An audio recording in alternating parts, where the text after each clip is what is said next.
Hanging with the fellas. This is a treat. Get the block, the throughs, bro. Double D in the house. Pleasure to be here. Oh man, love you guys.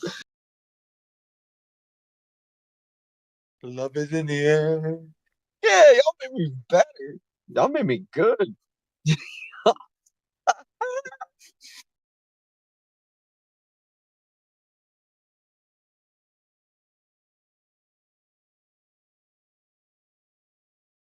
That's I'm great. watching Bitcoin right now, but I'm not going to be buying Bitcoin. But that's what I'm watching. I got my finger on the trigger on something else. I'll tell you guys right after I buy it what I bought. Nothing's changed. Has it? Nothing. Oh, thank you.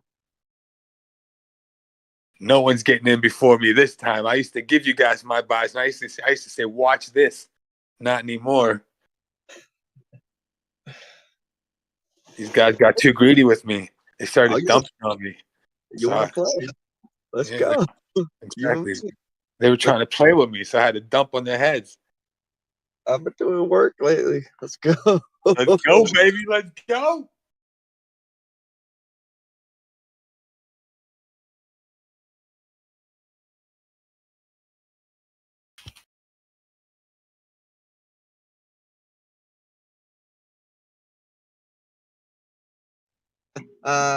You gotta smile on me. There's some breaking Romanian Andrew Tate news coming through.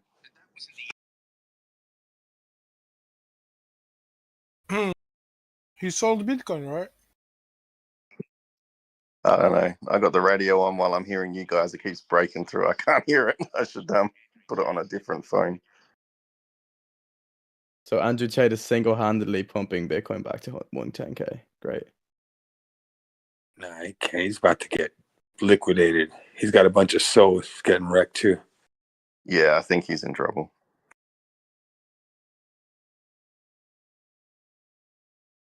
His homies are in leverage. They're probably already underwater right now. Nah, Andrew Tate, people wouldn't listen, but Elon did. Some of them might still listen.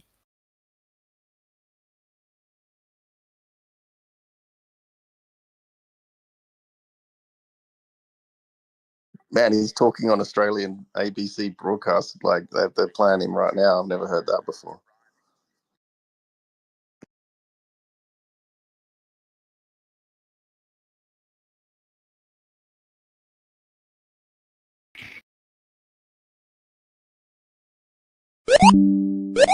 The Bulls are trying. They're trying.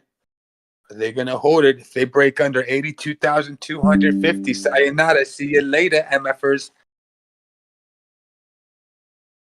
But they're still holding up. They're sweating. It's like they got a big bag of bricks on their back. Nah, bricks is no longer. You know what I mean? Well,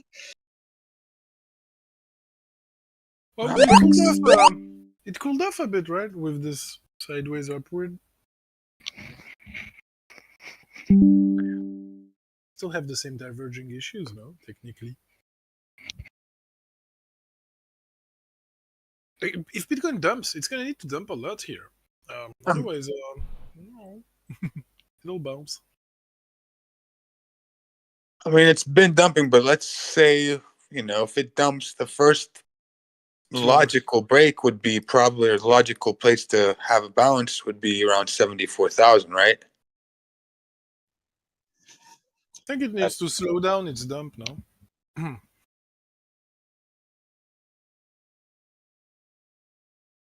Depends. I mean, we had a good catalyst to start the dump, that big hack. That's where the catalyst of this dump kind of happened, was that huge hack. So who knows? That's how it works. You have to hack yourself so that you can turn around markets.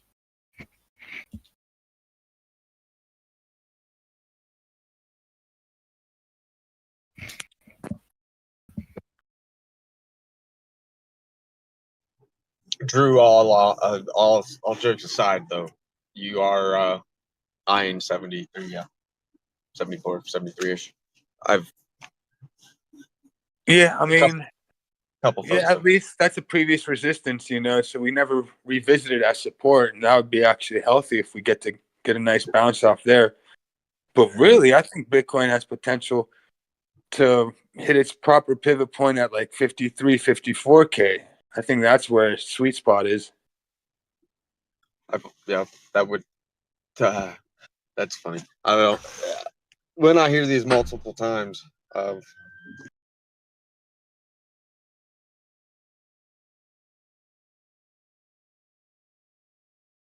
But you never know, man. If the money starts pouring in, everything changes. And if the momentum, like right now, I think for the momentum to get back to bullish, we'd have to snap back and make a higher high off of this whole dip we had from before that that happened. So we'd have to get back over 95,700 probably within like a week. If we could get back over 96,000 around there within a week, then all right, we're still healthy. We're still good. I agree. Maybe maybe 2 weeks at most. It won't be a drawn out move, and that panic really.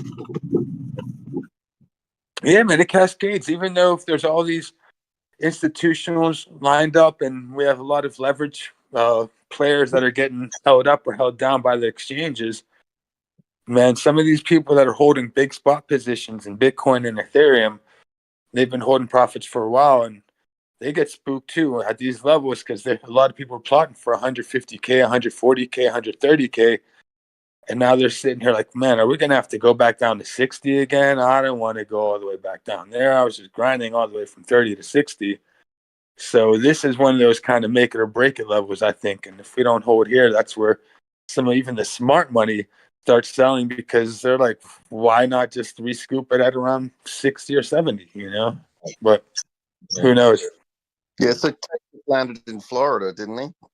He's not welcome in Florida, but he's friends with Trump, blah, blah, blah. He's run away. He's trying to get... Drew, you mentioned ETH too, but ETH is below the 200 MA on the weekly. So I don't think a lot of people are in profit at these levels to take profit. That's a good point with ETH. I think actually that ETH, a lot of people are still kind of just, yeah, you're right. That's a good point. It's the definition of a bear market, right? When you trade below your 200 MA on the weekly, well, ETH is below it. So that's a very good point. These are buys, it's not pretty sound. Unless you expect the end of ETH, where ETH never puts a new all-time high, in which case, you're not gonna touch it. If you think ETH is gonna be a good narrative, these can't be such bad buys. You're below the 200 MA on the weekly time frame. It's okay. It's okay. Let them wait. And talking about Bitcoin, well, we're nowhere near the 200 MA on the weekly. It's at 45K. But we are at the daily, and you know how, well, during a bull run, you roughly hold your daily. You might have some weeks below it, but roughly hold it. Compared to the size of the up move, you roughly hold it. So yeah, I guess you could get 10% below the MA. Maybe 20%. There is a trade right here. Well, yeah, invalidation is pretty close, right? Yep, but I would wait for the surplus and then enter the. Because why do you think everybody has a stop loss now? But maybe we'll win. Those going long, maybe they'll win. Sometimes they win, Shazad, here's that indicator. Turn off the buy alerts, sell alerts. Those are garbage.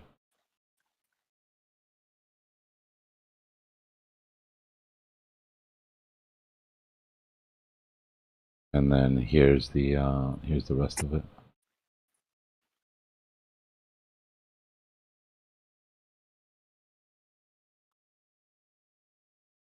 I've never shorted crypto before, and I'm thinking I know a way to get the bull market restarted.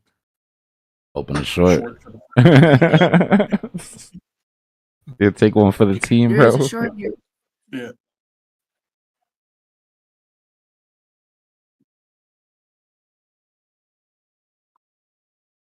No, they're not default, Pepin.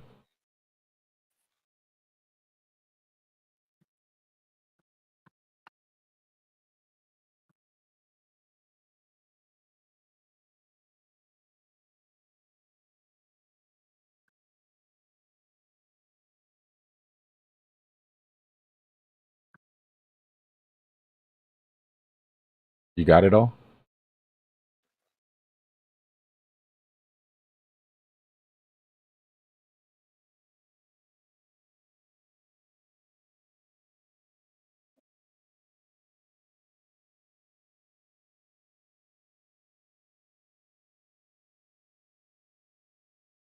Daily traders are gonna close their shorts though, no? Like that should give a little bit of an imbalance.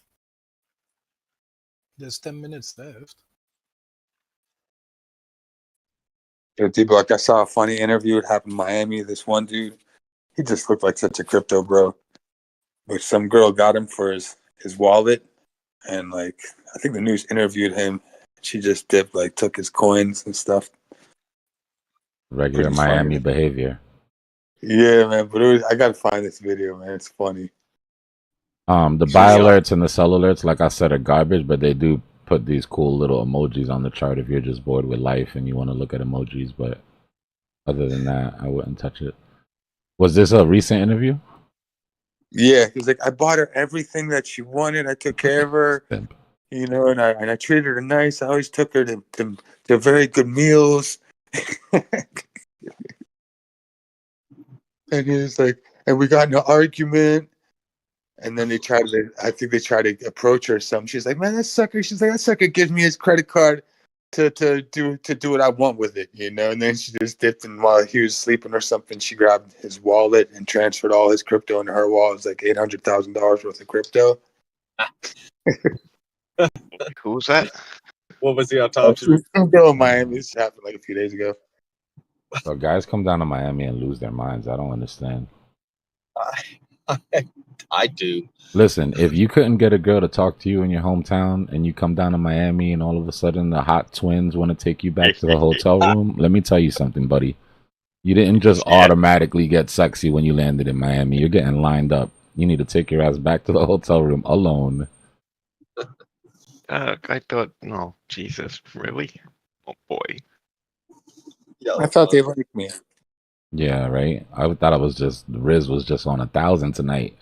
You're right. That Rolex on your wrist, it's just gonna be. You're gonna wake up. That shit's gonna be missing.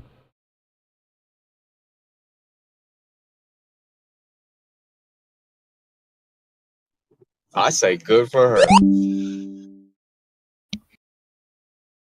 I mean, you know what they say. There's Wouldn't a want sucker that. born every day. But yeah, there's certain things you got to do to protect yourself, guys. Don't bring a girl home from the club and then just fall asleep in your house. So how'd she end up with crypto? Because he told her about it. Yeah, What he is was probably stunting all night, Yeah, showing her yeah, all my his Steve Grace. wallets. Yeah, but this is how you use a wallet, this and that. Smart girl, huh?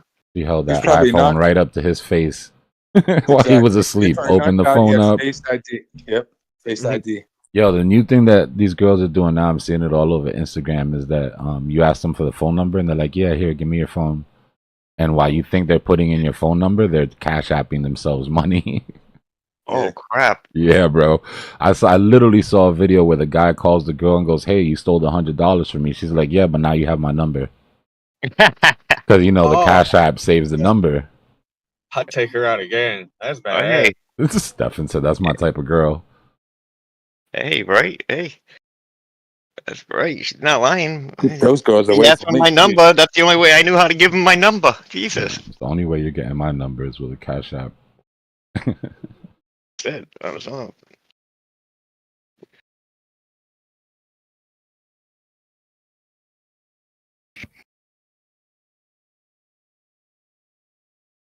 Let me see if I can find it.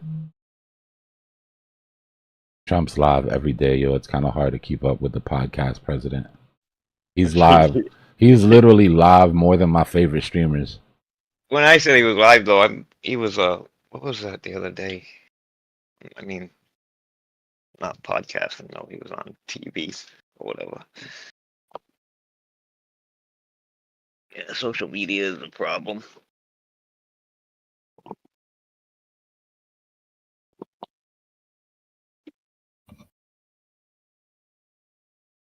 They're talking about Aptos ETF now at support. That doesn't make sense. Yep. Yeah. Who was talking about that? Oh, I saw on a Trading market view. spot.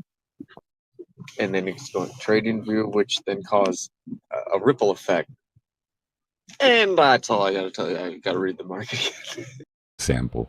Yeah, He's it's to also not prevent going it to from sleep as happening late as again. me. Trump has got his head on his pillow at 11.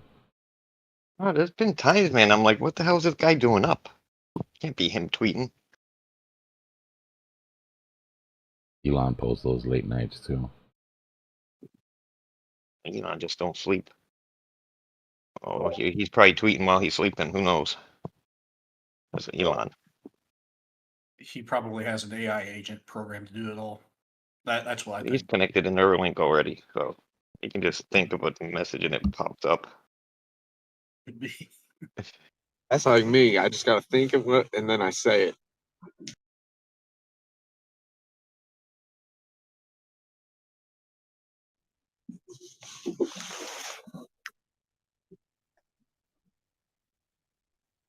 Damn, what a week. All right.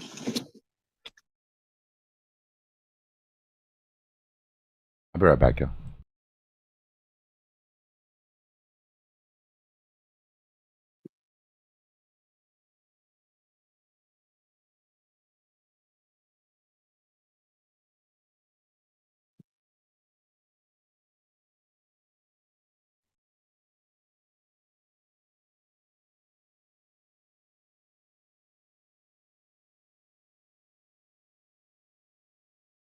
Bitwise has official filed for Bitwise filed for it. An Aptos ETF in Delaware. Wow. Word on the street is Aptos ETF is closer than a Sol ETF. Wow. Well, 340 I would have bought, but here nah. When was it Because at I already 340? bought last time we were around here, which was like a year ago. 340. Yeah, that was a long time ago. $6 ain't bad. So the next buy is like much lower. Look at was that $19? No, it wasn't exactly a year A ago. year ago. I don't remember. I'm sorry. I need to go look at the account. And they don't give you price history more than 6 months sometimes, so you have to export or you have to. So honestly, 3 months ago, this thing was at what, $12 Aptos, man. Jeez. That was without ETF news. You see what ETF news did to Litecoin? normally I bought 5.4 back in October 23. Normally should be around there. And then all of this happened. But still no Aptos at $80. $80. So with an ETF, it could get that. The opening candle goes to 100 on this chart. Then we're gonna go back up there. I don't know. It's stuck between $5 and $20 in a nice range. I think that the point of this ETF news is to prevent it from breaking the range to the downside. Because then, $3 would be a bit higher than 3 actually. 3.4 somewhere there would be the next support. It's like 4x up, 4x down, 75% down, 4x up. What happened to OP, man? Yesterday, OP was at $1.20. That came down hard.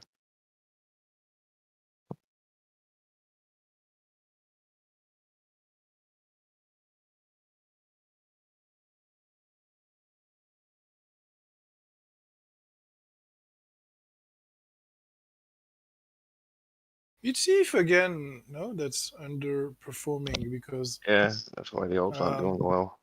it's because of that dominance is up. Otherwise, the other alts they don't seem to be dumping too much, no? Compared to Bitcoin. Bitcoin is well, Bitcoin isn't dumping either anyway. It's just back at its previous low.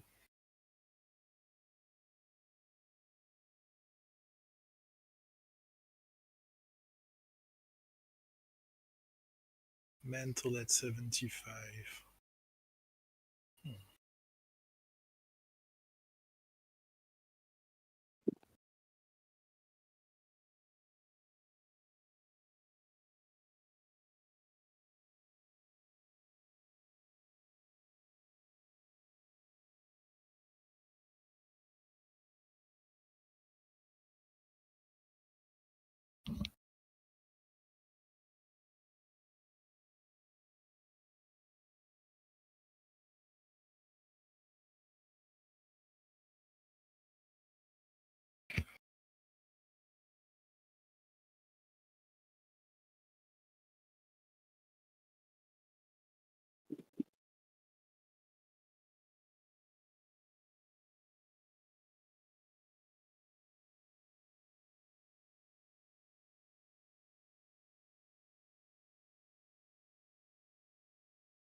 Oh, they're gonna keep their shorts open overnight. All right, all right.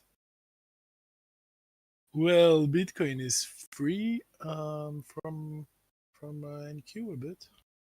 Not yet, but well, kinda. Stock market closed, right? Well, medium red day. 1.5% for SPY. 2.75 for Nasdaq.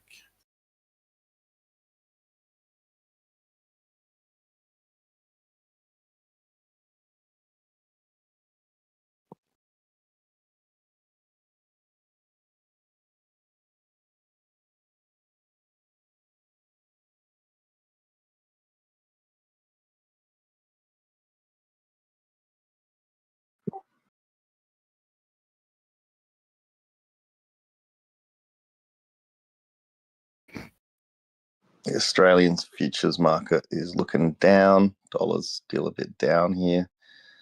I don't think Asia's going to do anything with it today.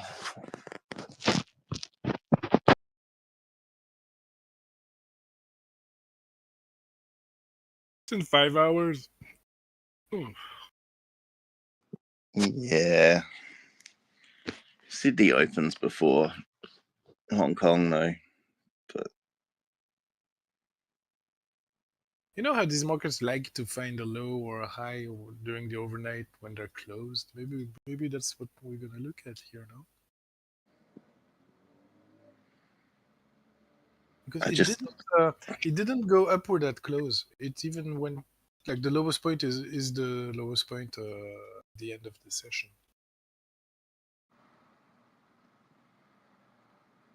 I can't see any bullishness coming through on the Friday, though. It's going to be a sleepy weekend. Or more dumpings, Lucy.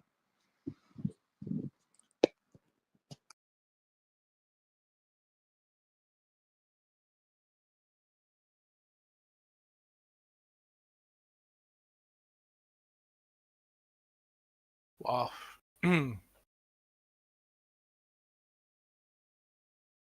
What hasn't dumped? Maybe those can dump now? Yeah. Anything that's still held up.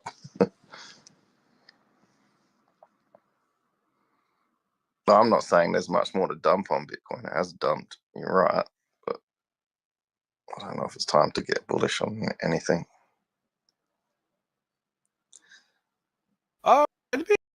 Actually, there's plenty of charts where you have nice ABCs too long. There's really plenty in the alt coin market. There's a lot, yeah. There's too many. You have to filter which ones you want to, and I kind of gave up the idea of having 15 longs open. Although this wouldn't be a bad time to attempt.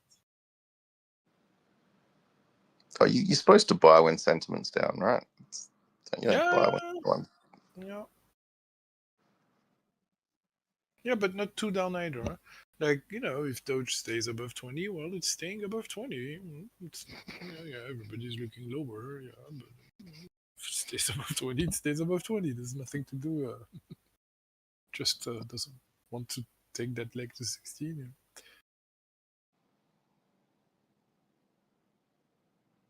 I mean, the tech market is absolutely taking a brutal beating today. So all markets are down, and housing is looking really shaky right now too. And I hate to say the R word, but I think Daddy Trump might have to make it rain with stimulus to get us going again, and hopefully that's soon. Yeah, everyone's getting squeezed at the moment. Well, it's the whole idea, no? We fire people, create recession, and then be the savior. Yeah, I Don't you think remember that, the big you know, announcement Trump made about the Yeah. huge housing package? The largest ever? I missed that one. Where was that? You missed the announcement, or you missed what I said? The housing package. I didn't see that he announced Okay. anything on that. He announced that on his inauguration, that huge housing package, $50,000 deduction on price of housing. I mean, he came out bold because it's in the cards about that people can't afford a house, and that we know that there's going to be housing problem coming up. So he's front running the housing problem. That's good. I think we need to get the 100 days bill and Yep. which will have plenty Yep. of stuff in there. So that bill, I'll send it. I put it in my channel on news. I think it's in the news. I'll try to. I think I put it in Dbloc's channel too.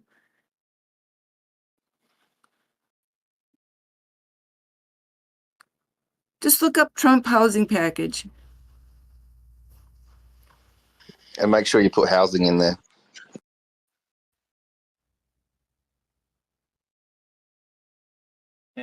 I see what you did there.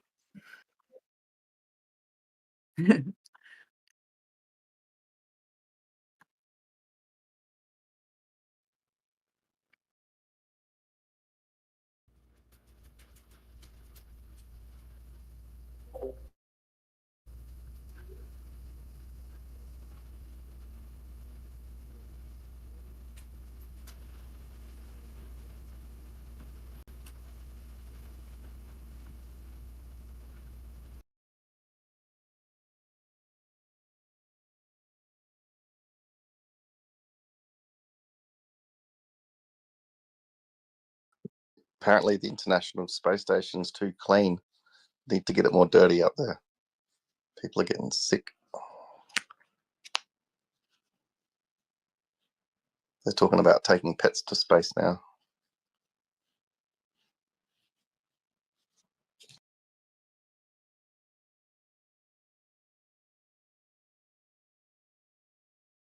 The Australian housing market's terrible for affordability, but I don't ever think that there's a global housing market. They talk about it, but it's like definitely state by state, region by region. But It's global think because of how many central banks hold mortgages. Yeah, that's right. I mean, there's the 18-year real estate cycle, but then sometimes your housing's dirt cheap, and then other people's is expensive. But people keep saying it's a supply problem, and I say it's just because we've printed so much money. Houses are up because money's not worth anything, and people can't, on the low end, can't get paid enough. So, I mean, honestly, it's Yeah. not a supply problem. It's the people don't want to live where the cheap houses are a problem. We all want to cram into the same spaces. You know yeah, what I mean? it's a density problem because that's exactly the problem. Like in South Korea and stuff, they got 5 major centers, and when people crowd in like that, they're not having kids either, so it creates a demographic problem. Everyone just wants to crowd. Is that not an infrastructure problem, though? We're not putting enough forethought into infrastructure. Some of these cities are very old, man. Yeah. I know, but how did they manage to build old cities? Just over time, or they just popped up like mushrooms? We're not building new I think the cities. difference between European cities and American cities is that European cities, from what I've seen, the layouts seem to be centered around big open common spaces, and then it sort of spreads out from there. Our cities tend to be all gridded out, car-based. Yeah. Right, just straight grids, tic-tac-toes all the way, all the way across the city. Where I live, it's a complete grid. It's a It's square. because they're new. It's because they've been designed new and they've been designed for car from the beginning. Well, the French innovated the new modern city. You go around Europe and Yeah, you but get that into was France or London, it's amazing. It's horrible So for community, though, and it's end also of- horrible for longevity. If you look at all the blue zones that exist where people live, typically over 100, they've all got large communal centers, large walking centers where you walk and see other people, and you know what I mean? Like, European cities, I think, have more of that plaza central build. Yeah, but they're not done for cars, and they're not done for. I mean, they were never Yeah, conceived for that much growth. like Florence. They are old. It's very old.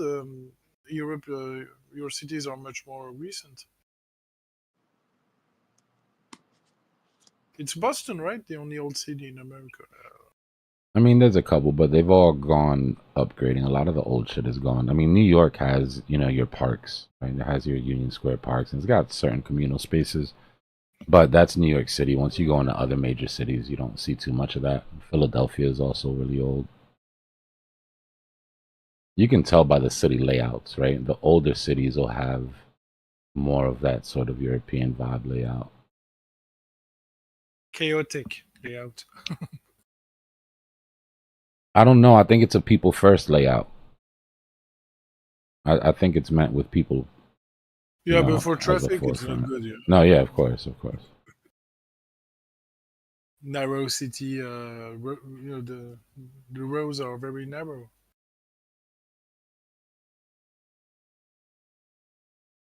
Florida is just, Miami specifically is just a flat grid.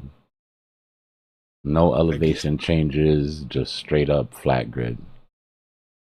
It's easy to get around, at least, right? All you need is your address, and you basically know. You need your avenue and your street, and you can get anywhere.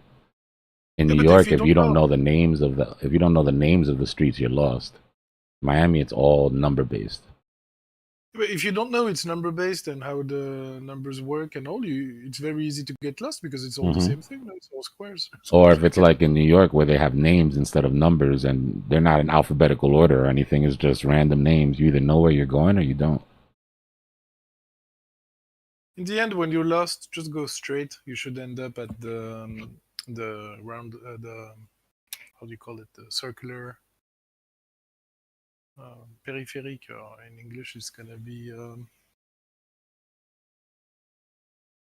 motorway that does the whole circle around the city. Anyway, just go straight if you're lost. You'll find somewhere at an interesting place eventually. You know how far you have to drive in Miami to find a traffic circle? Oh no. Yeah, you just go either go down the. You're gonna get to the beach or the other beach. You're making state highway, like either go up to Georgia or down. Oh shoot, what's the city? U.S. Down to the ocean and go to Cuba. Yeah. But you don't have a high-speed lane that just does the, a circle around the city? Depends on the cities. Washington has that, the loop. Washington, D.C. is the worst place to drive, bro. I've gotten stuck on that loop for an hour and a half trying to find my exit, just driving in circles around Washington. Yeah, but if you're in the city center and you're lost and you just go straight, you're going to end up at the loop. And once you take the loop... But that's what I mean. There is no city center. We don't really have that here. Well, what's inside the loop is a city center. Normally. That 16 16 Pennsylvania Avenue. Is that what that is?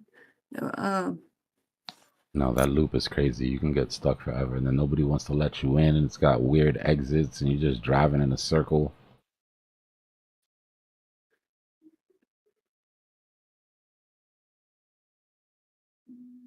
But it is very much a lot simpler to drive in Florida than it is most other places. That is the truth. Yeah, You if you're just not have to from here, know, you can get around like- pretty quick. Yep. I-95, Military Trail, 441. You just have to know east, west, north, south. That's it. It's the same here because it's a grid. You don't have to worry about the diagonals. There's no shortcut. You just got to head in the right direction. Yeah, easy. But if you go And straight, if you know the sun comes up in the east and sets in the west. yeah, you don't get stuck on some weird route that loops you back. But if you go straight here, you'll just end up in the desert or in the ocean. So I'm looking at the map. Orlando has a loop. Jacksonville has a loop. Orlando's Miami- built around all those it's built around all of those parks and shit, right? So they've got that loop, and they've got all the Yeah. parks on the loop, and you just But yeah, And Miami there's doesn't so really. many. nah. Miami's just a huge tic-tac-toe But grid. you actually you have some sort of loop, but it's just parallel to the coastline and back. I-95. That's right. That would be your loop, the 75. Yeah. Yeah, 95 on one side, 75 on the other, and then everything is just crammed in the middle. And So then you have city the center turnpike. is what's east of 75, huh? And the suburbs it's the other side. Man, this is you must have the same problem, though, Dbloc. You've got like retired couples in a huge house, and then young couples stuck in an apartment trying to have children. I mean, Not really. no, you got big houses everywhere. It's Yeah. America. What am I talking There's about? houses. Real estate's crazy in Miami, though. We're already starting to see that sort of parabolic part of the bubble.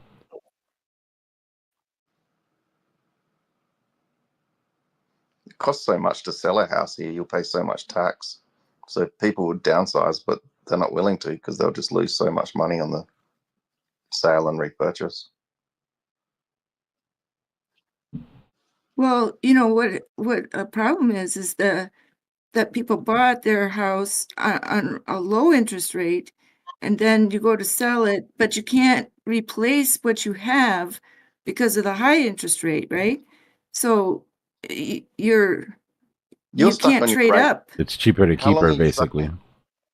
You're stuck on your Yep. rate when you buy it for the whole loan, aren't you? Here, like you can just be on a variable rate, or you can jump back into a Then lower the rate. people that were, the people that were like caught with the 2008 deal, they lost so much value for so long that by the time their house got appreciated up over their value, then what was I going to say? Then they missed out on being able to buy at the low interest rate. So it was a mess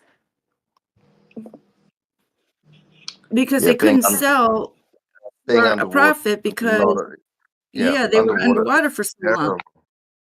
Yeah, that happened to me. Everything went up, but I bought an apartment right at the peak and then went underwater. I think it's slowly getting back to where I bought it 14 years later, but that's unheard of here normally because I'm in an apartment. I don't have land. But your rates are crazy like that. You get locked into some silly thing you can't refinance out of them. But if you were kind of not, I'm not saying smart or not smart. That's not it. But if I was smarter, a good thing to do is to not finance a loan that's adjustable. If you can just get a stable loan and get a loan for less than 30 years, just the mistake I made if you was can pay your loan off, The mistake I made was the first property you buy, you should have land so you can get equity. But an apartment is really good for a tax write-off for an investor. So I like everyone saying, get an apartment. It's a great investment. But that's true if it's your investment property, not if it's your primary house. So the first place you want to buy is land. And then apartments are great because you can depreciate the whole lot. You can't depreciate land. So it just depends. There's horses for courses. So you listen for investment advice, but it might not be the right advice for you at the time. That's all. It was a big mistake. Big cost, very costly, because the land went up so much here. I would have been, if I had kept the land I had, I would have been, yeah, $500,000 up or more. So, yeah. Well, it's always good to have land, and then you can always pay down more on your loan. You can have a longer loan, but just pay a little more down on it so you build your equity faster. Yeah. If you're investing, even if you pay $100 or more a month. Towards equity. People don't realize, even same with your vehicle. No, I just took my tax write-off on the apartment and then just took a holiday every time. Whoops. I should have been paying it down, pay it down. SEC officially drops Coinbase lawsuit. Just saying, just there. Oh, good. That's like the 5th or 6th one this week. Okay, Bitcoin is about at 50 on a 5-minute, and we're going to be above that daily open if we can keep moving up.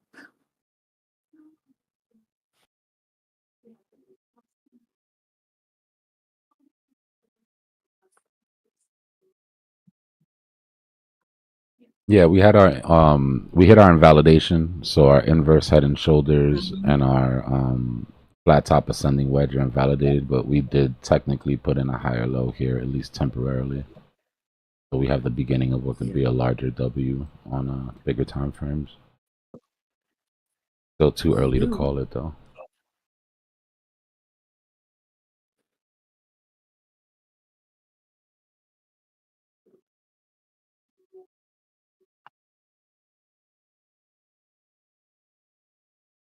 Be really happy to get back above this SR flip.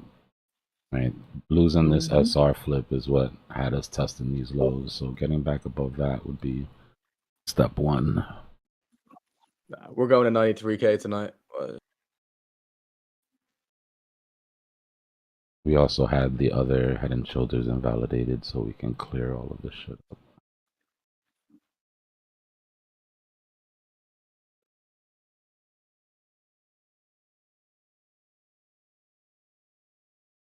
Push these tweets off the screen. Know what happened there. Atlanta is pretty green. Lots of forest and trees.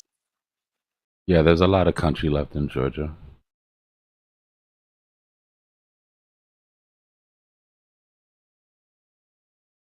Maybe that's really the good weather though, not too hot like Miami.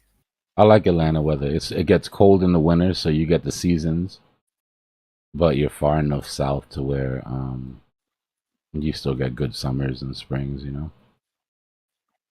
Because I'm watching a video and it's like Paris. The sky is cloudy and it's all green.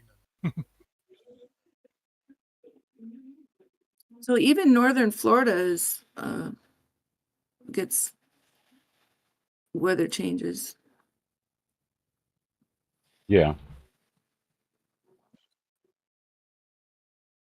It's not supposed to be on the left lane.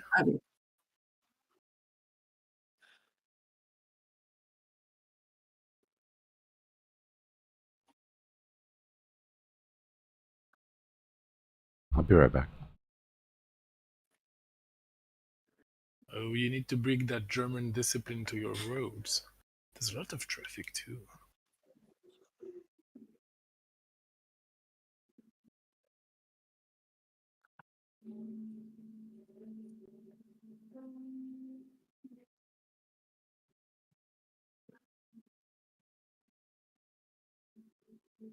All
right, I'm back.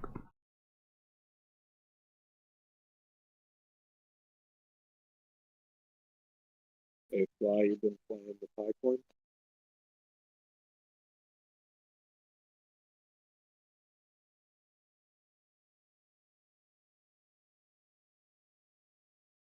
We are in a bullish channel down here at the bottom, at least. These do tend to break up. Again, not confirmation.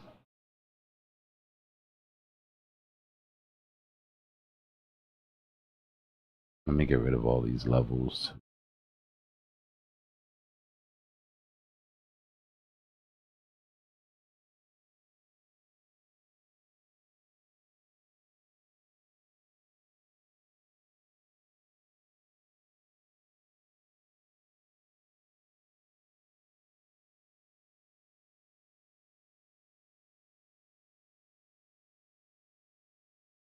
That's Salt Lake in Salt Lake City. It's probably pretty beautiful, no? That's Yeah. somewhere to visit. Yeah. Like, that's pretty original. Right? Is it like all white? Yeah, people take their cars out there. It's not good to for cars though. drive. No. Yeah, but the salt, yeah, corrosion and all. Yeah, nobody cares. People test rocket cars and shit out there because it's such a long straight and it's like completely flat. I thought that was Area 51. No, that's the aliens.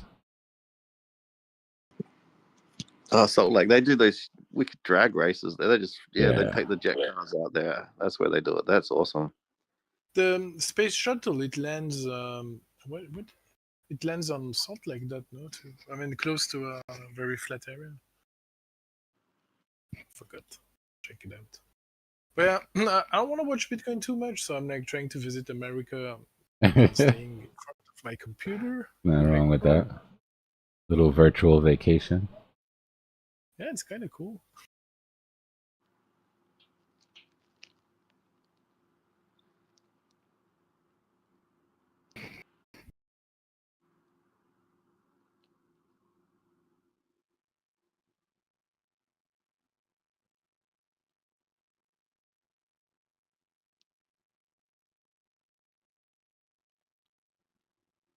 France really is getting cozy with the US. He's planning to visit now. Macron and Trump were having a bit of a bromance the other day. So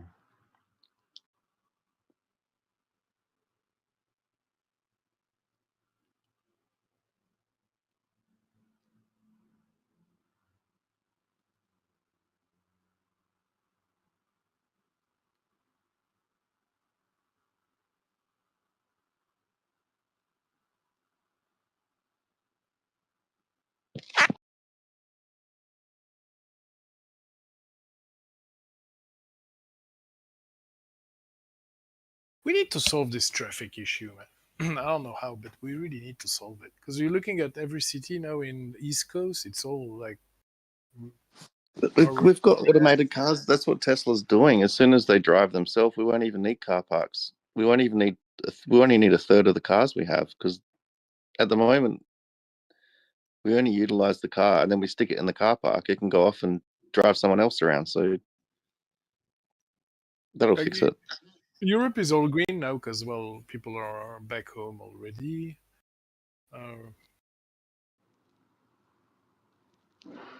Japan is still sleeping, I guess. Oh no, wait, it's morning in Japan. Yeah, I got street sweepers going up and down the road right now. Sunrise. Just Asia's waking up. Yeah, Google Earth is best for that weapon. Even better than Google Earth is Microsoft Flight Simulator. Because it puts you in a plane, but it drops you right on Google Earth map anyways. So it's like you can just fly where you want to go. It's pretty dope. There's really not a lot of motorways in Australia. It's like your country is underdeveloped infrastructure-wise. Shush, don't tell anyone. Shush, we don't want anyone here. Go away. No, it's I can't even go overpopulated. from Brisbane to Melbourne by motorway. I have to take small roads, you know. Check out the Nullarbor. The road between Adelaide and Perth. Oh man, you will just see like a gas station. That's it, and then But another. you know what? Keep it like that. It's good like that. There's no need. Why do you want to go from Adelaide to Perth by car? It's too long distance, no? So you just take Just trucks do it though. And my brother did it in one stint once. He needed to get back. But yeah, And if you go by car, it's kind of more interesting to go by smaller roads anyway. there's nothing interesting between Adelaide and Perth. There's nothing. It's just dirt. That can't be true. Come on. No, there's nothing. It's just dirt. Trust me. It's just dirt. That's all there is. Dirt, dirt, gas station, dirt, dirt, dirt, dirt, dirt, dirt, gas station. For like, it says Great Victoria Nature Reserve. Maybe there's it's something dirt. else. It's called dirt. Oak Valley. So the SEC just officially classified meme coins as collectibles and not required security registration, nor are you protected by securities if you invest in them. So I honestly don't know if that's good or if it's going to make a bunch of people go create a bunch of meme coins and make the problem worse. We were talking about that 2 days ago when he kept referring to his Trump coin as a card. Like they're really trying to push this collectible. Yeah, they're really trying to push this collectible narrative. Yeah, I've made the card comparison before myself. I got a bunch of baseball cards when I was a kid, and you think that'd be worth a lot of money, but they were overproduced, and now it's really just worth a few bucks. Yeah, that was the biggest hustle ever, yo, getting us to hold those, because all the old baseball cards were going for so much. They're like, guys, just hold on to them, just collect them all. But they made so many of them. There's no rarity.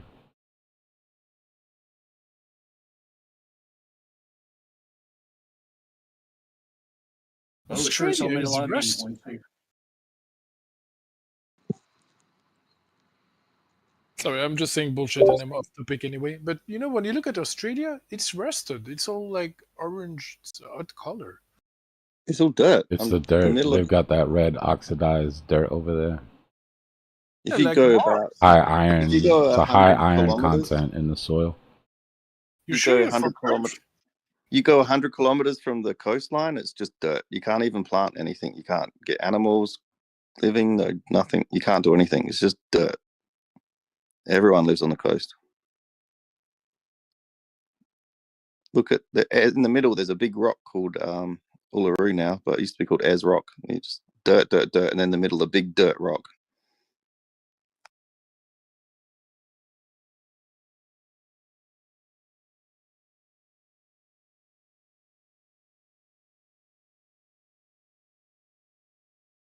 Pump it, pump it.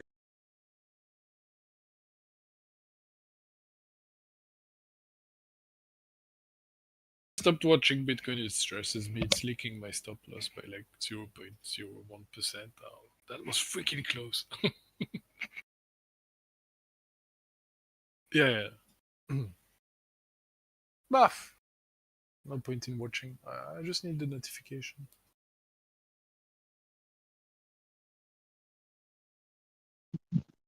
Hey, Fly, you've been playing the Picoin? I'm not playing anything, man. I'm just here because I love everyone. It's all good. It's the only sane people I know. That's a crazy statement. Mhm. That's a crazy statement. I'm just thinking about how insane your friend circle must be. No, If people have we're just the gone stupid sanest. everywhere now. People have just gone stupid. They don't understand economics, so they've all gone crazy. Yeah.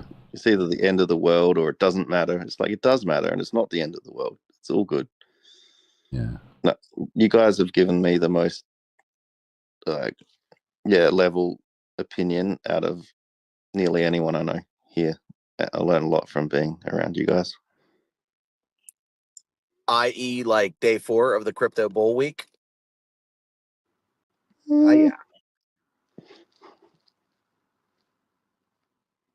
Plus, most people think Bitcoin's still a tulip, which is a bit strange. Just don't understand the tech or haven't made an effort to. Yeah, I wrote out the white paper myself by hand in like 2017. Okay, so you got I me. pretty much coded it. You're at a higher level nerddom than I am, but I've definitely wasn't that read hard. it more than 50 times. But I did distributive computing at uni and then at university, and that they were trying to solve this Byzantine generals problem for ages. So it was good. Years after I graduated, I pulled that paper up. I'm like, propaganda, this is like a scam. This is a scam. And I pulled the paper down and I read it and then wrote out enough of it to prove it to myself. And then everyone just thought it was still a scam. Yeah. But I know it's real. So, and it taught me a lot about economics. And then trading taught me a lot about my emotions as well. When you're down, you never give up. When you're up, try not to get too excited and buy stupid cars. Yo, Dbloc, do you mind checking ETH real quick? Yeah, I'll take a look at ETH. Because there's a that's dumping.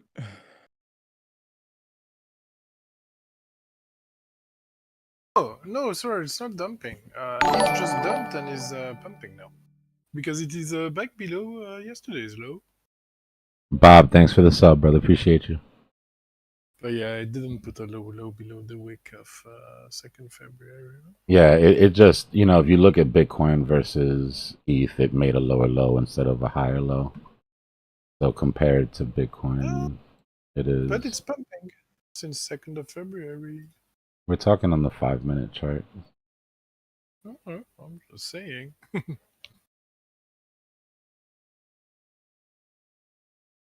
So Bitcoin basically had the same structure, but it recovered here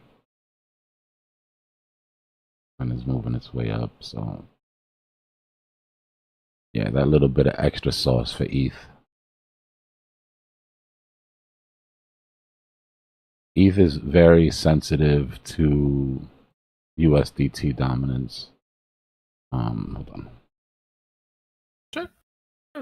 Maybe the pair is about to take a big, huge dump, but for now it's not. So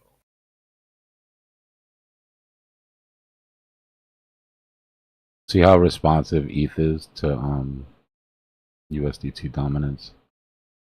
It really does have like a hardcore correlation.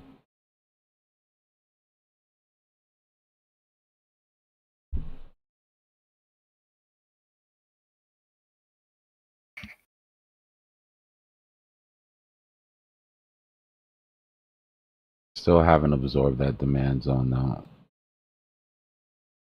So it means that more people are taking profit on ETH into stable coins than trading it with USD.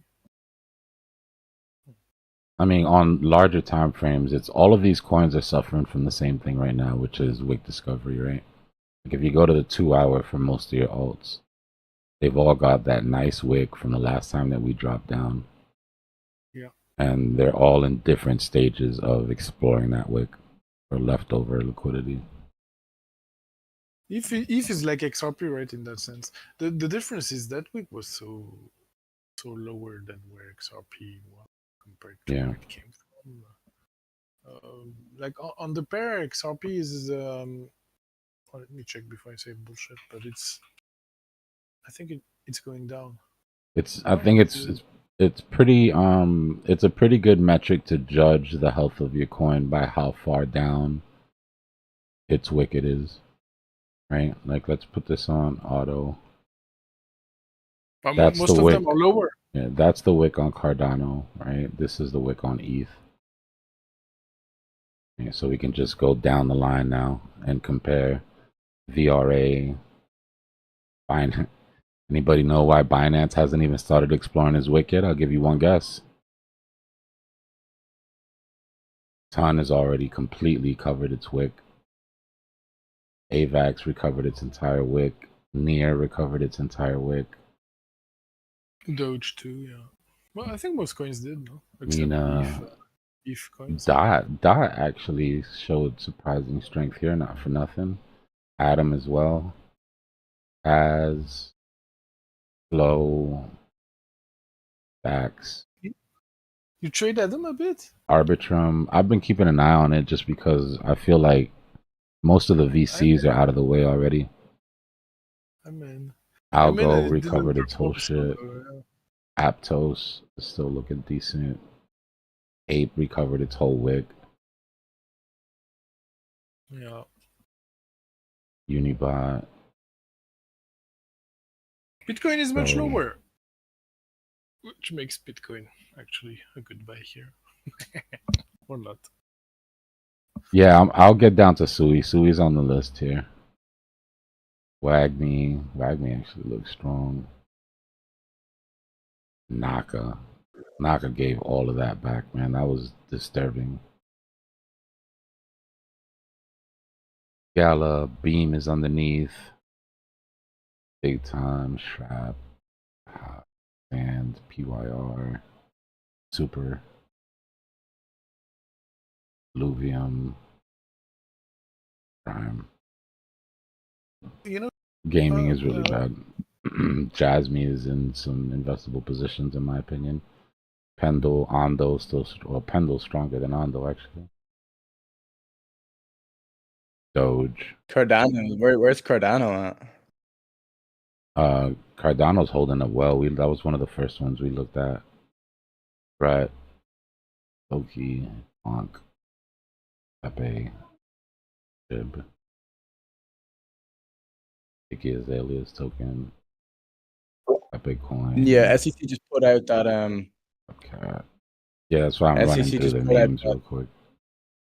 meme coins are generally not securities under federal law, so memes are gonna get a pump now probably.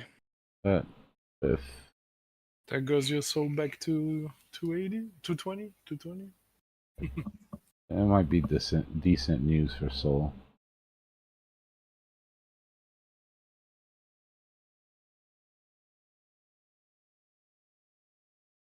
Oh, you have so many coins in your watch list. Oh. But you can't use memes to then wash your tax then, like as a tax write-off. So it's a bit of actually not a good thing for memes in a way. You can That still means wash sale on commodities. Please Okay. skip total chart. I saw it there. Let's not mention Which it. chart? Just total.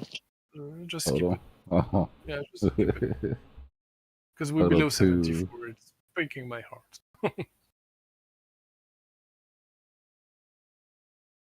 Freaking alts.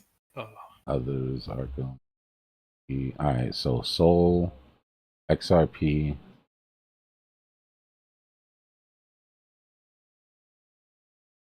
XLM actually took back more of its wick than XRP did. Sui and XLM look very similar. Sui, HBAR, RSR. This is the America First narrative, right? These are all your America tokens. KDA, Link. H-bar gave an opportunity because it made that low. Yeah. That was a potential. H-bar looks like it wants to roll over, though. I don't know if that touch is going to be enough there. ADA, Link. Arweave. AI16Z. AI16Z. Litecoin looks strong, man. You're gonna make me sell by going through your altcoin list because it makes me look at some of That's the why. trends. That's why I do it, though. I do it to get an overall sort of. But it's not the good time to sell any shitcoin. You're supposed to just pump one coin, Dbloc, not just be unbiased like that. Nah, I'm here to trade them, not date them. What, 10% win on a shitcoin? Okay.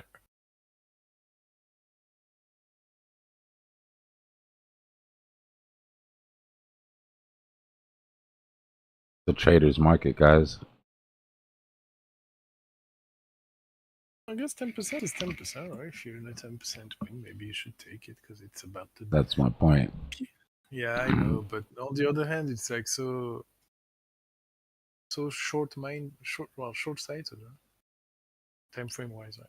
Until we get liquidity from the outside, you have to realize that once your coin pumps, that liquidity that's in that coin is going to move to the next narrative. And these narrative runs are getting shorter and shorter. You know what I mean? So it's like there isn't the type of money that there needs to be for your coin to pump up to the price that you're excited about and for it to sustain while other things pump. Right? Because there's such strong rotational plays inside the alts. But it still takes them 6 months to go up and down. It's not like a few days. Answer for that Zeusy, like if you're up 10% in a week, do you take it, or do you like Dbloc says, kind of time based and not the percentage? It's per hour. Oh. It's per hour. 10%, but in how many minutes? Yep. Or how many hours, or and then you add it up. I think if people stop looking at each individual trade as a single trade and look at your trading day as a whole, it becomes a lot simpler. Right? You don't worry about the losses. You don't worry about getting stopped out. It's just one section of your trading day. But your average gains that you get at the end of the day divided by how many hours you traded for, that's the metric that you should pay attention to. I don't care if you got stopped out 7 times. Who cares? If you still managed to pull $30 an hour on your 3 wins, then you had a good day at work. If I'm gaming while I'm trading, does it count as time in the market? Yeah, maybe half, right? Like if you've been in the trade for 3 hours, but you were gaming, then you really only worked for like an hour and a half. You split it in half, and then you can kind of do the. Just like a robot. Yeah. But when you're gaming at work, do you split it or do you count every dollar? Or you count every dollar? Who cares what you were doing? Nah, seriously, guys. I'll say it and I'll keep saying it. The amount of people that won't take $20 profit on a 15-minute trade, but will leave the house to work a $20 an hour job, that shit drives me absolutely insane. I was guilty of it badly, very badly. You got to have respect for money, but you tend to have more respect for money once you lose it all. So I think the switch happens too when you trade like professionally, right? When you're like, this is what I'm doing, and this is where the money's coming from. Then you have to be systematic about it. Because yeah, your long trades, your mid trades, those are great, the trades that everybody's in. But you're responsible for the daily bread. You're at work, you got to bring in a daily bread. They have their job, and then the Bitcoin's a gamble for them or whatever. It's like, oh, if I win, if I don't, doesn't matter. That's a really dangerous attitude, though, to money. Yeah. Yeah, takes a while to learn it. If you're 100% up, and you're taking it seriously, take your 100%. But it's hard to know when to get out. Exit strategy is the most difficult part of it all. Yeah. It's not Yes. it's not the respect for money, TM. It's the respect for the buying power, your purchasing power, and it's a respect for your own labor. Right? It's respecting the time that you've been sitting in front of the computer. If you had employees and they worked 8 hours a day and it was time to pay them, and you told them they weren't getting your check because you bought a meme coin and it might still 5x, so you're not going to take any profit, they would quit. And if you were working for somebody that did that, you would quit. So why do we do it to ourselves, right? Have the same respect for yourself and your money that you would have for an employee.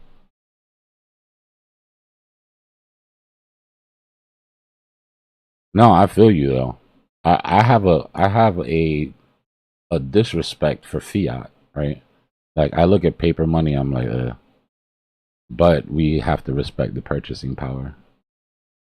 But yeah, I look at paper money and I can't wait to turn it digital. The faster, the better. Litecoin could be a good example right now of that. Like, the only reason why you'd pull profits out of Litecoin right now is not really technical, right? It's because you're seeing everything else go down, and it's the only place where you actually have profits to take out. Right? Yet, oddly, people are not doing that, I guess, because it's still up there. But LTC could be the example, right? Like, probably everybody's in profits on LTC, but they're not selling it. ETF hype. Remember how it was on the buy-in phase of the hype? Like where it hasn't been released, but everybody's buying into the rumor. There was like steady buy pressure. And the America First narrative, even if you don't take the ETF, the fact that it qualifies as America coin, and they're talking about reducing taxes for American companies or getting rid of capital gains. Hey, who knew when they said that we wouldn't have to pay capital gains, it was because we wouldn't have any capital gains. Joke's on us. That's a good one. For me, I know nothing about all that. It's pretty technical. It's because LTC didn't reach the golden pocket of its bear market. It hasn't performed that good. I'll show you what I like about Litecoin, and it has little to do with everything else that's going on. But hold on, I'll show you. Like if it goes there, then I'll willingly TP, and we're not far, but maybe you can consider it was close enough. But yeah, it's $170. We're starting to tap 140 multiple times.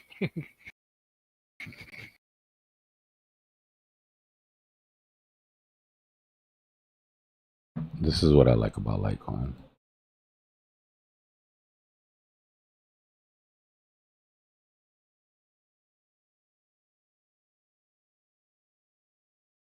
Yeah.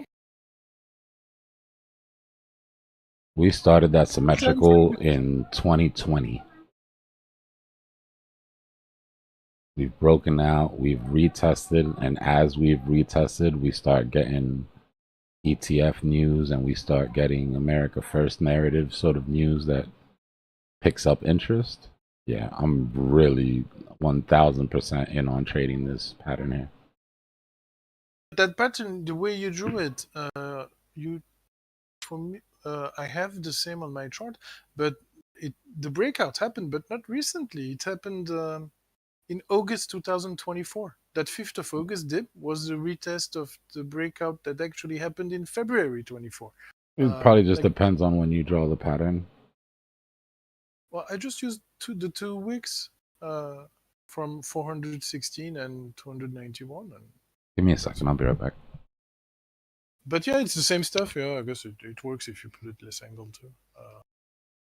So like this has been a very long time frame play already. Been in it for a while.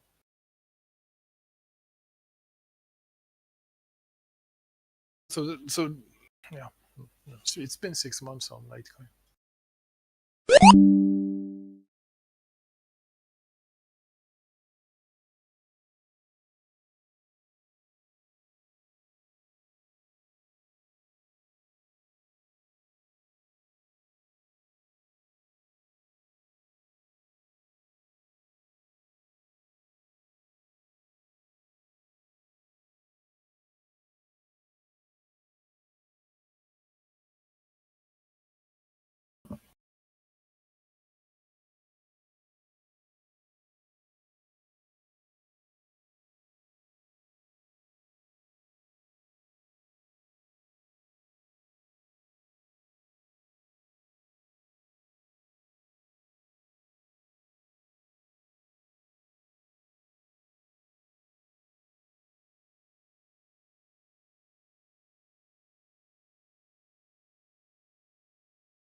It's an exception. LTC, it makes it an interesting chart. It's different than the others. And, it didn't even start exploring its wick down to $80. So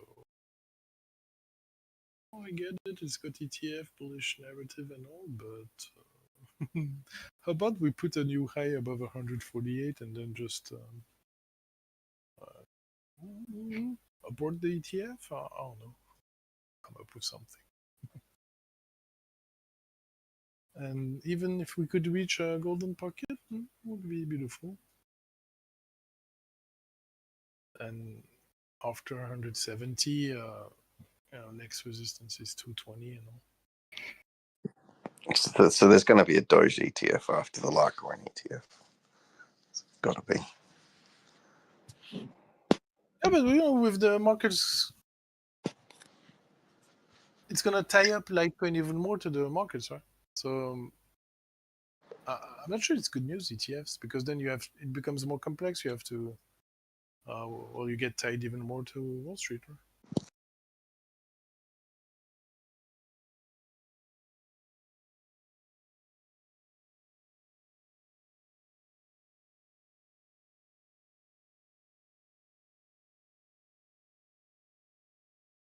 But this is a good area to have an ETF on Litecoin. You're not at the bottom, like it's not at $40, right? You're not at the top either, because you're not at $300 to $400. So it's a bit like Bitcoin. Bitcoin got its ETF around 40K. If LTC gets it here, it's roughly the midpoint between the previous bull market top and the bear market bottom, which happened at the same time as Bitcoin, like June 22. It didn't put new bear market bottom in, like other alts did in 23. It bottomed with Bitcoin, roughly.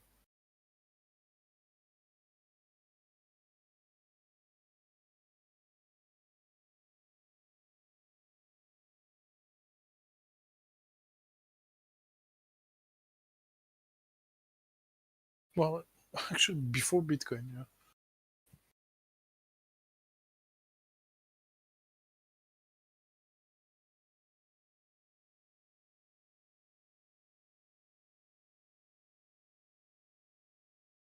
Oh, so that makes sense why it LT. Yeah, wait, time analysis wise that makes a lot of sense.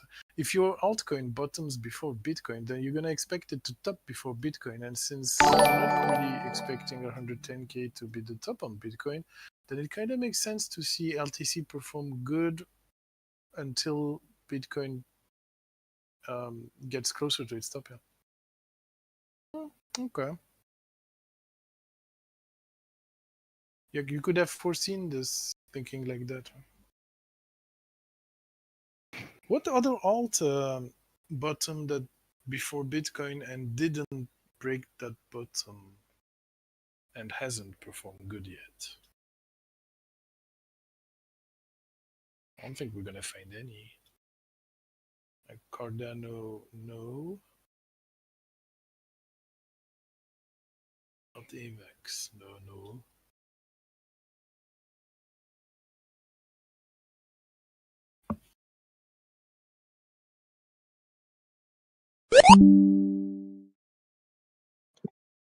Link? No, probably not. Yeah. Solana in a sense, right? Although the June dip was at $8, but only on perpetual contracts. So it's in December 22 that you bottom, not in June, right? So it's not when Bitcoin is at 17, but when Bitcoin is at 15K, that Solana bottom too. But Solana kind of fits. It bottoms roughly, it bottoms really at the same time as Bitcoin, not before. And so it's been performing good. Yeah, well, Solana is different. Forget the idea.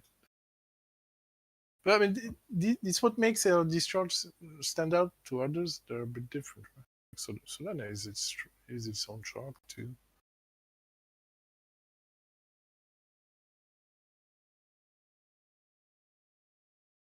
Well, Doge, yeah, Doge bottomed at 17, not at 15K, right? Mm-hmm. right? Yeah. But then we had the pump to 16 cents while Bitcoin was still at 20K or 25K. We'll just And delete that. That was an anomaly. Let's just remove that out there. Well, it's the Twitter buy, right? And then Yeah. Doge dips back down to like 8 cents or even lower now, 6 cents. Yeah. While Bitcoin goes lower Even low, lower. but Doge puts higher low. I think it went to 5.2 at a week. And same thing, it had a good performance, right? So that's something to remember for next bear market. Actually, yeah. Like pay attention to alts that don't put a lower low when Bitcoin puts a lower low. Which we know on the all of this thinking just to be well, yeah. When the right side is a high low, it's more bullish than when it's like, it's written in a lot of books.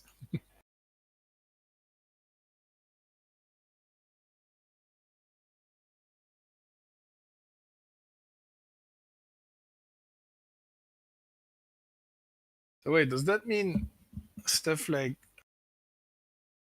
stuff that didn't recover its wick from 2nd of February is more bullish than stuff that actually trades below? Oh, no. No, because it's not giving you a good buy. But it'll probably go higher. Yeah?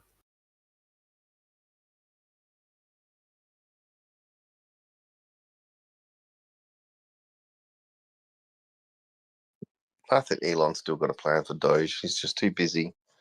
He didn't get to roll out his plan yet. His X.com. Still got to do it. Doge went below 20 cents. So it recovered fully that week of 2nd of February, even while it's turning it into resistance right now. If he puts it on it, if he uses for X.com, it's going to do a lot more than it has already. Look, you don't even need Doge to go back to 48 cents. You'll get 30 cents would be a 50% increase. Right? It wouldn't even reach 50 cents, but just 30 cents would be a 50% increase. Well, if you compare it to like the opposite example, which is XRP, that's no, not XRP. What was the other one that was LTC? Yeah, like no, LTC is too far extreme example. No, XRP, yeah. To get 50% on XRP, you kind of need a new all-time high almost from here. If you want to get 50% on XRP, it means adding $1 to $2, so it's $3. Huh? What's the most likely? XRP making new all-time high or Doge going to 30 cents? Because you're going to make the same amount of money if your trade works and it doesn't just collapse down, doesn't hit your stop loss and all. Yeah? Doge to 30 cents is pretty easy call. Right. It seems, well, I don't know. Maybe I'm biased, but it seems easier to achieve. You know? So why has XRP not dumped yet? Because everybody should see that, no? Because it's about to.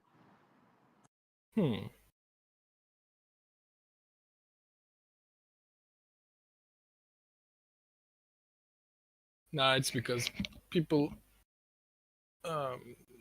on social media don't chill Doge as much as they used to. They switched to chilling XRP. Yeah, the XRP army will never die. But the Doge, everyone got over Doge. I guess it had its pump, so. But Elon's. They both had crazy. They both had beautiful up moves. The difference is the size of the down move after the up move.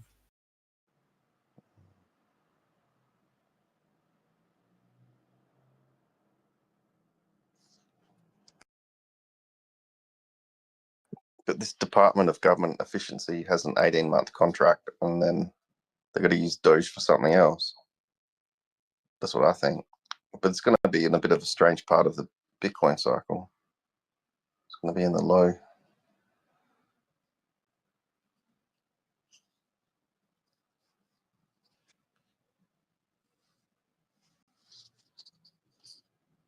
But people stopped buying Doge on the Elon tweets, I guess. I don't know. But because he can't tweet anymore now that he's in politics.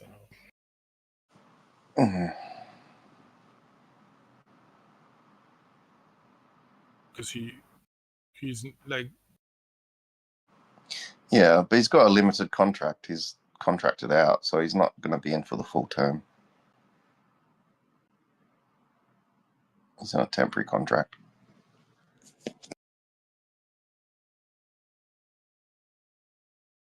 he's not there for 4 years. He's just there for a few months, and then Yeah, the position was an 18-month contract. He's like a private contractor. He can only do what he's doing because he's on a temporary contract, apparently. You remember, I mean, Elon as well had to sign up to the Defense Department, kind of bought into him. They needed his Skylink, so he got very busy and didn't get to execute the other things he was working on. do you know when is the next Starship launch? I'll Google that. I'll search that because No, they haven't got the people down from the space station yet. Aren't they supposed to go retrieve everyone from the International Space Station? I don't know if they've got them back down yet. But I don't know his launch schedule. No, don't, Susie. that's not interesting. It's just typical stuff, right? Getting people to space and back. We've been doing that for 70 years, all I know. Like this, but Starship is interesting. It's the biggest rocket. It's new. Mm. How about it does something and I don't know, maybe lands on? No, it's too early for that now. Well, I just heard an article on the news this morning. They're talking about requiring more beneficial bacteria on the station and in the air. There's too sterile in the spaceships for putting people up to Mars. So they're getting pretty serious about putting people up there for longer, saying they need pets up there. They'd better have had some cows, but they want to inject the beneficial bacteria from cows into rats and put that up there. It's weird. They're getting pretty serious about it. People are getting rashes and stuff like that because it's too sterile. What's the next step for Starship? Like I'm thinking maybe dock it to the space station. That would be pretty nice screenshot to take. And then land on the moon. That would be pretty nice. And then Mars. Yeah. Well, Moon's going to have to become a regular sort of event. Go back and forwards, because they're talking about Mars now more seriously. So. Oh, SpaceX is targeting March 3rd for Starship Flight 8. You know what else happens on March 3rd? It's supposed to be Trump's tariff news, no? Or is it 5th? No, it's 5th. Tariff news. 5th. So we're going to start March. The first day of trading in March is going to be with a rocket launch. If that rocket blows up on the launch pad, oh boy, that's not going to be a good start for the month. But if it's a success, then well, maybe we'll get a green March. All right, I'll shut up. I'm saying bullshit, but maybe it will help Doge pump. You're not the first person to trade a launch, Zusi. I don't know if it's bullshit.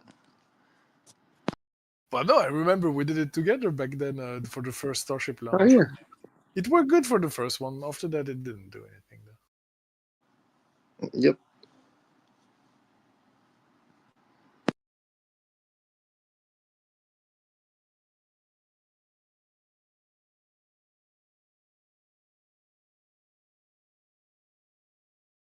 You know, Elon, if he does a test launch of Starship to the moon, a test landing of Starship on the moon, I'll probably put a Doge logo somewhere there now. Yeah, and they'll have a currency they'll need up there as well to buy and sell. On the moon? It's just 1 second lag. We can use Earth currency on the moon. No? It's 2 seconds. Right. Go and back. Oh, ping time. Yeah, fair enough.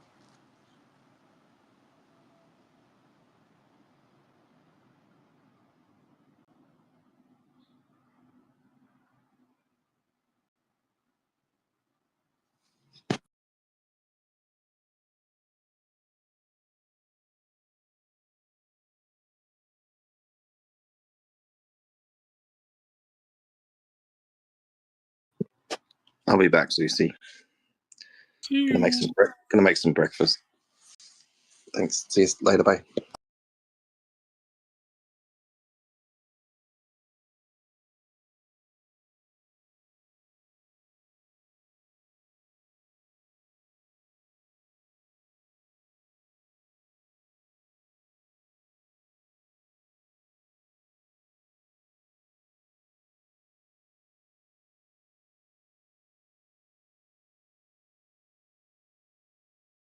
It's just another test flight. There's nothing special. Attempting to deploy satellites. Well, maybe test 9 will be interesting. What do they plan for test 9?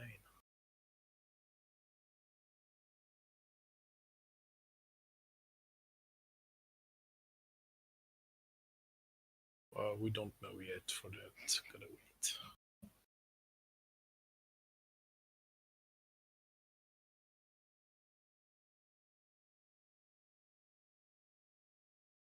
I'll watch it Monday if the timing is nice.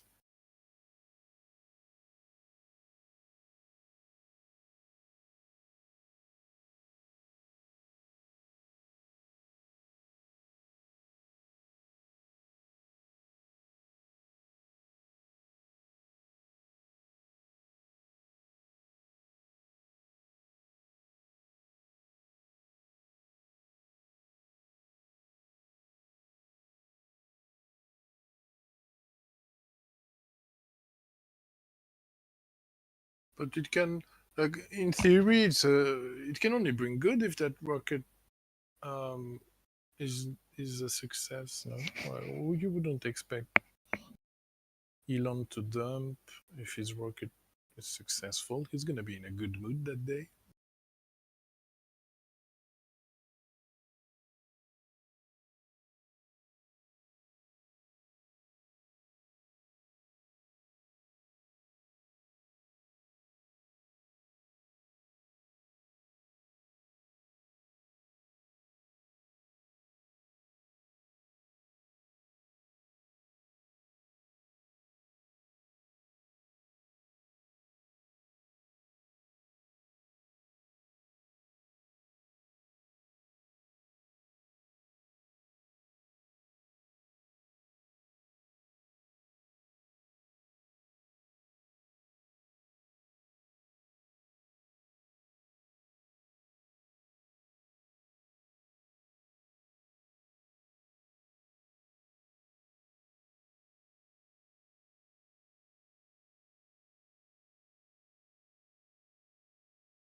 What's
up, fam?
I'm here, guys. I'm just wrapping up a couple things. I'll be right back.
All right, I'm back. Gotta order some food real quick. And I wanted to do it before you guys started talking about food.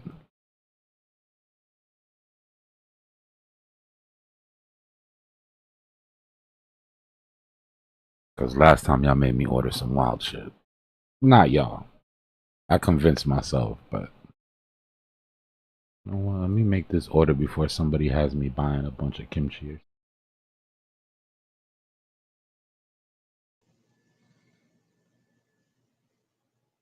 Bro, how can you afford food right now? Couple things I don't skimp on in life. I know, right? Food is one of them. I have a question. What's good, man? Hey, what's your opinion on this Bitcoin dominance with in regards to buying alts with this constant going down while Bitcoin is in fear? It looks like it might come down more. It looks good. I'm holding to my guns and I'm waiting for it to get down into the 59s. We're almost there, right? We're basically at that golden pocket retracement. But I'll start dabbling a little bit more into the lower cap stuff once we're down underneath 60 officially. And then this red line, excuse me, was my alts and danger line. Once it gets underneath that, I'm full board back into alts. So you can look at it like a range, right? If we got to set up a range, Okay. look at it like this: from 60 Thank you. down to 58.8 is where I'm cautiously starting to dabble into things that look good. Underneath that, I'm reloading on the positions for everything that I want to keep.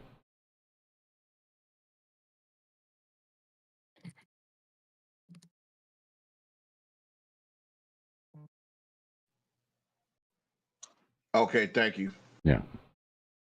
I'll make a big deal out of it once we get underneath 60 because I made a big deal out of not being in some of the lower cap alts. So I want to make sure to make it clear.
I'm going to add USDT dominance to the chart, to the BTC Dom chart.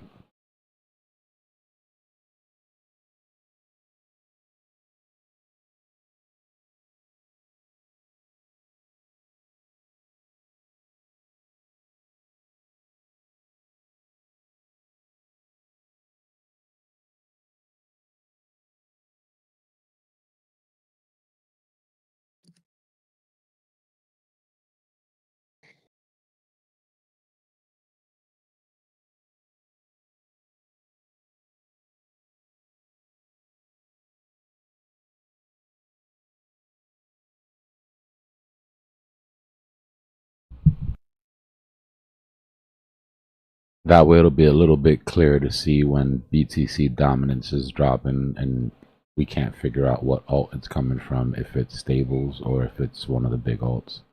In this case, it was stables.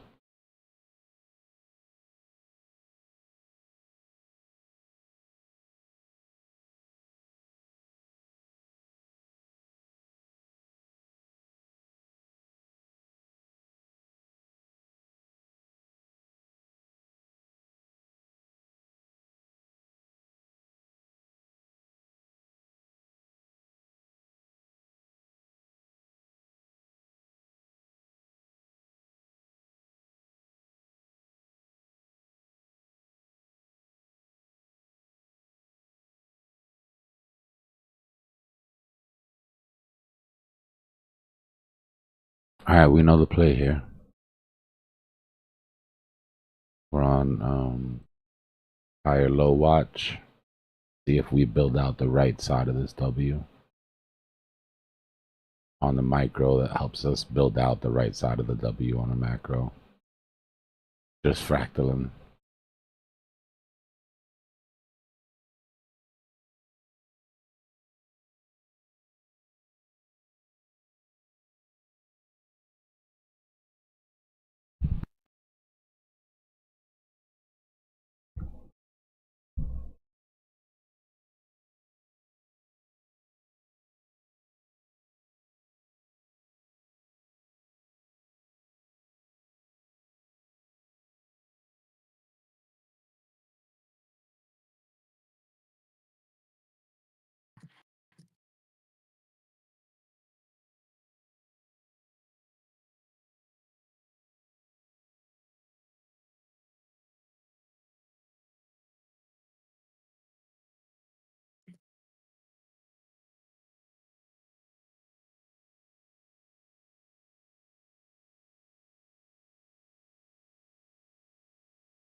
USDC and USDT would be the ones you really want to watch.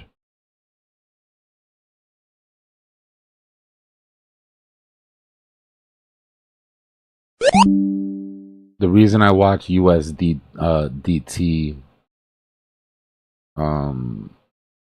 is because till now it's been the most reactive, but we're gonna start to see that change. You see, if you put them both on the screen, they'll be pretty similar to each other.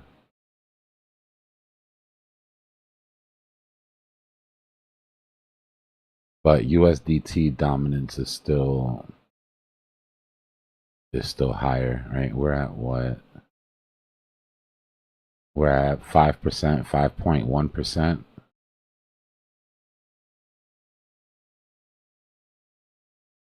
And let's see what USDC dominance is.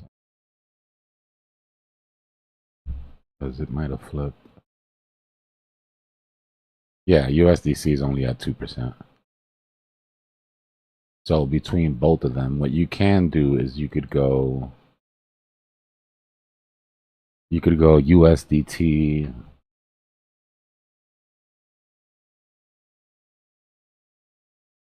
Go USDT plus USDC.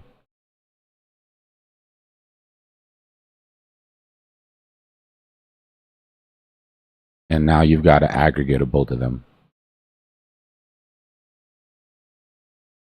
Right. Remember that you don't only have to put charts into TradingView, you can put equations. So now you have USDT and USDC. And if you want, you could add DAI, you could add USDCE, you could add the Ripple stable. You could make a whole, sort of chart of all the stables.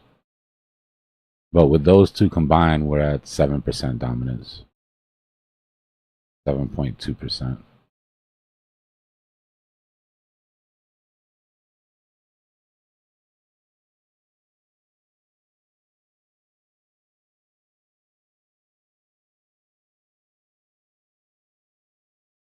No.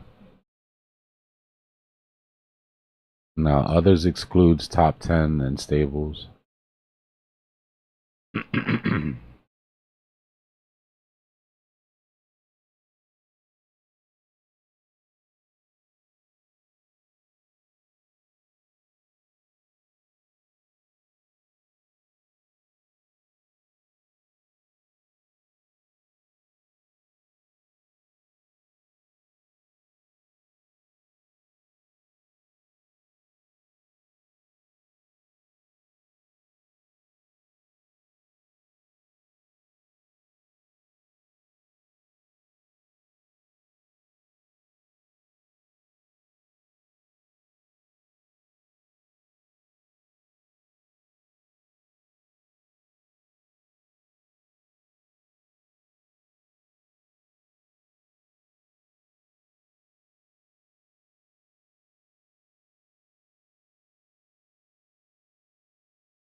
Yeah, Jocko, fear and greed is crazy right now.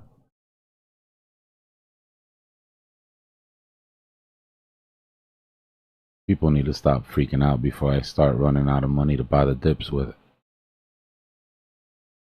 Nah, I was down to 10. At least yesterday. I'm not sure what it's at today. Let's see.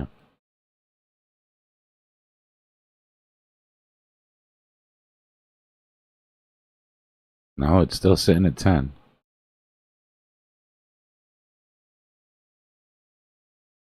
Yeah, that's crazy, bro.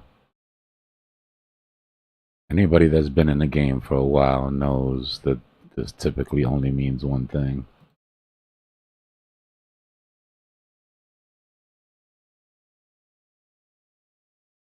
Yep.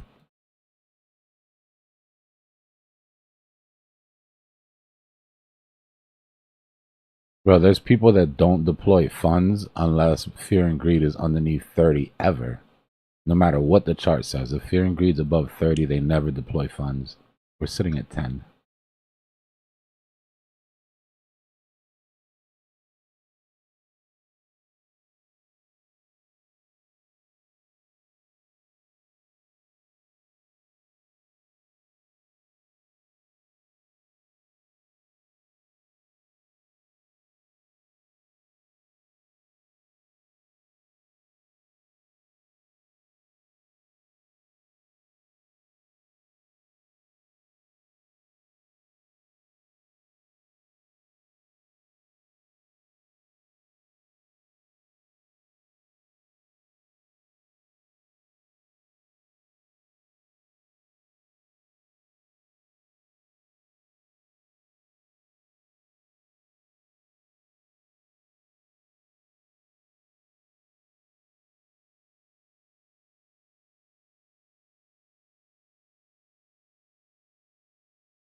Yeah, we hit 9 during COVID and we thought the world was over. We had full countries shutting down.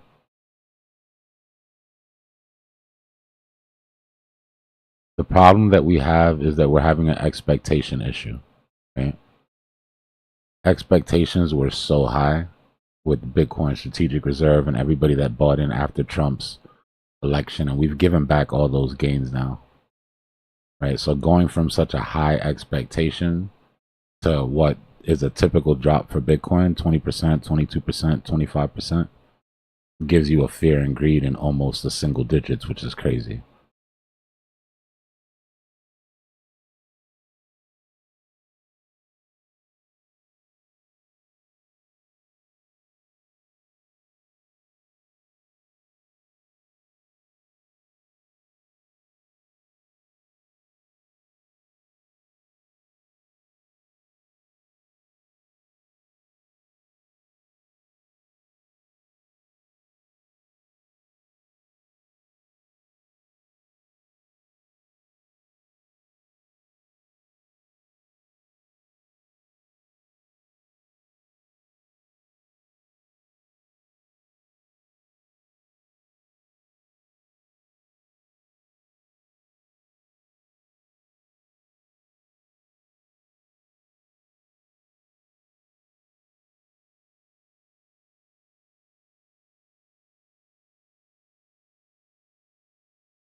Guys, we can't we can't be surprised by BlackRock and Fidelity and everybody dumping off at the bottoms. It's literally what they've done the whole time. Remember that while we consider them to be smart money, the retail that's controlling the ETFs is not. So if we look back, we've seen them buying the very tops and selling the very bottoms, and we know who does that, right? That's the fingerprint of retail.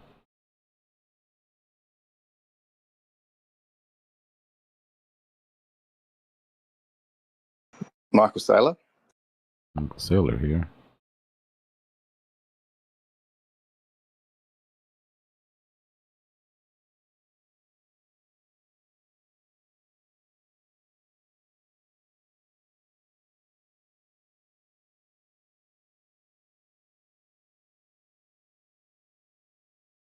Well, we need to counter trade that. Right? It's not think like them. It's just realize what they're doing and counter trade it because, like I said, they've sold all the bottoms. The very bottoms have been their biggest outflow days. Have been on macro lows. When we start to see those inflows, that's when you start to worry, right? When you're at the top of the pump and you see the biggest inflow for BlackRock in the last month or two.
Yeah, we're over the 50 on the 5, but we're trying to get over that 50 on the 15.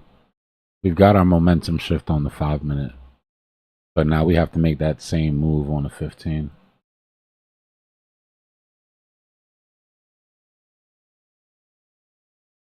It's all about mean reversion and momentum shifts, guys. Just boiling it down to first principles right now.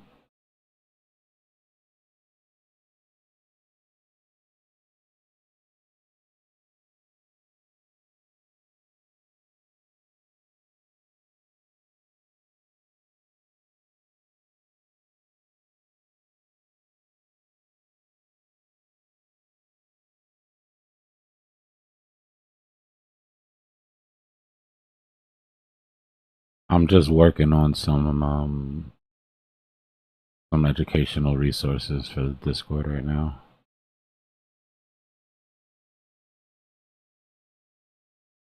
That's USDT dominance, Dre. They're kind of trading inverse to each other, so.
Yo, what's up, man?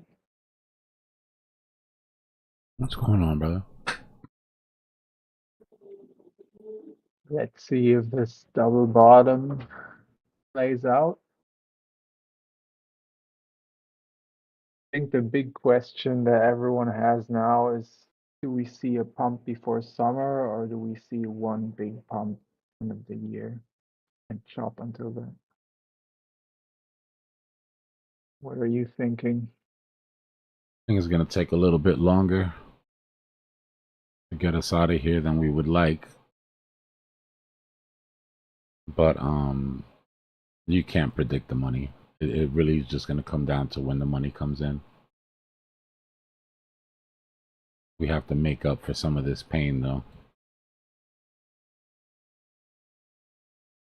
I've seen some charts on M2 money supply going up. Mm-hmm. But I mean, there's just too many different variables, right? Especially now with Trump in office and the trade wars and all of that.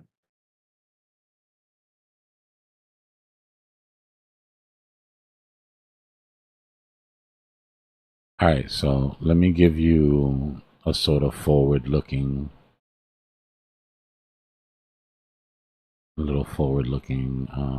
preview here. I'm gonna go eat soon.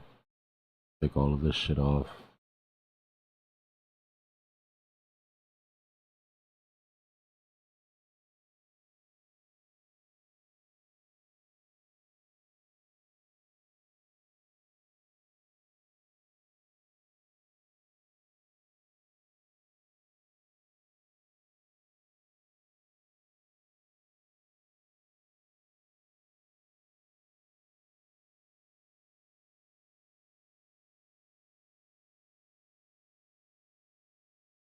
All right, so our zero play here, meaning bullishness gone, have to completely reset. Our zero play here would be at our lows. Right, 82.6 comes down, scrap, try to catch the bottom again. Our targets that we need to hit, right? And we can't ignore everything up here. Ignore all of these numbers. We're sitting underneath one. You only pay attention to one right now. So our first level would be getting above that 200 that's sitting at 1. We can get above that 200 and hold momentum, then we can start to look at 87, which is our 800 EMA. If we can get above that 800 EMA and hold momentum, then we can start looking at our vector gap range in the 90s. If that clears and we hold, then and only then can we start looking at the higher vector 93. And if that gets taken, then we can look at the psychological high and low that's sitting way up at 96. But I don't want anybody getting ahead of themselves. Yeah, like I don't want, the reason I'm saying it is because I don't want anybody getting ahead of themselves. Only thing that's important right now is the space between 1 and 0. This is the only part of the chart that matters. What happens in this range. Once we get above 1 and hold it, then you can start worrying about up here. So if we hit 1 and 2, then we have that W, then we get a measured move up to Yeah, which means unless you can get over 2, you're not even supposed to be looking at 3. 3 doesn't exist unless you get over 2 and hold.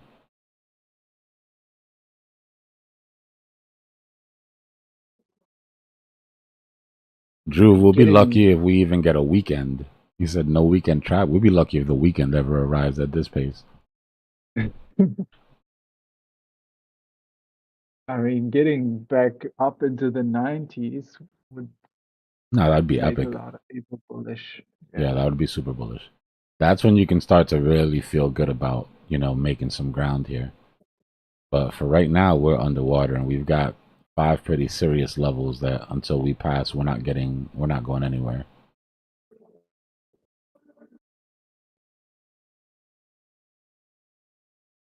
So 2 would give And why us did CZ do this to us, man? money. Have you seen BNB chart? It looks amazing. Oh no, I haven't looked at it. Yeah, BNB looks Didn't great. look up. Honestly, what I think it is all of, and it wasn't just Binance. Binance is getting the biggest heat from it because they sent the most, but Coinbase also sent coins to Wintermute. I mean, maybe they were just anticipating the dump anyway. So they thought, better Anticipating, get out now. creating, potato. Yeah, I mean, if they didn't do it, Well, that's part of then my the thesis. tariff- My thesis is that all the big guys anticipated the drop from the Bybit hack. Bybit handled it so efficiently that they didn't get the Bybit drop from the hack, so they had to create the drop because the shorts were already in place. Wouldn't this all be irrelevant if, like, Trump announced the tariffs again and TradFi nuked? So we would have nuked anyways, right? Yeah, chances are it's possible. We banged against that floor a couple times, but I'll tell you that we saw every bit of FUD that they could possibly throw, from USDT depegging to tariffs to, I mean, they threw everything down at those bottoms and they couldn't get us to where they got us now without just physically selling off. So Didn't that happen in all the bull runs in the past ones yeah, where you get these capitulations. If we look at the hash periods ribbons, you'll where see. all the FUD comes? Yeah, if you look at the hash ribbons, you'll see that we're in minor capitulation right now.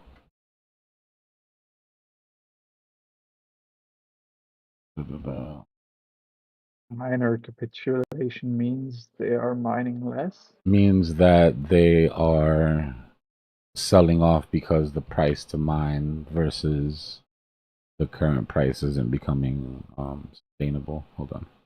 Oh yeah, makes sense. Which then decreases the hash rate, and then it gets. But those mark competitive. bottoms, right? That's hash rate indicator. Where are we?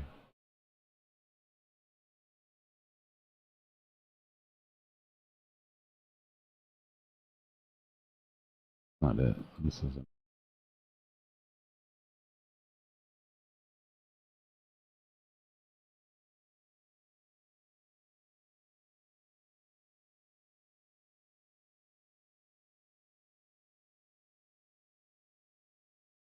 I'll find it and I'll show it to you. I haven't pulled it up for a long time, but I know that I know that the capitulation signal went out the other day.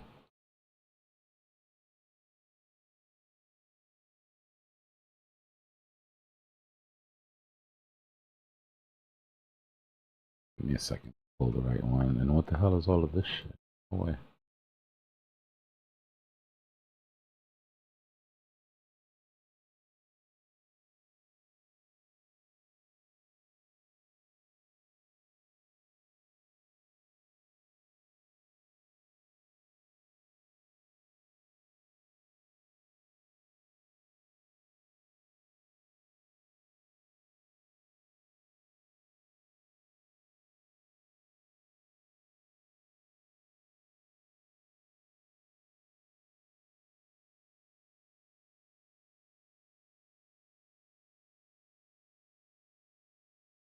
Oh, okay, my food's here. Let me go grab that.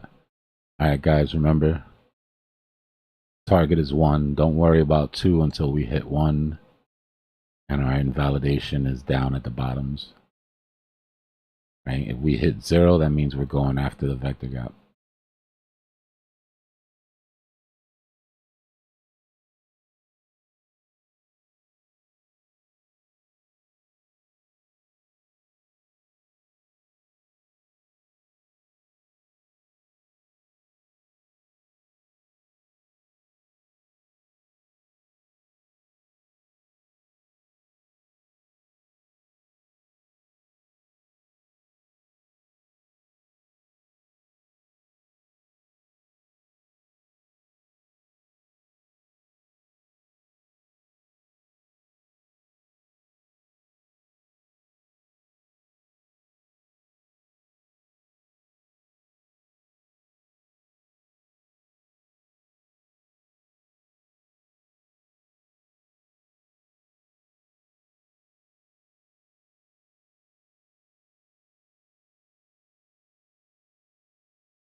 Uh-oh.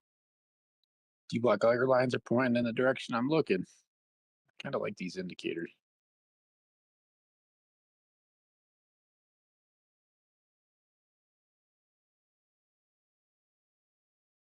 See what happens here at this 50. 5 and 13 are going to tap. Keep going.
Yo, anyone here?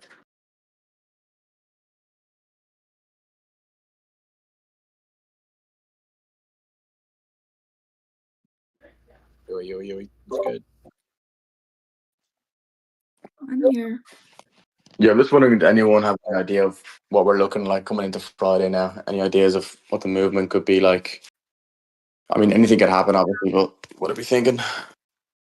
Down.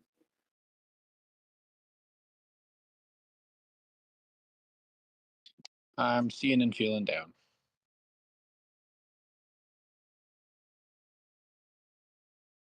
Well, you never know, BJ. If it's going to happen, it come down to fast, quick wick and get to where it needs to, clear out all kinds of gaps, wreck liquidations, and get back on the move. If it's going to do it, or it could just slowly take its sweet ass time.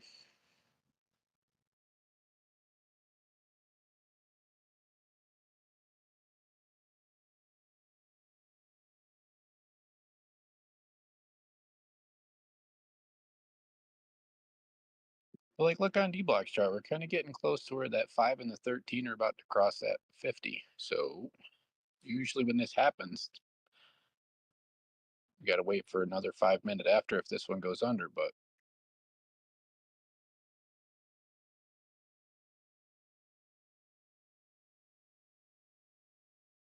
Yeah, I mean, as I was saying earlier, I think we're due like a crazy move that is unexpected. So I think anything could happen, to be honest. Like we've seen Bitcoin do it. We've seen Bitcoin do crazy things. So everyone's talking about how we have to kind of close above that 93K for the monthly close.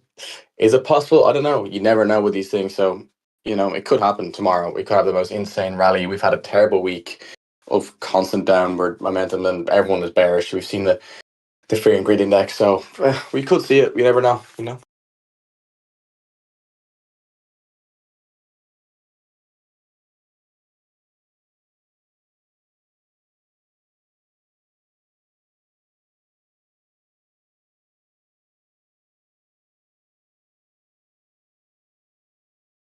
Like, I genuinely think we could maybe see 93K tomorrow but we don't. We just don't know.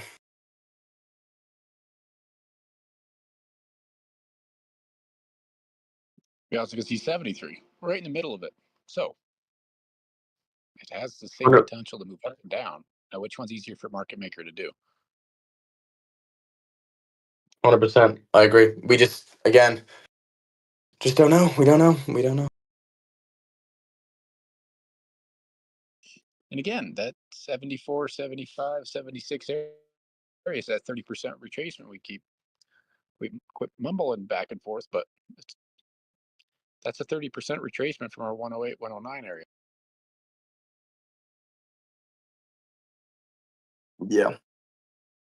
I mean, I guess if you follow TA, then yeah, that's, I guess, the level we should be looking at. But there's been a lot of moments where TA don't work. I mean, Bitcoin hasn't come down 30%, but shit, everything else across the board has at least like dropped 50% or more. It's pretty rough. Yeah, I always like to. I will like to point out that this cycle is definitely different. So anything can happen. We don't really know, especially with there being so much more money in crypto now as well. We just don't know. Like, if a big group of people or a big organization wants to press the buy button right now, or in 6 hours or in 7 hours, they'll do it and they'll send it up, and the market will follow. So we just don't know.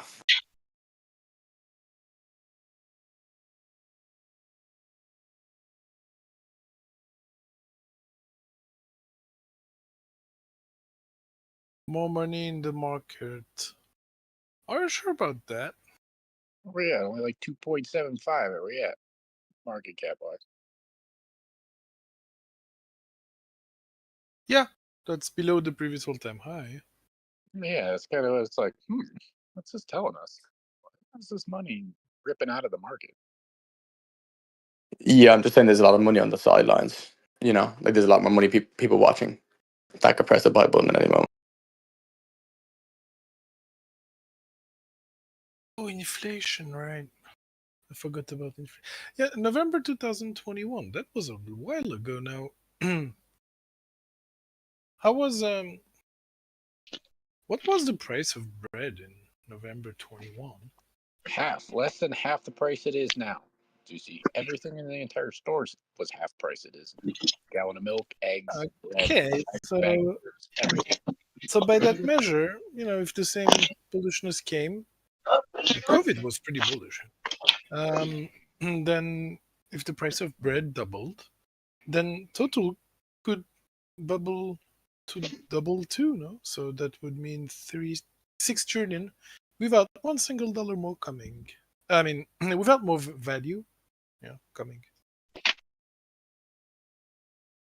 6 trillion. Oh. Now the question becomes, what's gonna go up if market cap reaches 6 trillion?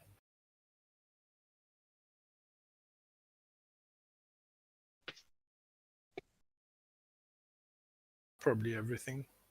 But what's gonna go up more?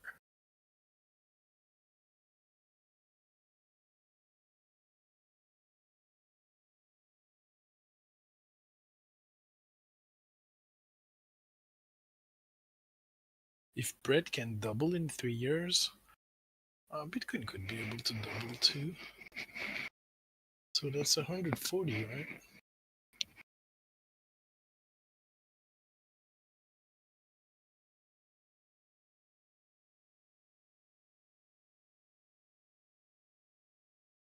You sure bread doubled? That seems a lot. 10, 20, 30, 20. There's been like 20, 25% inflation now since then. Not 50. Yeah, that's what I keep saying. Our inflation is closer to 100. Everybody says 15. I'm like, everything across the board costs 100% more out there.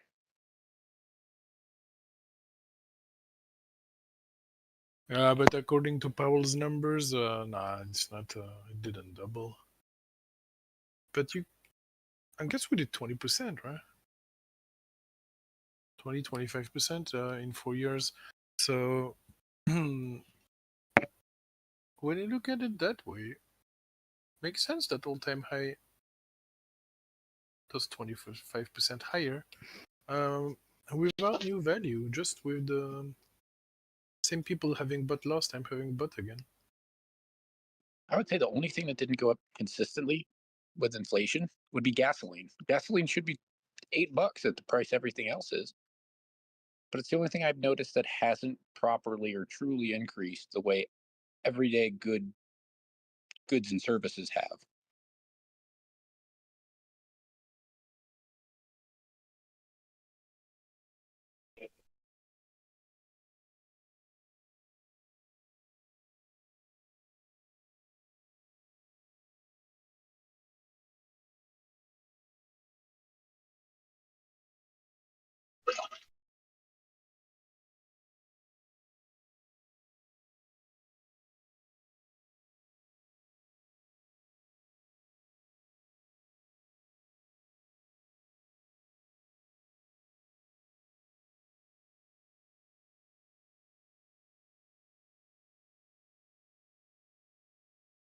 All right, looks like the 13's now crossing. We gotta wait for one more candle to confirm it, though. And last February was very bullish. 24. Oh. They switched into opposite. All right, sweet. Yeah, I'll be selling in October. October 2000. Wait, I'm confused. October, you want to sell in October this year? What do we do in October 2024? We had to have all of our bags packed, remember? But from the year before, I mean, you know. You know what I'm saying? It was 2023. Yeah, it was 2023, not 24. October 24 was a good month too, but February or. Well, both fell down. June, yeah, June was a terrible birthday of mine because my birthday's like middle of June. Yep, might be June. February 24 was freaking green. Bitcoin pumped 50% in February 24. Then I think we broke that in November of this year. Right? Yeah. We did even bigger green candle. Red, green, red, green. You know what? As long as we don't threaten the uptrend, Bitcoin doesn't have that much room left for that. Like another 20% down, and you're gonna threaten it. But as long as we don't threaten that, for all I know, we're still going up.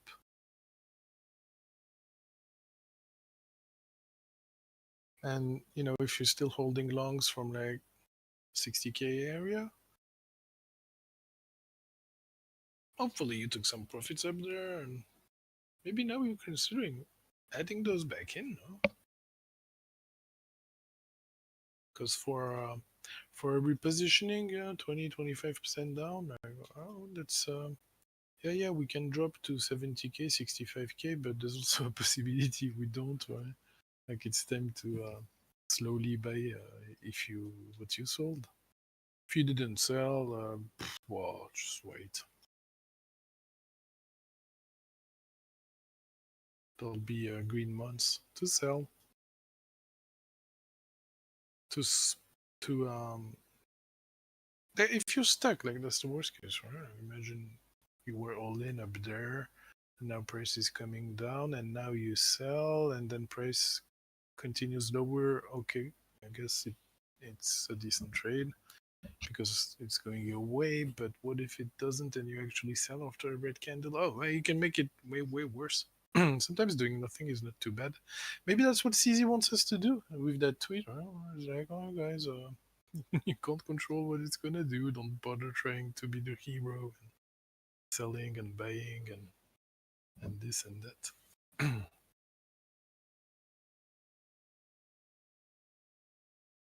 Because we sell resistance and we buy support, and you know, total is already below 74K, so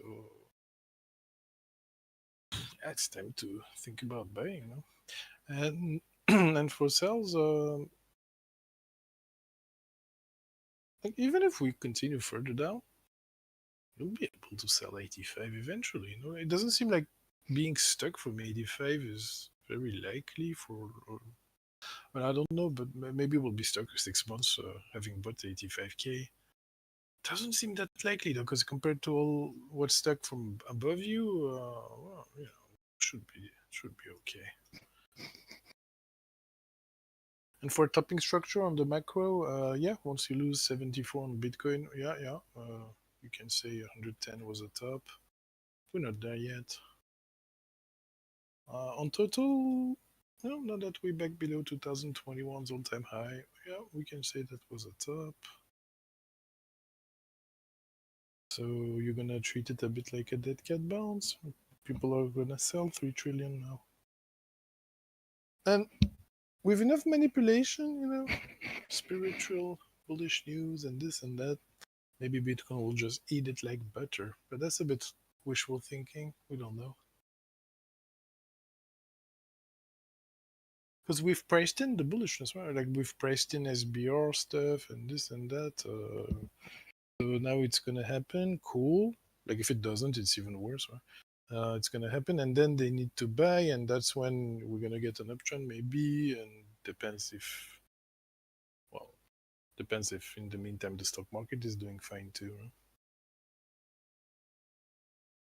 Tomorrow is Friday.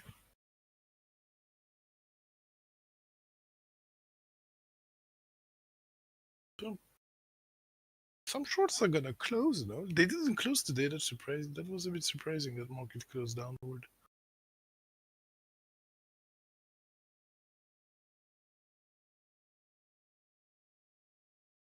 But yeah, just just shorts closing should, you know, give us a little bit of a rescue boat at least. For those who want to panic sell, you know, you should create at least a B up eventually. So right now a B up is like 2,600 on ETH, and on Bitcoin you'd need 89K.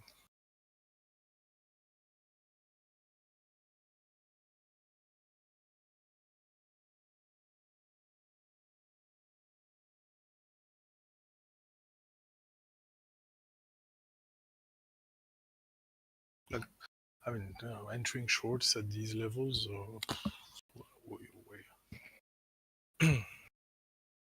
you gotta zoom in. Because if you zoom out, you're like, oh, yeah, I have the trend with me, but I'm a bit late to the shorting party.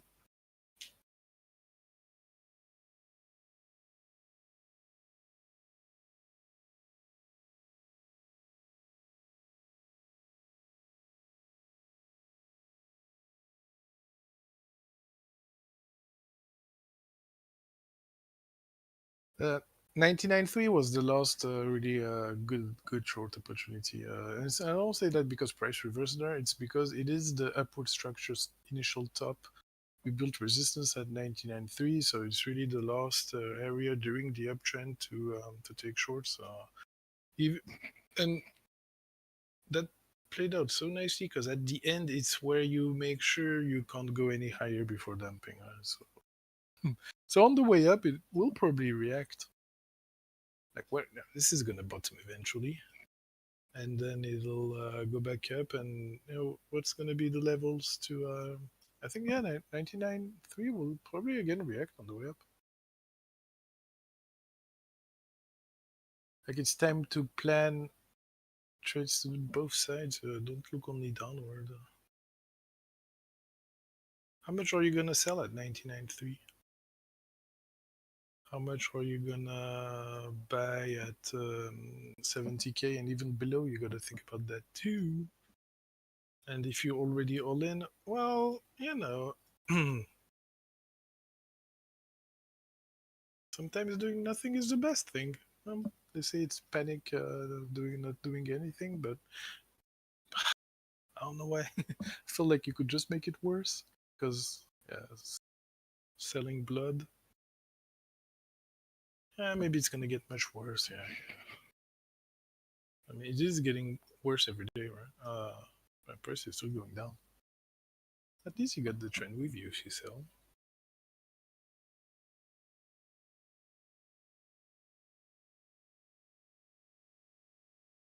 Oh no. Good luck. Good luck to all. For me, the plan was to buy 85, so I did that, and price continuing downward.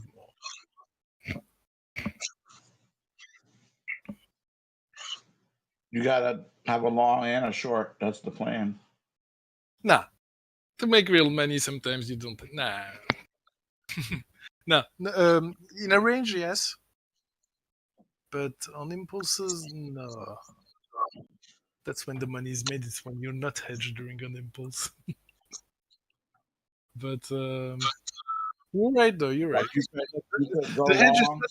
not, it's not on leverage. I mean, like on you can hedge many different ways, right? But just having money on the sideline while you are trying to catch along is a hedge, right? In a sense. Yeah, you could do that too. Because that money is, I mean, even though you're not hedged on your current exposition, you're hedged with what's not exposed now. So.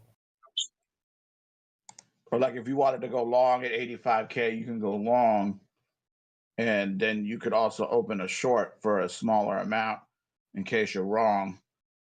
And then when it goes down, close your short and then put that back into the long. Yeah, but it's more like when there's indecision, that's better now than when here the price is pretty decided. It decided to break the range to the downside. Well, that's up to you to determine which way you think it's going to go. But with the range between 90 and 105, 5th of December scandal, that thing defined, on 5th of December, we defined the range and then we stayed in it for a few months and now we broke it to the downside. We even got a bit of a retest upward with the re-entry. I guess you could, that could have been a short too, yeah. Failure to reclaim the 5th of December low. We couldn't even go that far, actually. We failed to reclaim 13th of January gap. By the way, Nasdaq is just at 13th of January, so Bitcoin is still missing like 5K compared to the stock market. So that's what you could expect in a bullish scenario. You know, have a weekend where Bitcoin erases that overextension down compared to the stock market, if there's any correlation still. Yeah, I could see that happen, but not tomorrow. I don't think it's gonna pump during the. Well, I don't know what it's. I don't know what's gonna happen, but I wouldn't expect too much bullishness tomorrow. But during the weekend, so after the monthly close, let's close it really as bad as we can, as low as we can, and then for Sunday, for the end of the weekend, maybe we'll get a bit of bullishness with the new month. A bit like let's forget February, go on to March. It might even have to wait a bit more with those tariff announcements next week and all. I'm sure people are expecting a bit too bad from those news. Like it looks like we're pricing in that tariffs are going to be bad for the economy, which makes sense. We're also pricing in that more people unemployed is not really a good thing for the economy, even though they were employed to do nothing. Okay, but actually, we're probably still doing something, a little bit at least. We're also pricing in that, and I guess the idea is also to dump as much as possible, so that Powell rate cuts, so that housing goes up, and people who own their houses are happy, and people who don't own houses can borrow money to pay their landlords. It's an odd system.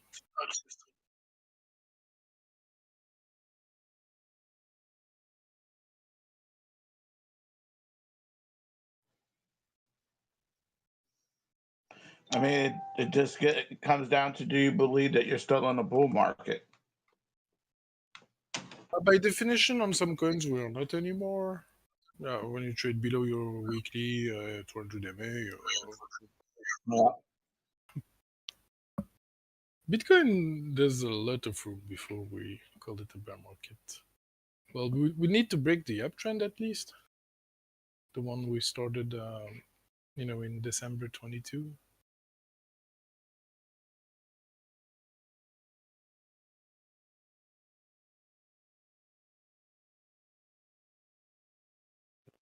Go to 80K. But even if if you want to be bearish and you assume we're starting the real bear market and 110 was the top, it's not gonna go just straight down during the bear market. You'll have bounces, and some of them are really worthwhile too long. And I guess here it's gonna be somewhere around 70K. It's like that last bounce. A lot of tokens came up like 20, 15, 20%. It's not bad with leverage. But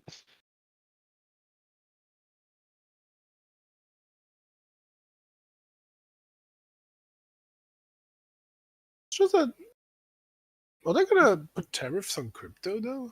Doesn't this seem a bit? All that was a dead cat bounce. That fear on the stock market of tariffs slowing down the economy is making people sell crypto. That doesn't make that much sense. More to it than that. Unless they put tariffs on crypto.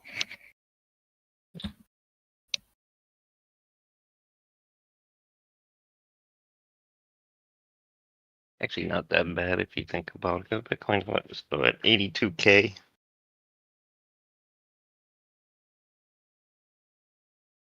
We've been asking for this for how long? Many people were calling for 70K. The Bitcoin retraces 30% every time, right? To need it to go back up. God, look at that big candle, jeez. Then when it happens, we seem shocked.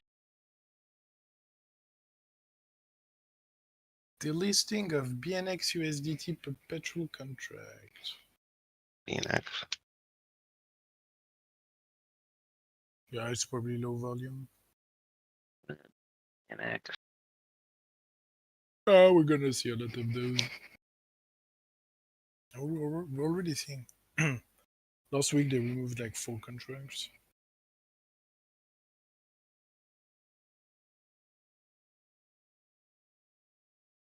Bitcoin right now.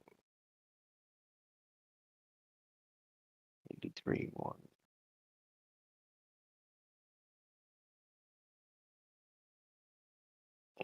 And weekly, man, we have to. It almost looks like it wants to go to at least 80K, 80,200 at least. And what if that thing could end up at 66K? 74. Saying in between that, yeah, that'd make the middle of that candle on the weekend. Yeah. Take 30% off of 108,000. But I've been saying that for like a month now. I think Coinbase just crashed. It happens every time there's sells off. Oh, Every time there's selling, man, Coinbase crashes. That's why I don't miss being over there. That shit is so sorry. That's kind of is because it means that whatever low we're gonna reach, will probably hold for a bit. Oh, Coinbase crashes. Because they Maybe we're should coming have, down and more. there's just too many people Sells. pressing in the same direction. Oh, yeah. Whoa. That was big candles on Bitcoin. Jesus, that came down fast. Slow down, Bitcoin. Well, damn, let me go look at my short. Jesus, Bitcoin is dumping. Let's go. La, la, la, la. 80K, let's go.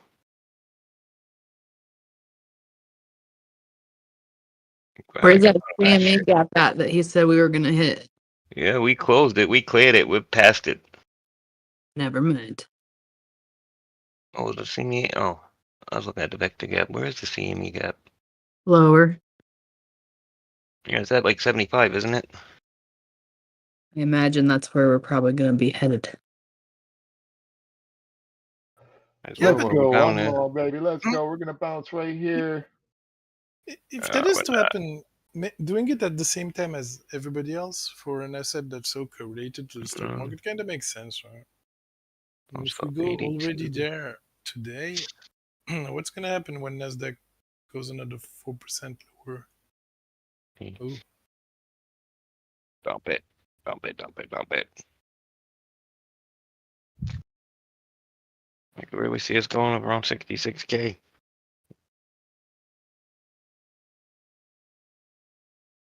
don't think it will, but it seems logical.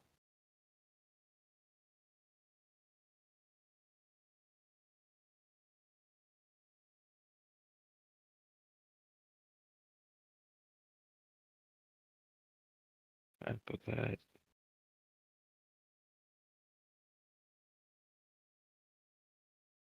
$66.8. Yeah, around 75 would make sense. 70K even, I think. Around there. 73.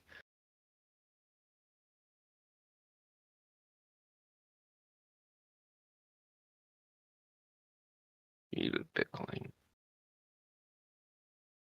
Dump it. Dump it, dump it, dump it.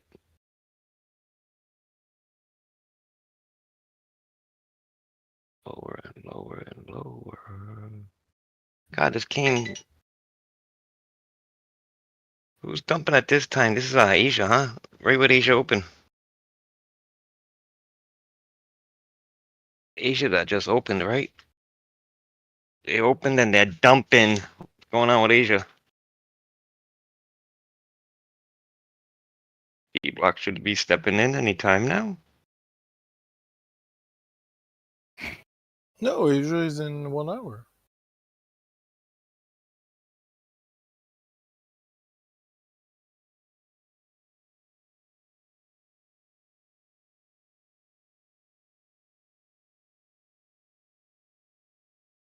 Bitcoin is close to 30% since 109. Well, you know, the math is pretty easy because we're close to 100K, right? So 110, 80K, 30%. If you look at it at the weekly, you see where it wants to go.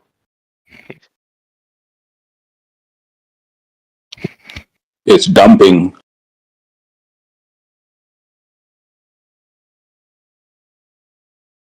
Bumpity bumpity dump bump.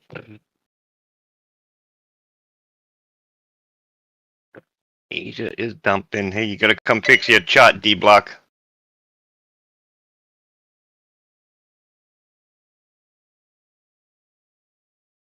I'm actually scared to buy.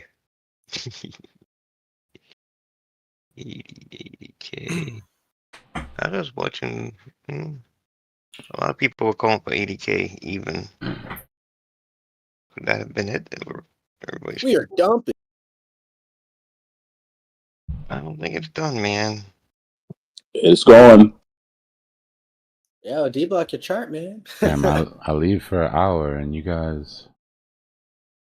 Yeah, what are you doing to us, man? Me? You were left in charge of the charts. I You guys came on do. looking for you.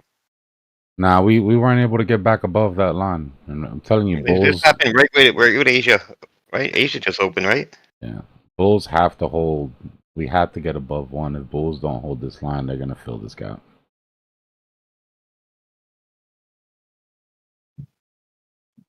Where's the CME gap?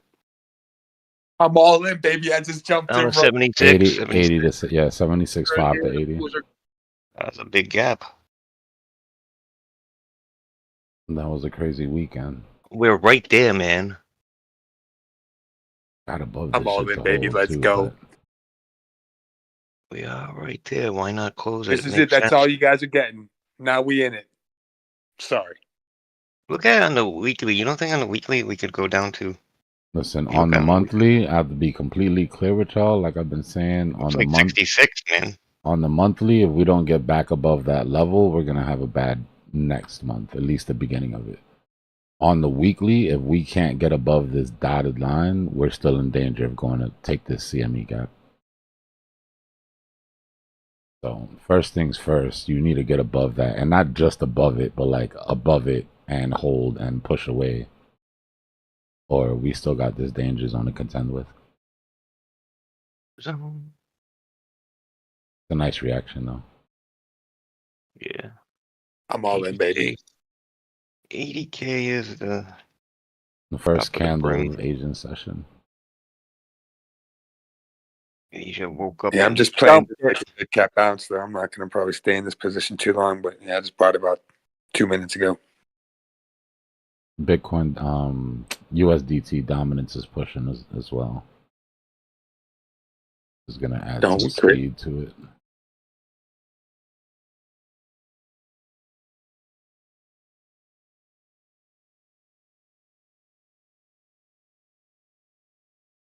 Yeah, at this point, we should be like circus knife jugglers. It used to be automatic to try to catch a falling knife at this point. As much practice as we've had in the last 2 months. Oh, yeah, my fingers are all cut up. Doing it wrong.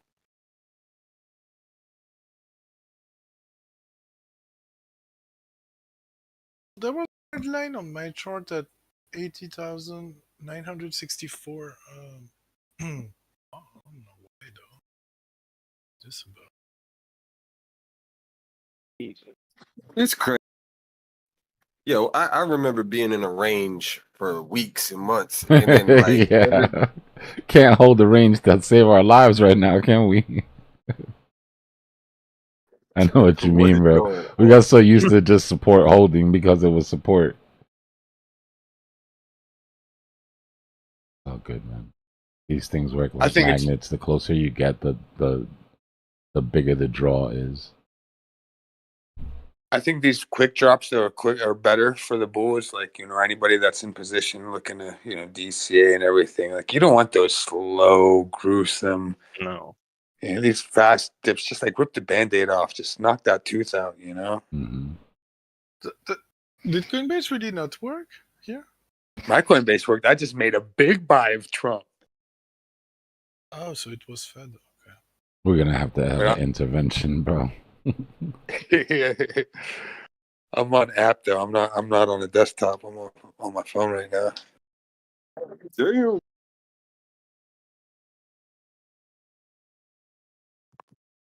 Apparently, you can do buys, but the charts aren't loading. Oh, you look at charts? I don't even look at charts. All I do is look at Bitcoin. So, order flow wise, this is only 1/3 of what got absorbed yesterday.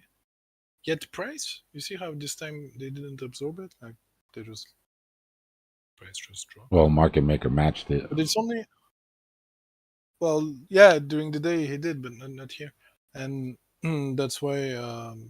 Well, you could get another. If you want to do another I 3,000. don't like that wick. That shows us where we're going, man. Like Can this chase is that only wick for the rest of 1,000. the night.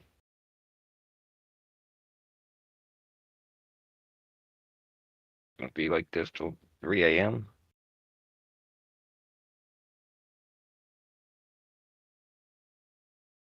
No, The first of the month. Wake you up, gotta let wake it up, breathe wake to up. sell again a bit. And if charts aren't loading up, people can't sell either.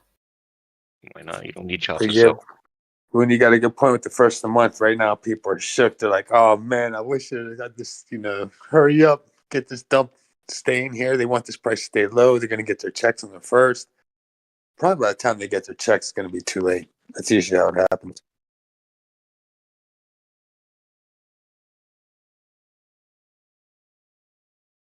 He's 7 days in February. I keep forgetting about that shit. And here we go, one more day, and we're in the next month already. Today's the last, right? Yeah. We'll get paid in the No, middle no, of we the got 28. There's 28.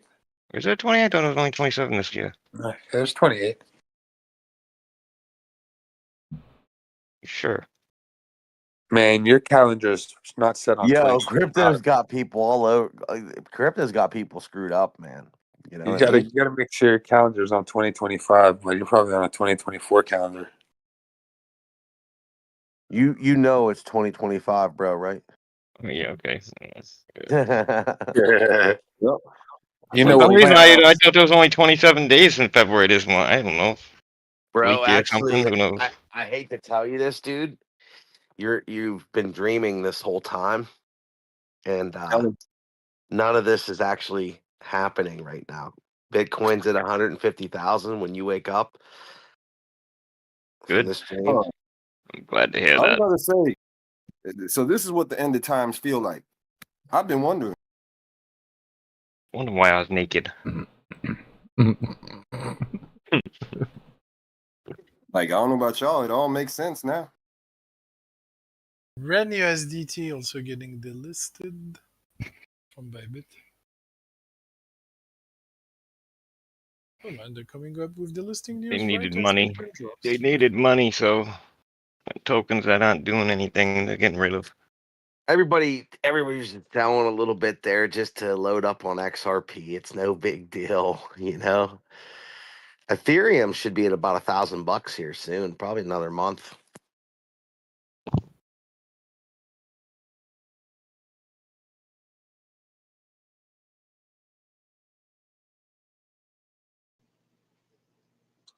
What did you say was getting delisted, Looney? I didn't say that was Zusi. Ren, I think he said. There was a couple of them on Bybit. It's not the spot coin, it's the contract. But what was it? Ren?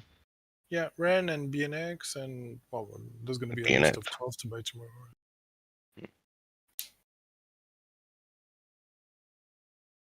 That was Ren, R-E-N, or was it Ran? I Say Ran? closed the notification. It's funny, Bybit sends me delisting notifications while price is going down. Should we buy or sell? Like, what's the... Yeah, You they don't can want you to sell sell it it at when it's any up. other time then, right?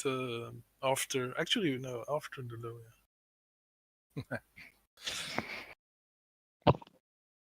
In the meantime, Bitcoin is back above its previous low, so you know. USDT dominance is in a damn cup and handle too, just to add insult to injury here. If this thing pops out, we're gonna go fill that CME gap.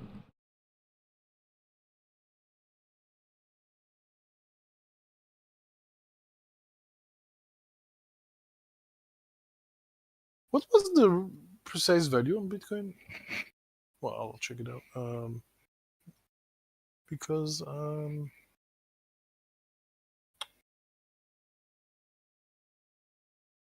nah, You know, needs a new camera, man. I don't know why I'm watching him in 720p, 480, whatever this is.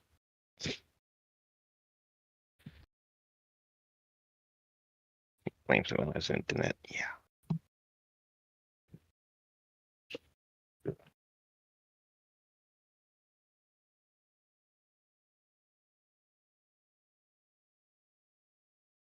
Mm-hmm. RSI wise, Well, Bitcoin. yeah, we can't we can't drop price continuing downward. RSI still cooling off to the upside. Even on That's like the dominance. 15 minutes. Bam, bam. 3 times low, 3 times higher low. Bitcoin Oh needs no, to bro. and Bitcoin needs to dump it a lot to erase that. Like, not just this. The measured move from this gives us that CME gap fill. We need dominance to fall apart here. If dominance breaks out in this cup and handle, our M pattern is gonna give us our CME. Our CME gap is right here. 76.5 to 80. You know, futures are pretty flat. It's not like ES is dropping or anything. I mean, it did too, actually. It did a wick down, but It's sick how it's just total opposite, identical, man. Mm-hmm. Like a mirror. Yeah, it's ugly. Down to the candle, like on the 1 minute. Mm-hmm.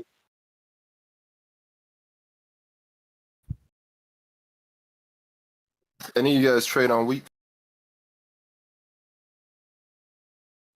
Oh, we every day. WeX. It's Oh, actually yeah. WeX. I didn't even know it was. It's people Yeah, call it WeX. we exchange. Yeah. WeX. Nah, not trading on weed. We do that already. I'm not. Weeks. I don't know. I was just asking. Did y'all see that they raised the leverage to 400x? Oh, shoot. Oh yeah. That's usually what happens right before you get that letter that says if you're from the United States, you can no longer use our service. They try to squeeze out as much liquidity as they can. Oh yeah, and they got some what do they call it? Like little promotional reward contest thing going where the more you trade on 300x plus, like the more rewards you get. It's hot. I've noticed there's some tokens, man. The charts on weeks, man. I want to use the charts on there because it's dumping elsewhere on weeks. It doesn't show it. And then it'll all happen like in one candle, like half an hour later. Oh, I know, bro. Same thing with the moving averages. The moving averages move. God, I was watching on there. I'm like, hey, it's not dumping. Then boom, 8% candle. Oh man, it doesn't catch up though. Then it just does it all at once. Yeah, 400x on BTC and ETH. I think that's it. Crazy. You think that's bad? Go to Coinbase chart sometimes, and it'll show a red candle when it's green. Yeah, I've seen green candles going down. Yep. Red candles going up is I seen some freaky shit.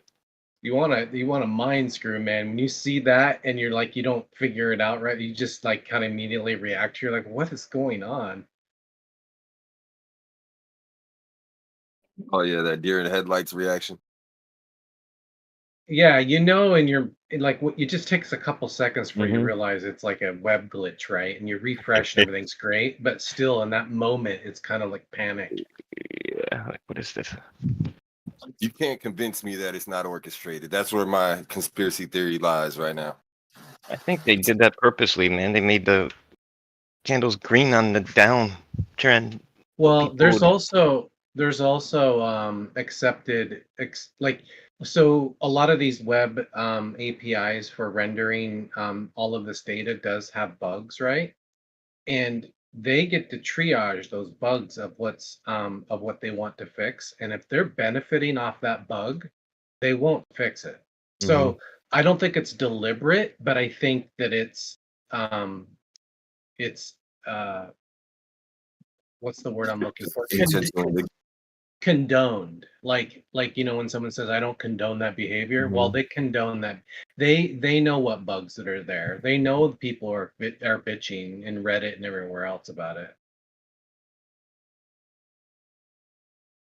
They know Yeah, now. bro,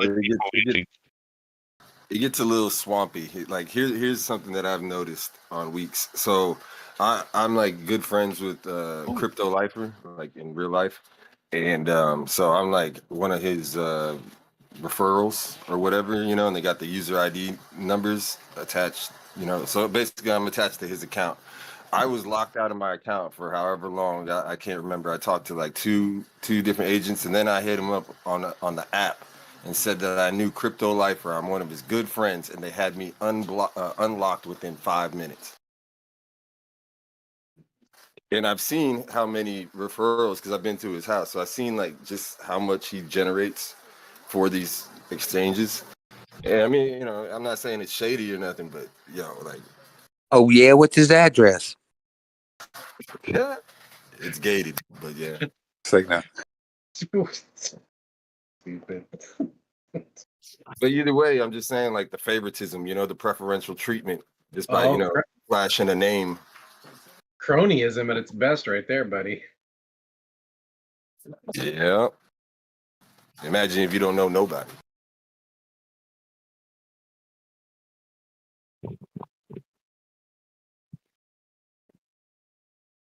All right, am I gonna have to dump this bag already?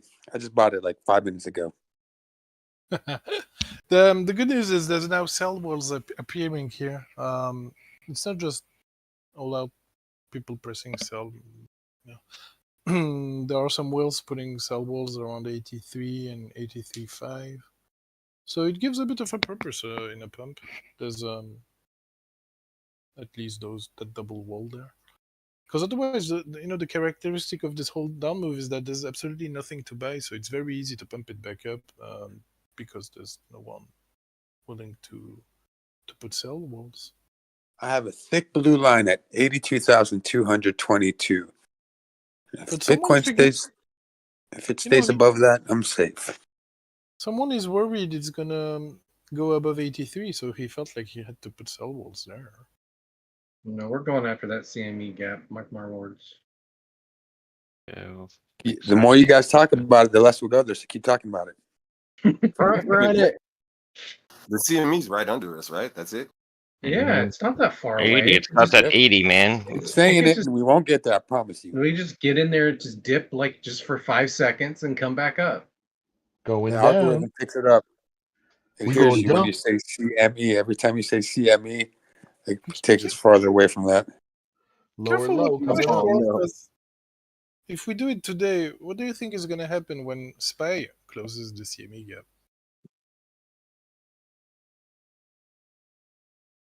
Like, you want to buy it right now, but I mean, if you did buy right now, man, and it dips down there, you're not gonna. And let's say you were away from your PC, you're not even gonna know what happened.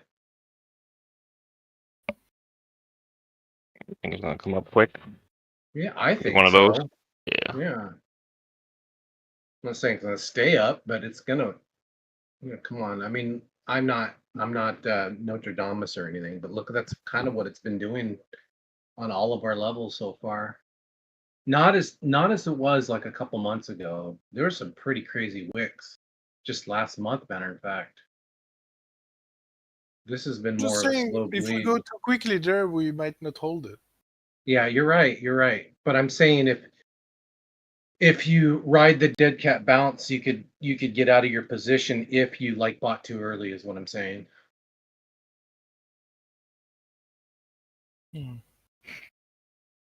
Like Drew was saying 82, and I'm saying if you buy at 82 and it dips down to 77, it might come back up to like what, 81.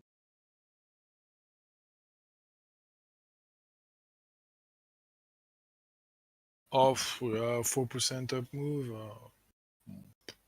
I'm on the sidelines, man. I'm I completely wouldn't out. call Ever that a since dead cat bounce. You know, right now a dead cat bounce is like 89K at least, even higher than that. It's gonna look like an uptrend. No? well, I mean in a small time frame. Dead cat, not like These are not dead cat bounces. Each of these bounces is just continuation to the downside. No, you're right. That's what I was High, saying. lower Like high, lower we high. were getting them like last month, but we're not getting them anymore. We're bleeding. What's the Alts definition of dead dumping. cat bounce? We broke a range to Look the at down. alts, guys. Look at alts. What? Which ones? Dumping. I'm not. I don't know the definition of a cat. Oh my god, dead cat bounce. But what? Kit Dad. Yeah, dude. I haven't taken my M&M. But like when it comes up and it hits an EMA or an MA, depending on what time frame, and it looks like it's going to break it, and it rejects and comes back down.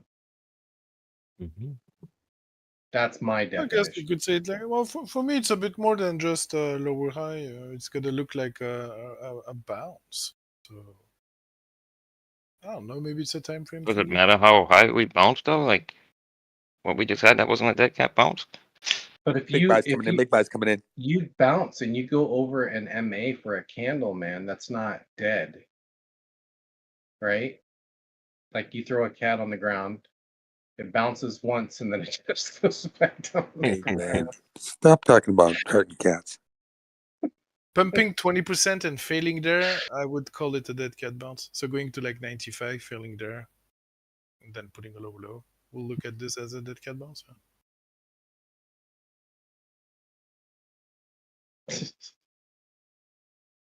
Think a cat would bounce that high. You Why never don't they know. ever say dead dog bounce? But they get Have that you ever from seen? People love Have you ever dogs. seen?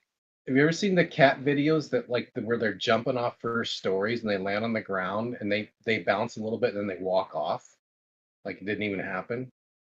Crazy. Extreme fear. Yesterday it was at a 10. Now it's at a 16. Interesting. Where are the crypto bros? Why is no one freaking out?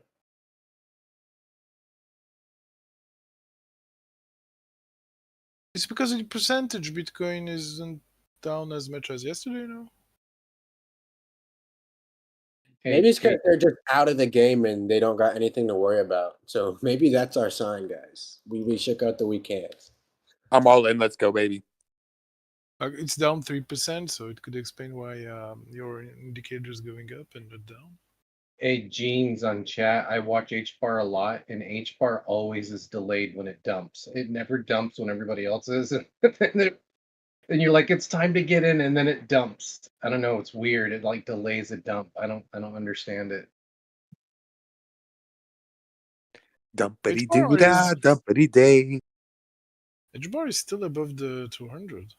That's what I'm saying, and it'll be that way for a bit, and then I don't know, it teases. Daily. Overall, it's doing well. I think its pairs looks good. But if you're like sniping it does delay dump, if that makes sense. Dbloc, can you zoom out a little bit to show where that CME vector gap is? I'm trying to explain to somebody on YouTube, so you can see where the green vector gaps are from. Here, zoom out just a little bit, where that CME gap's from. Yeah. Some also in Confluence's CME gap is from the high at 110 to the CME gap. That's like 30%, almost exactly. You guys keep on. The more you say CME gap, the less we're gonna touch it. Keep on saying it. Hey, I wanted to get front ran too, man. Oh, they're gonna fill it now. That'll be a legendary front run. CME gap is golden pocket of this whole move, by the way. Yeah, exactly. Too close to it now to fill it. As we break 82, we're gonna hear Drew his voice is gonna get slower and slower. He's gonna be more and more impaired. Dbloc, I'm not sure if mine is wrong or yours is wrong, but I have my CME gap ending at 77,101. It could be off at the bottom a little bit. 76.5, 77, something like that to 80. Hey, BitBoy said 77 too. Yeah, 77,101 is where I got it. I Oh, looked big- at the CME futures. So. The more you guys say, you guys aren't getting nothing on CME. I promise you. Dude, BitBoy said 77 too, so I'm going with that. BitBoy? Oh, he's definitely I not would getting believe hit by. 77,101. Market's going I to would believe purposely go maybe. against BitBoy. Was that before or? That was before his Walmart debacle that he had the other day. Walmart debacle? What's going on with that? Oh, he like went to go buy something at Walmart and the registers were down, and then he had an option to buy with his Bitcoin, and then that wouldn't accept it. It's like this big drama session. Says he's out of money, he doesn't have cash, and the only way he can pay is through his like Bitboy or through his Bit wallet or something. I don't know. It's something stupid. He's probably lying. Know who I am? Thanks for zooming out. Thank you. Bitcoin boy. Yeah. Bitch boy. He's too old to be called Bit Boy. We call those type of guys bitch boy. Bitch boy. It's really sad what happened to him because a lot of people were like they thought he was the mascot of crypto for a while there, and then everybody already had a skeptical view of crypto to begin with. That didn't help.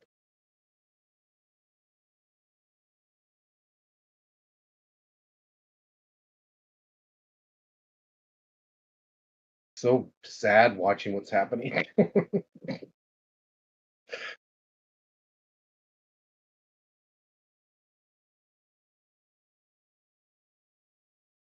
Back in my day, when you blew a tranny, that was a car problem.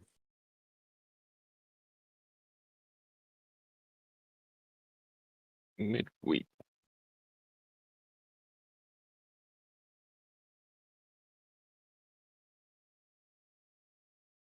What are you thinking, Dbloc? I'm just getting my Uber I'm Eats. I'm thinking about to go all in. USDT is breaking out. Starting to break out of its little cup and handle here. Not helping the situation out at all.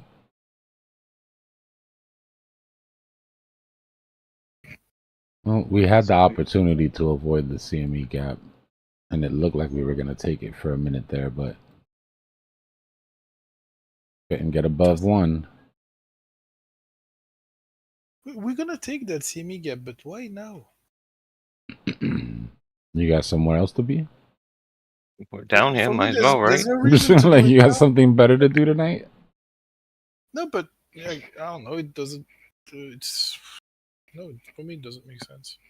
Everybody wants that CME gap so bad. You will get it, but not today. Not this week. Maybe next week. We're right there, Maybe the man. It's so weekend. close. We hit 81. Well, we went 90% of us don't even know what CME means. Zeusy said no. Okay. No means no, guys. And I think it's less than 50% chance. I mean, it's what are we talking about? We're talking about a 5%. a 4% drop from here to get to the middle of it. That measured Yeah. move. While Dixie seems to be reversing down, while ES is doing nothing. I mean, it did make a low too.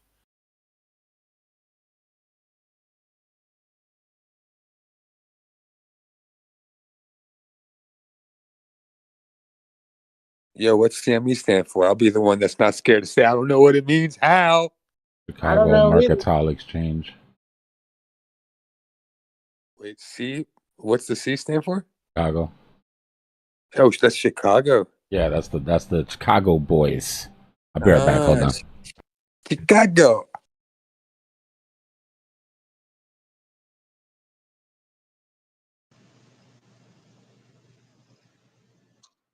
I think Doubles. okay. How about this? We feel the guy who's trying to prevent a pump, and then we drop. So it's just 83 and 83.5. Just remember what I was telling you. Everyone's gonna get caught off guard. Gonna wick down 82, 83 area, and then just go right back up to 88 when people think we're gonna go down, because that gap is there. And a professional technical trader, this is just my opinion, of course, they're gonna say we have to go down to 74K to revisit that previous resistance and test it as support. But guess what? The market doesn't work that way anymore. This is a new market, ladies and gentlemen. You're not gonna get what you want. CME, If we go to CME. if we fill the CME gap today, I mean this night, Go while the markets haven't, then yeah, seeing mercantile 74 exchange. is going to become much more likely. Because what do you think is going to happen to Bitcoin when when that gap is really filled on other charts too? Because it's not Well, only this Bitcoin that left the gap; everything did that day. well, this reaction right now here is actually pretty promising. I'm all in. Let's go. No, the promising reaction is if we fill the sell wall there. Then We usually don't get reaction. The past week, these reactions haven't happened like this. They've all been weak. But no, it's the same at every low point. Seriously? No, dude, just look at the chart, man. But at every low point, it goes up on the 1 minute. It's just little tiny candles on its response. Whenever it goes up, it's just these weak ass candles. This candle's pretty strong if it manages to hold. I'm all in. Let's go. Oh, I I'm think we'll looking at put CME ETH. in, I was looking at ETH, not Bitcoin. Right, sorry. Bitcoin is on bookmap. Well, yeah, it's a W with a higher low on the right part on BTC. I mean, we have been reacting to them, obviously, but just the candles have been really weak. That 83 and 83.5 order should attract price, honestly. For me, when I see that order appear there, I'm like, oh. Gee, look at this, We man. finally have some sell walls up there. Yeah, I finally figured it out what that sound is that I keep on hearing on YouTube or on Dbloc stream. It's from the Hungry Panda app. They use the same exact bell. I don't know if you guys know Hungry Panda. It's like a Asian delivery food app. Who's got balls to buy 100 Bitcoin at 83 now? I do, and I just did. Really? Oh, cool. No, but I bought a lot of Trump. Right. You buying Bitcoin. buy ETH instead of Bitcoin. I got big bags of Trump. Trump's gonna love me. I'm his #1 supporter. The problem with buy ETH instead of Bitcoin, like on the bigger time frames, I agree, but on the smaller time frames, ETH hasn't dropped anymore because it dropped so much last time. On second, like if you look at ETH BTC, it's just sideways. It's not dropping more than Bitcoin. We're stuck between 26 satoshis and 29 satoshis, and it didn't break its range to the downside. Other coins broke their range to the downside, so if you want to sell Bitcoin to buy an alt, well, look at Solana. Solana BTC, for example. Solana BTC was also range bound up there. It broke its range to the downside. Right? So it's a bit like Bitcoin. It was range bound. It broke its range to the downside. So the reversal of Bitcoin combined with a reversal on the Solana pair is going to give you a much better reward. Yeah. Now the question is it also going to reverse on Solana pair? I don't know. But if it does, it's like double win. Then you'll sell your soul to buy Bitcoin again. Because maybe Solana is not a good example. It's just one that broke, well, at least is making lower low on the pair. But yeah, ETH is probably more conservative. Like it's showing strength here by being able to go sideways on the pair and not fully take out that wick. But maybe if it does in dollar, that could be a good sign, right? Like when you might want to wait for that low in dollar while not having it on the pair. That could be you could take it like that. Yeah. Like I'm gonna buy something that's strong on the Bitcoin pair, but with a good entry on the dollar pair, thanks to Bitcoin's CME gap fill. Whatever the trading idea is. It's tough because with them front running, You have to take a little bit more risk to the downside to front run them.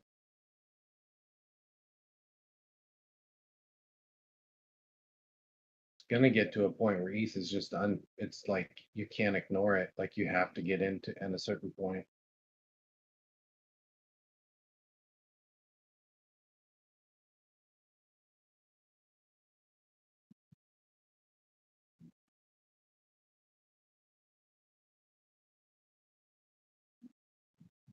So we are now 23% down from the top on Bitcoin.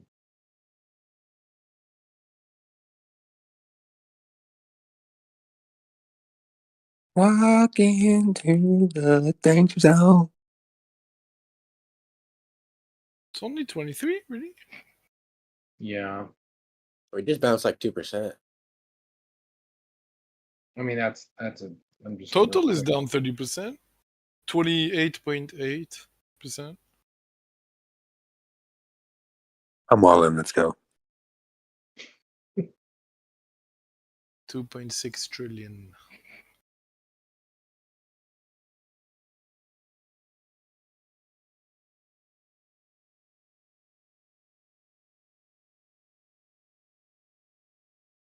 Come on, Bitcoin. Don't make me sell this. My friends aren't going to be happy.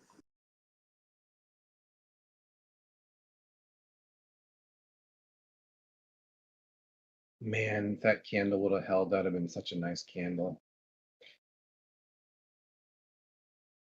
You know, it would be really terrible. Imagine if Bitcoin one day does go down to like 40% dominance or even 30%. But the market is so hypnotized and psychologically screwed in the head that it's still going to follow Bitcoin's price. Well, it's kind of what it was doing when it was down there, no? Like alts would go down when Bitcoin went down. It's just that when it went sideways, they would go up. And that's also because there's so many bots that are connected trading right off of Bitcoin's moves. So it's who knows? Maybe we're stuck forever, and there's never going to be a decoupling from Bitcoin, and all the cryptos are going to be forever stuck to Bitcoin's lead. What a grim future that would be. Come on, I mean, altcoins, which easy. one has the potential of like which one is more like wouldn't a new token be more flexible to technology change than Bitcoin? Like let's just hypothetically say that cryptography was cracked with quantum computers. Let's just say that. Wouldn't a new coin or one of these altcoins react to that quicker than Bitcoin as far as development's concerned? Well, they all kind of have the same basic foundation or the structure of all of them. Blockchain, kind of, no matter what blockchain it's on, they have very similar functions. So I think they'd all be. They all be screwed. Yeah. Because I was hoping if that was to happen, that the altcoins, because they usually have active devs and it's a younger generation and some really smart people, that they would adapt quick. They say defense quantum is easier than offensive quantum attacking. So, like when you have a defense mechanism, it's easier to stop a quantum attack than to give a quantum attack. Because if you have like a sensor and these quantum signals, like you can tell when there's a pattern, and any change in that pattern of the signal, the system could give a defense. So it's all quantum like defense system has to do is detect a change in pattern, and it can block whatever it wants. But it's much more complex for an offensive mechanism, from what I read. But I think there's going to be some, there's going to have to be some currency that adapts some new system that's like quantum proof. It's probably not going to have to happen for another 20 years or so, but maybe 15 years.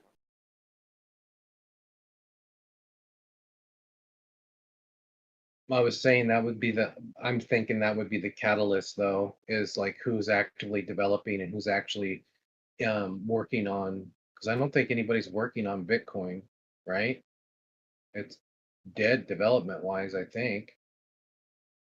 I mean, basically, just the whole storage of the way the passphrases and gets linked, and you saw this last hack just happen. It was $1.5 billion of Ethereum, or not just Ethereum, but I don't know, whatever. It got hacked pretty easy. These guys just got in between like a internal movement of this of the exchange.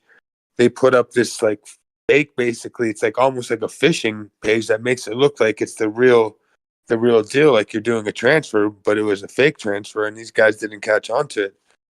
But like those kind of things, when quantum attacks start happening, those are going to be like so easy to do, where it's like you're not going to have to rely on humans making foolish mistakes for you to be able to get in their system. It's just going to be like, all right, the system was compromised, so I think, but there's definitely going to be some kind of blockchain though that comes out that's going to just have the quantum defense for storing all the passphrases and how the passphrases are moved around and the seed phrases are moved around, because I think that's the most important thing.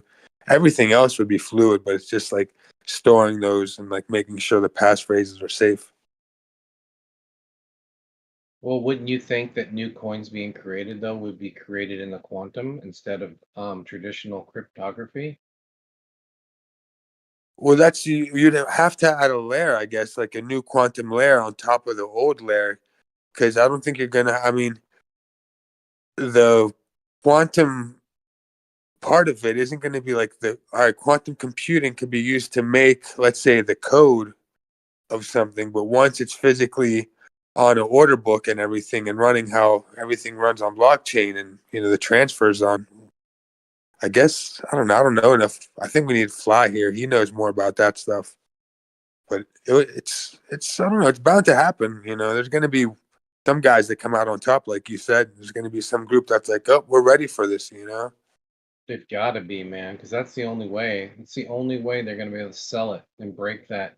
Because this all leads back to the not following Bitcoin statement. This is what I was alluding to. Is the only way you're going to break that not following Bitcoin is when you've proven that you're safer than Bitcoin.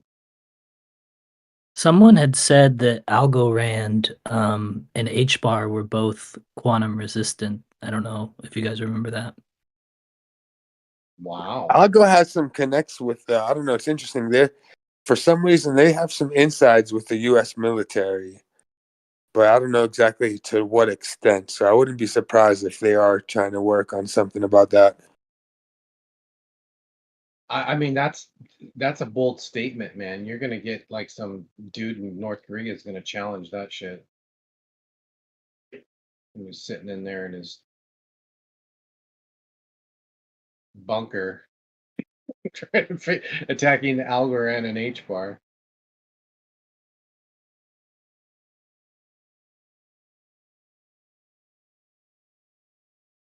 Come on, then, let's go.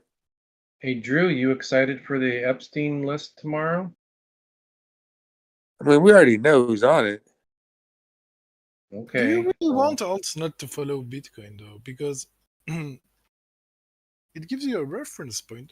Doesn't it make trading a bit easier?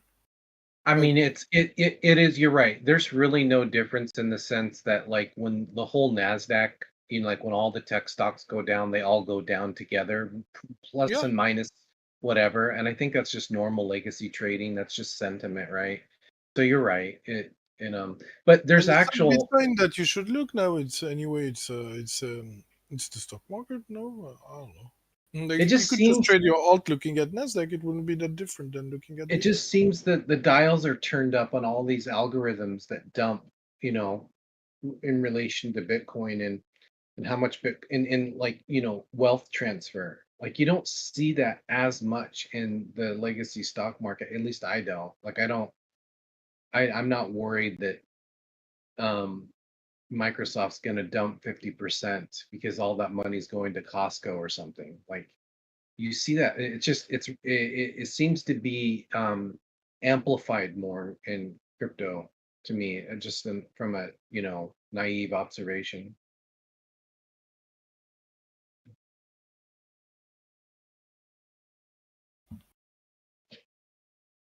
Microsoft will go down too one day. We probably won't be alive to see that, but Well, even Bezos said to. He even said he goes, Amazon will be worth $1 someday. Yeah, I mean, nothing lasts forever, right?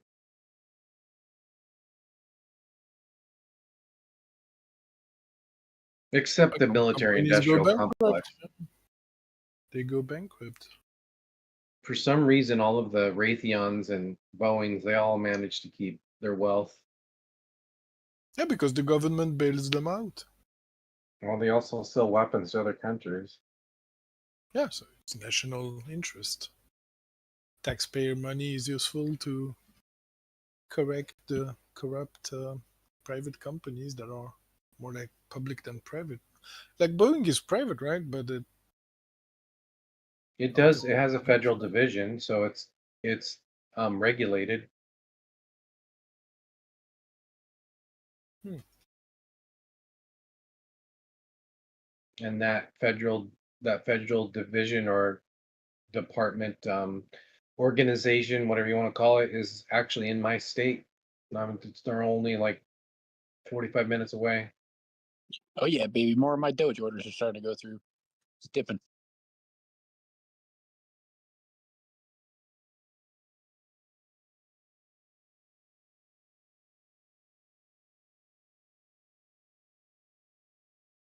Crazy.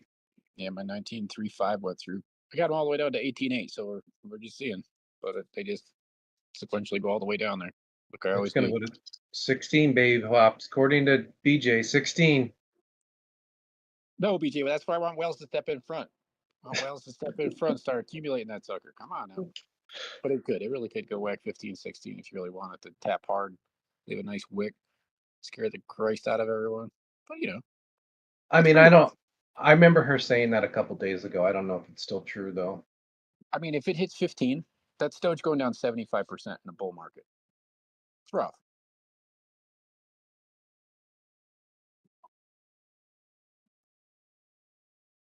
Almost 75. You know what I'm trying to say? It's like that's 20's already pushing it.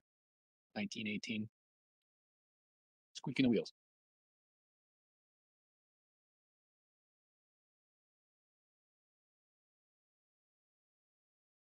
I don't think we're many people expecting not calling. Yeah, you're right. The price wouldn't have gone down this much if people were expecting to still be in the bull market. This just reminds me of last cycle when we went from 63 to 30 and then back up to 69 or whatever it was. But it's only because we never got an alt season. I mean, Doge had one, but on average we didn't. So. Well, my ADA had an alt season last cycle. That's how I made most of my money. Yeah, I bought in at like. What's the weekly on Doge? 70 cents or something.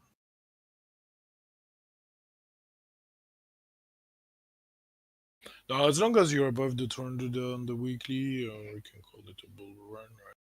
It's higher than the average price of the last 200 days.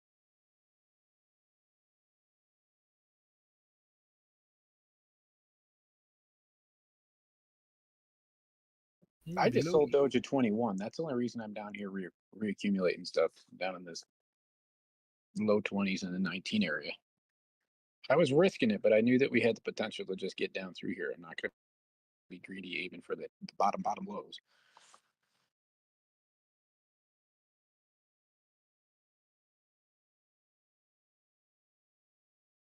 I was down like 40, almost $50,000 just on Doge. So me selling down here, repositioning, I mean, I can claim it negative on my tax type thing, or any gains that I make this year. It'll help lessen the amount of gains that I owe taxes on.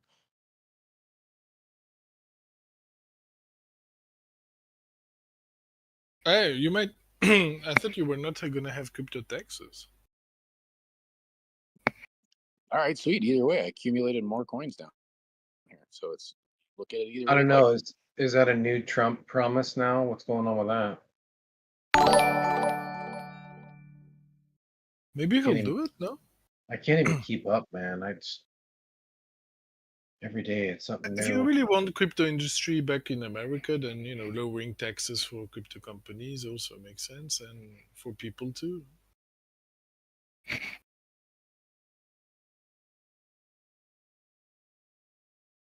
And you charge people to play Monopoly, they're not going to play Monopoly anymore. I just think the difference between not short selling, but short-term selling versus long-term holding, the tax difference between those two is stupid. That's what they need to change. They just need to adjust the numbers. I'm not saying not to get taxed, but just, geez, it shouldn't be 22.5% or some crap. Yeah, properly taxed on what we're trading in the time frames we're doing it. Less than a year, you owe this much. You've been holding on it for more than a year, you owe that much. No ifs, ands, or buts. Like, but there's so many avenues in which we can kind of hide that. I don't know. Crypto market's a little different.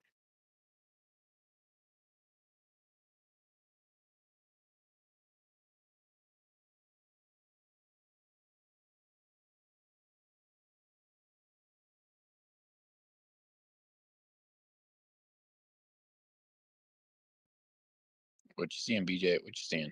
You checking out XRP? What you thinking?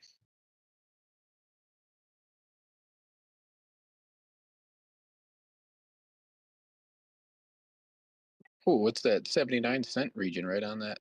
Oh, right there. In that 3 o'clock area of that fractal. Oh man.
Good morning, China.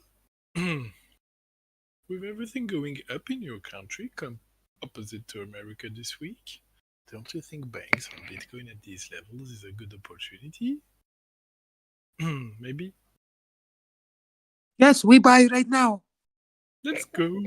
I knew that was coming.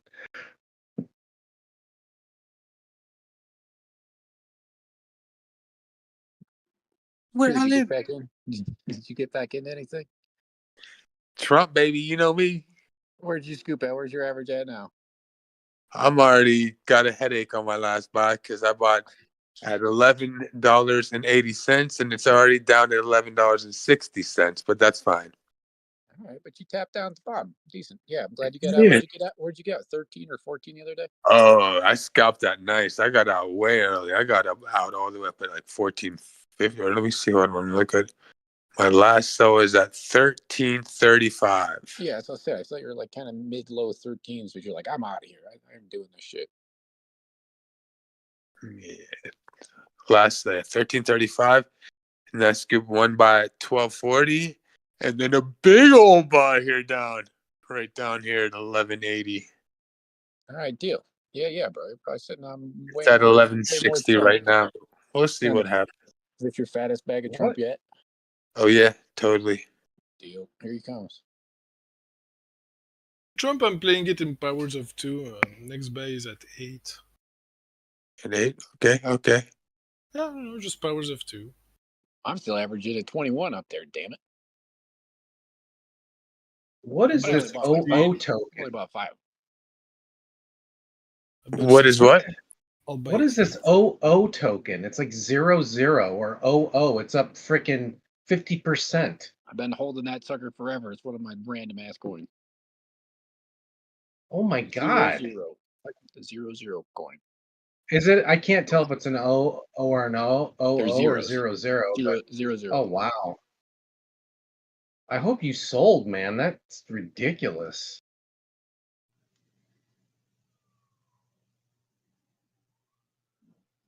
Like what is this just a technical analysis trade? Like I've never even heard of it. Like what does it do? Isn't it that carbon credit coin?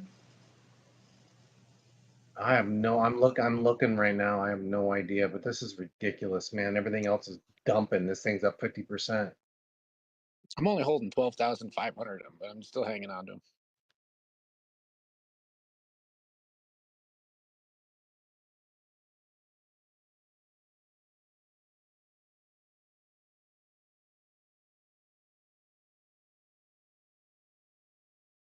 It started pumping today at well my time at 1400.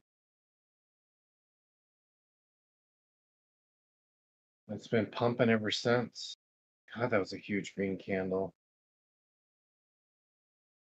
I bought it in the beginning of August last year, and it went up and it ripped down, and then it kind of came back there. But I bought it like the first week of August last year. Jeez. So if you see that, It's volatile as hell. and then when we just dipped down the other day, it was one of those things I had like an extra couple bucks and I threw towards it too. I was like, I'm back down to my entries pretty much. So, but I'm only on 12,500 of those things.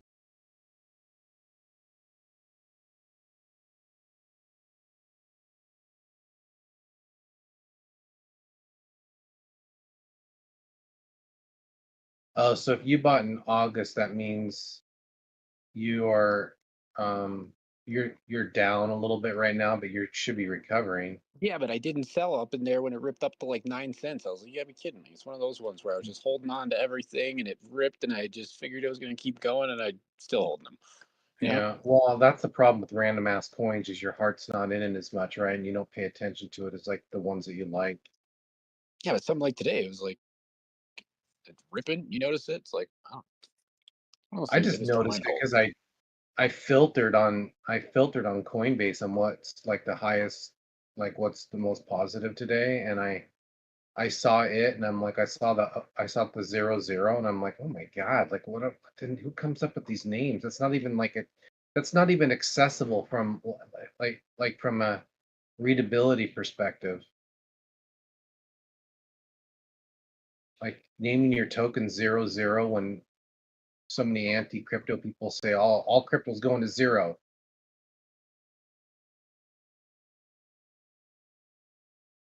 I don't know, just weird, but nothing surprises me anymore.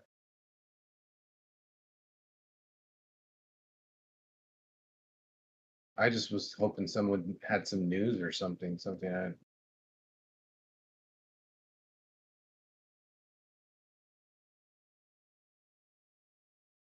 kind of reminds me of Slurf, the way it's behaving.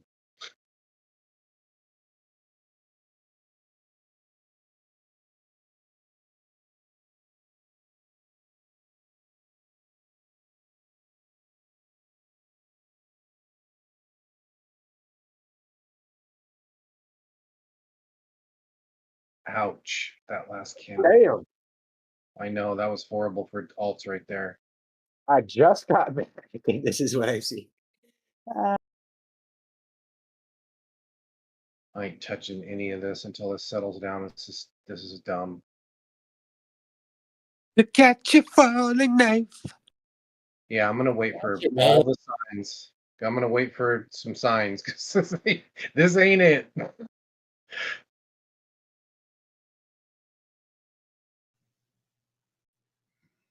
This is wild. This is so wild.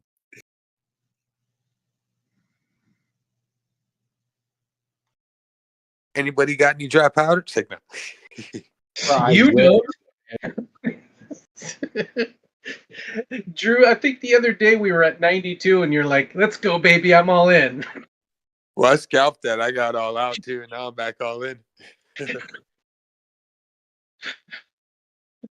Cracks me up, dude. I love your attitude, though. You're obviously not in any distress or stressed out about it, which I love. Or I could be like the Joker, or just like You're psycho and you're just psycho. Yeah, it hurts so bad that I'm just excited about it. So to add a little injury,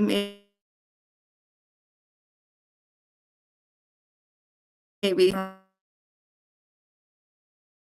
around $6, and then there's $3 in the alert. For Bitcoin? No, for sorry, Trump. Oh, $3. Oh my God. Yeah, 380. She roboted on me. I didn't hear her voice, so it's like I didn't hear what she was saying, which coin she was talking about. Yeah. Up here pretty soon. So the next stop is 980, and then I've got 880, then 798, and then down there is 380,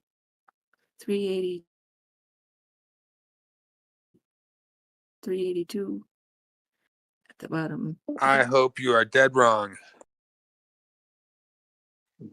I hope so too. But that I've had the 382 from the beginning. But anyway, I'm serious. We're in that gap, hey. 660. I could see that if Bitcoin goes down to like 69K where we were thinking, yeah, I can see that. Yeah. Where do you think it's going? It's falling off the cliff at $9.14. Oh, you talking about Trump? And then yeah. Bitcoin at $9. All in. I'm gonna have to sell one of my cars and buy some more Trump then. What happens if something happens to Trump, man? That's scary. Oh, we're in the gap. Filling that gap. We're in the gap. Moving average is still pointing down. And XRP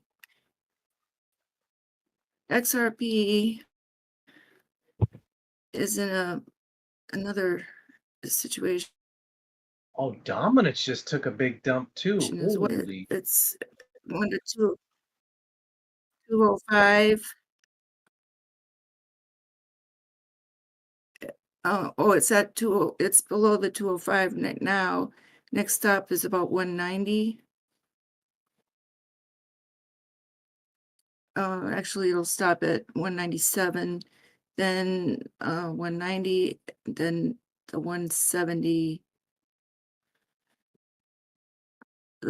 This arc right here is 173, and then it falls off at 181. So 181, you go down to the bottom. This is on the daily. And when you fall off of 170s, then you go from 170 to $1.33.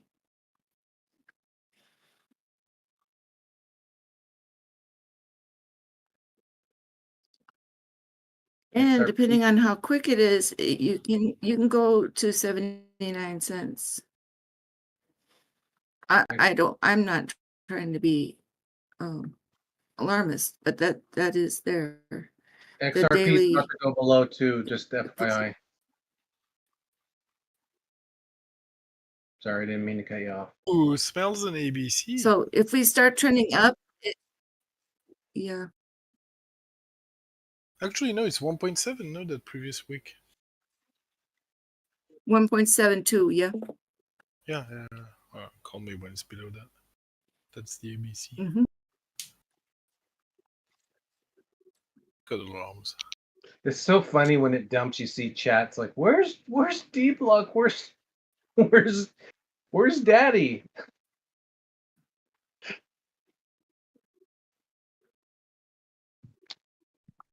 Get some Uber Eats. I'll be right back. Did you say eat Uber Eats or deliver Uber Eats? That was pretty good. That's pretty. I'm gonna just go get these ribs real quick. I haven't eaten all day. I'm gonna go work out. I'll be right back, guys. Just be careful. Trade safe, okay? So stupid. That's pretty damn good. But if he would have said, "Hey, I got some deliveries to make because I just lost all my Trump," that would have been Okay, even so we'll funnier. take a look at Doge.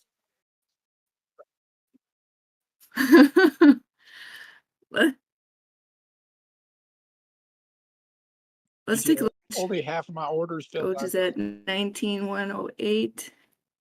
My orders go to 18.8. Am I gonna make it? The 18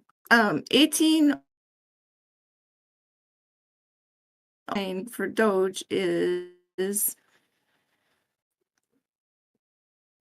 right. I have it. Hang on.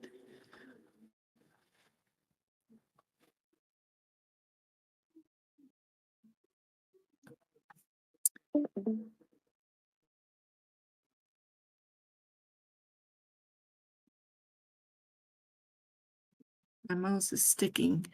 It's either 18,777. Just 1 second. I'm trying.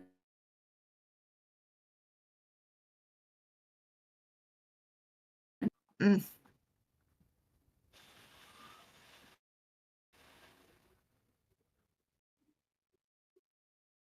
don't know why I'm all it's in. just Let's go. sticking like this.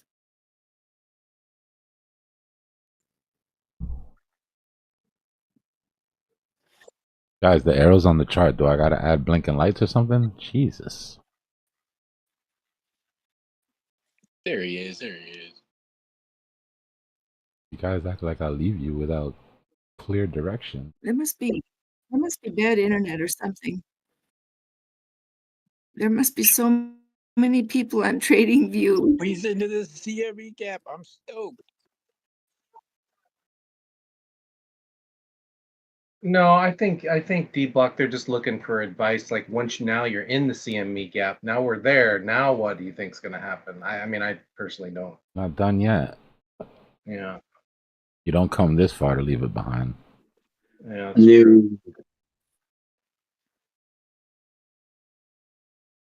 All my charts are spazzing out so bad. 1877. Crypto is the first 9. asset down there. Hopefully, it'll be the first one out of there. Don't know to which side though. I never thought my crypto charts would eat my bandwidth up so bad that I had to turn on my second internet connection. No, it's just ping. It's not bandwidth. Bandwidth, really? No, seriously. use. I'm watching my Brave browser bandwidth for it's holding on my charts, and it's eating up 75% of my bandwidth. Are you on TradingView? No, I'm on both. I'm on both, like TradingView and Coinbase. I'm I've having been the using- same problem. I've been using this Coinalyze, and that's been lower on memory. It's called Coinalyze. If you plan on buying, make sure you have limit orders just in case your, exchange goes down or something like that. The thing is I feel like we're catching a fall, and I'm not. Even though I want to buy right here, I can't. Man, this thing looks like it's gonna keep going. Bro, it's an asteroid. It's not even a falling knife. This sucker's like an asteroid. It's like, get out of the way. Yeah. No guts, no glory. I'm all in, So, baby. Joe, But when it hits, it's gonna go boom. 79. See it. Thanks for the advice from the DGen gallery. Joe, BJ. Joe, I want you to just see this chart and see that green arrow. Do you know that green arrow's been there for over a year? And how is it that arrow is pointing to this spot at this date today? I have not touched that arrow. So you tell me how is that, right? And look at this. Here, yeah. She's back from the future. Mm-hmm. Seriously. And look at this fib. Look at this curve. Look at that. How is that?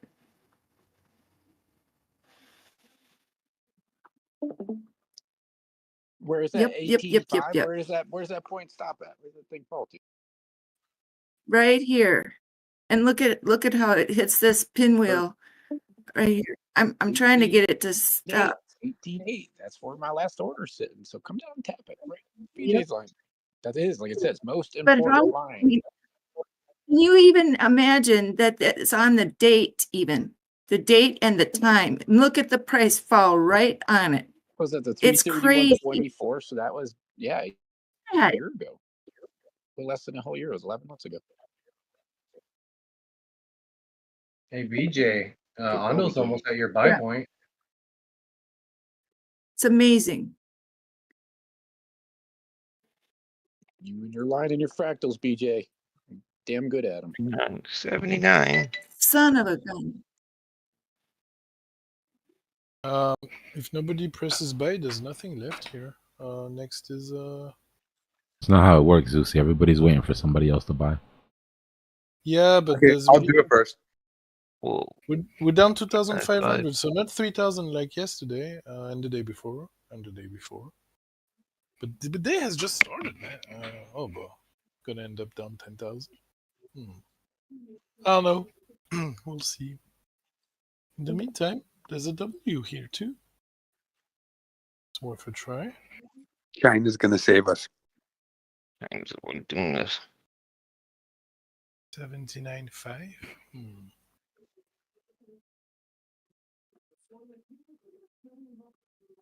But yeah, very aggressive sounds. This is a time to play the. I guess it didn't make sense to go up, so it doesn't make sense to go down. The Dbloc video of him ripping his monitor off of his. This is the time to play your convictions. If you haven't built them by now, you're feeling it. Accumulate, baby. I'm glad I prepped and got out at 21 in order to do this. Reaccumulate now this way. I need to make a video of all of Dbloc's video monitors going red on that video. Do an AI video of everything just turning red.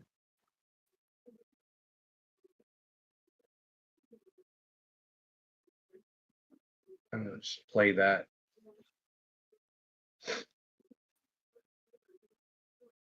It really trying to make people tap out, man. Ooh, some positive delta candle.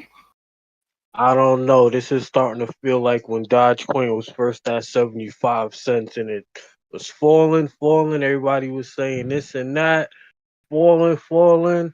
I don't know about that. I'm just saying, it's just feeling like that 75 top. Seems like the dominance going back up. Feels like it.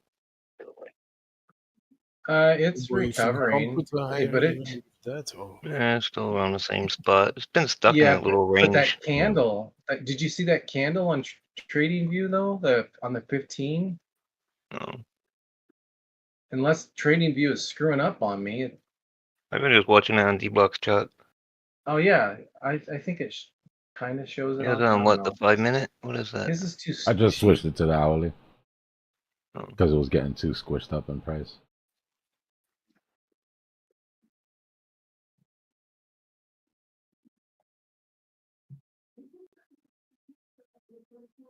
Bitcoin first digits is now a 7. There goes that 9 before the 7. What's the purple? Is that others? USDT dominance. Roger, Roger.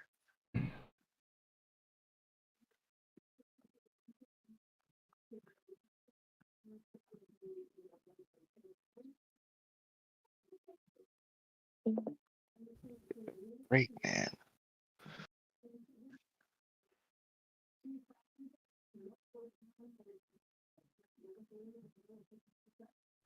All right, guys, I'll be back. I'm gonna go make some more dry powder.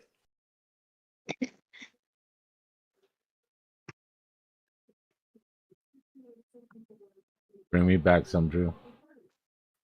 Yeah, me too. Make me some. Going to the machine in the basement. Download that app, man. It kicked me off Uber Eats, though. I can't do that anymore. Yeah, you were saying. What, they kicked you off? I think it's something. This is glitching, but I kept on canceling orders like that I wouldn't like. Like I'd accept it and then I'd cancel right after. I'm like, I don't like this neighborhood, and I cancel it. And I think I did that too many times, and they didn't like that. Yeah. Well, It's okay. I got other apps too.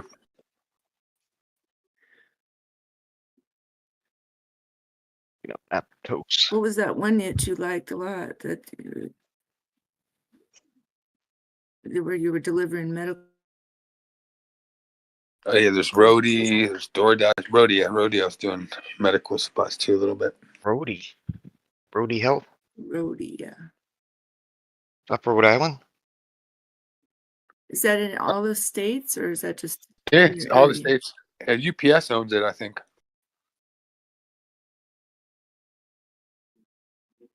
I've seen some things that say Brody Health. I always thought I had to do it Rhode Island.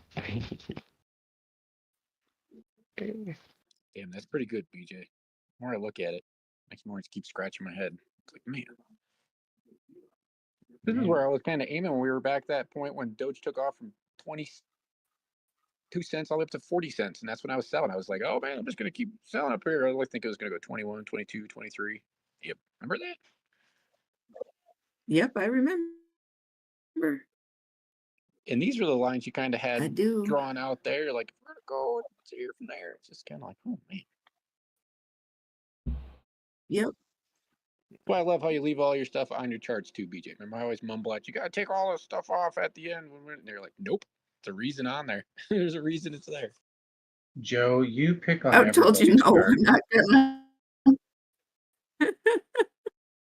You know me, BJ. I never mean to push your There buttons. was one night. There was one night you were just ragging on me like to no end, and I just sat there. I was like, okay, Joe. Oh, look at all the Like, we shit gotta off. get the lines that You didn't just work. and I said, someday maybe I will, but no. Oh gosh. After this cycle, I'd like to go through. But yeah, I agree. Look at the junk. Yeah, I know. Oh. Damn good, BJ. But there's a reason. I just look at it. Do you guys remember those images the shrink would have you look at for like what are these little images? They're like goofy looking black and white images, and I tell you what do you see? That's what I see when I see stage ink chart. blots. Yeah, that's what I see when I look at your chart. What do I see? And I can't see anything. But that's me. That's a me problem. That's not like it's not anything BJ's doing wrong. I understand. I don't get it. Yeah. I just got good at looking at her Picasso or her work. It makes sense when you really know how to look at what she was painting in the process of it. Well, she explains it better than like when you hear her talk, you can like I get it. I get the levels. I can understand it better than looking at it. Does that make sense? Yeah. Yep. Someday. Oh, someday. You just need to get like the an CME agent on weekly. So if it drops, it will touch the 50 EMA, right? sorry, Where guys. it closes the gap.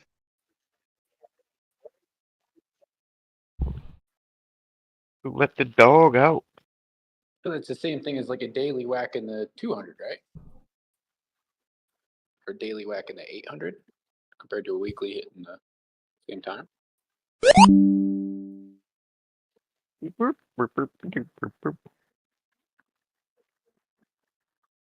I gotta go sleep. Well, good night, people. I hope we hold the CME gap if we touch it this night. In the coming Okay, well, days and all. But trade safe, everybody. Later. Nice, Lucy. good night, Susie.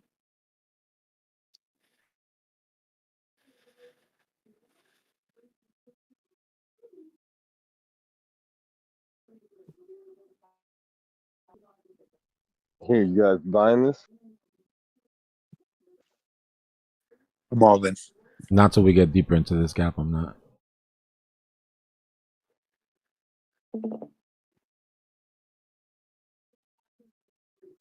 Cool, that's what I was thinking too.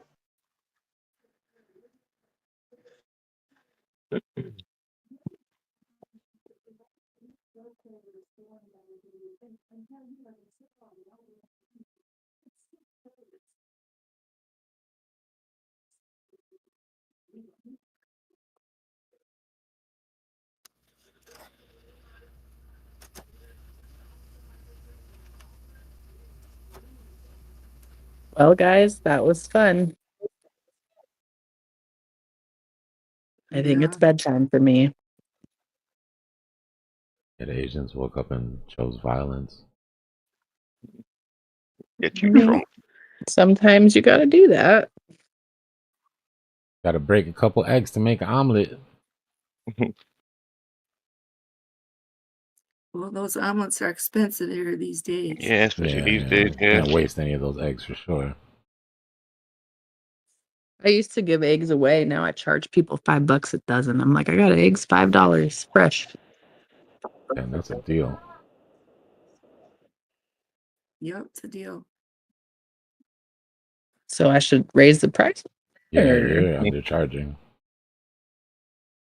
You could half probably get dozen? 7. Okay. And they're blue shelled eggs, like they're special. And I put funny stamps on them. $8.50. Yeah, it could be at least $6.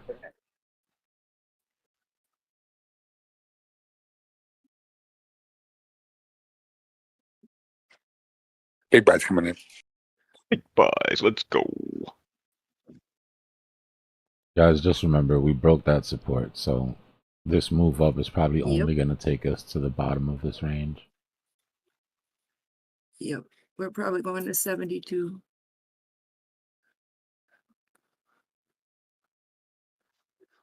Like tonight? Well, yeah. Violently? Might as well get it over Okay, with. so we're right here at 80. Yeah, we'll break under 80,003.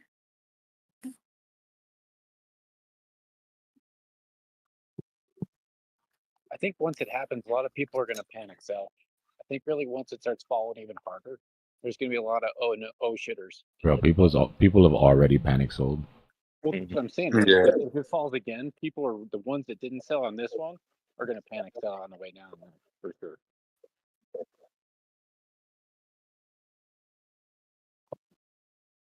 We're at the tip of the weekly. And it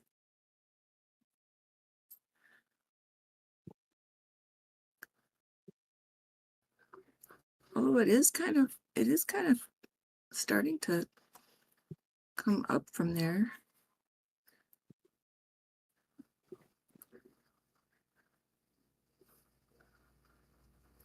We'd have to come back up to 82,480.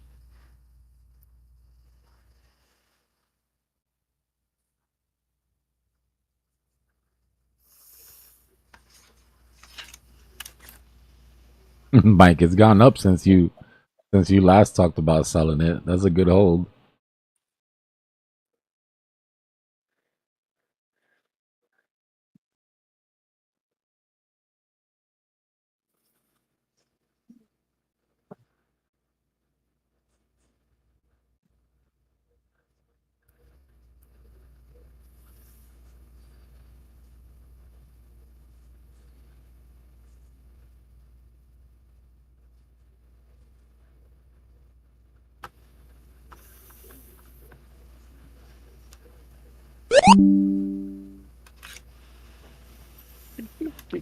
Wasn't even that much liquidations. 176 million in the last hour.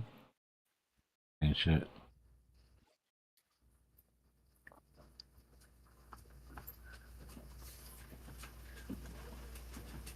How much was These the are liquidation? positioning moves. These are not liquidation sweeps.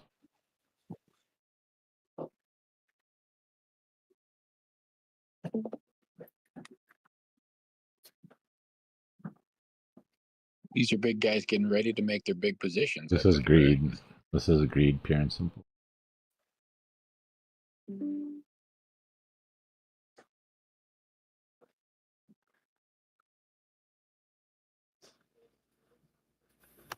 I'll be right back. Hold on.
Bitcoin go 79.6.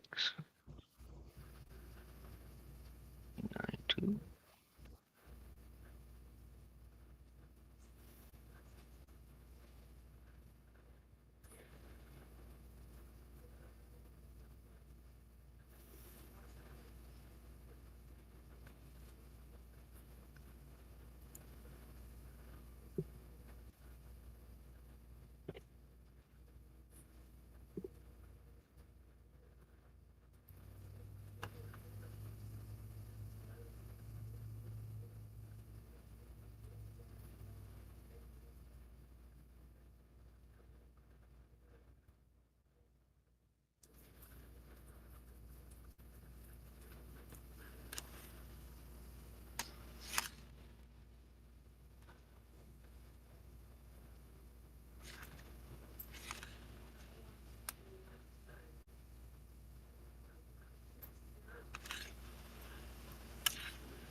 I'm here, guys. I'm just weeding through some of this panic on Twitter.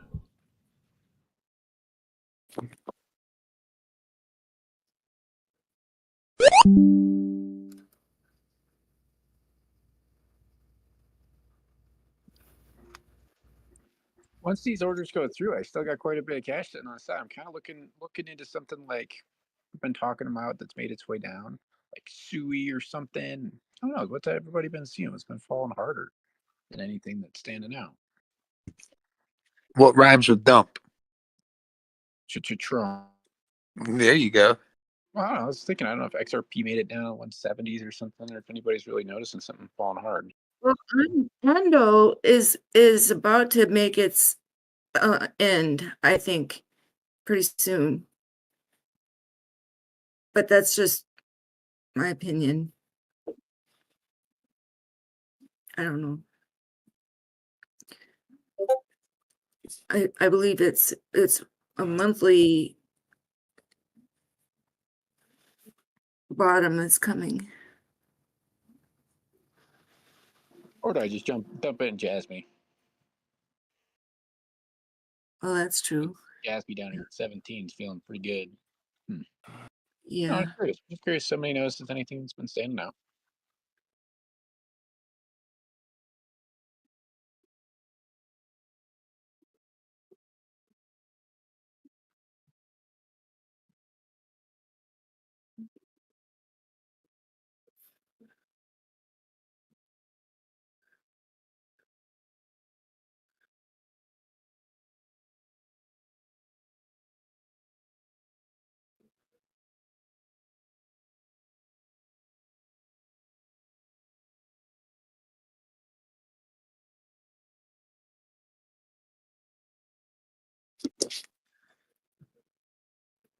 So the 5 EMA looks like it's going to cross that 200 anytime now on a daily for Bitcoin. And we are under the 200 MA on the daily. Not by a ton, but enough. Maybe I should put it into Bitcoin down here. I got to start focusing on shifting everything into Bitcoin. Yeah, we're at the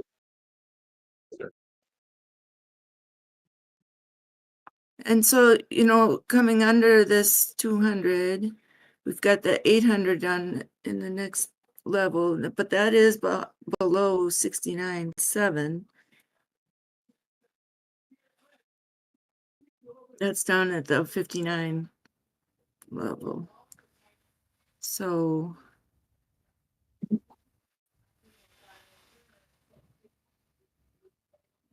we could push down about to, 79, 78.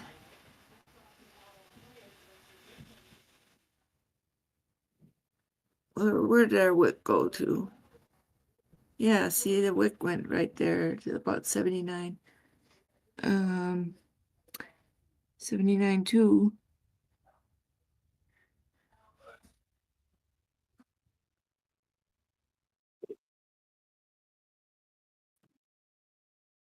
The reason I really did this was just for tax purposes, so I could claim, because I was like 40,000 under, 40, almost 50,000 under. It was just me repositioning, grabbing some more Doge, making some more dollars. But I guess it helps out tax wise. It's really what I was doing. I don't like risking shit like this down here.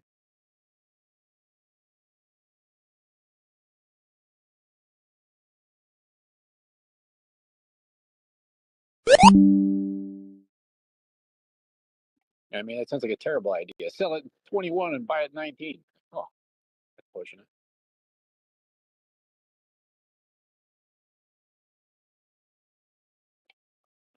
I should have sold at 48. I'm gonna do 15 push-ups for that one.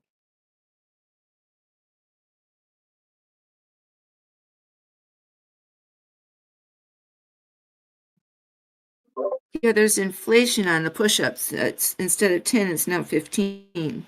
Straight up. Yeah, 15 it is.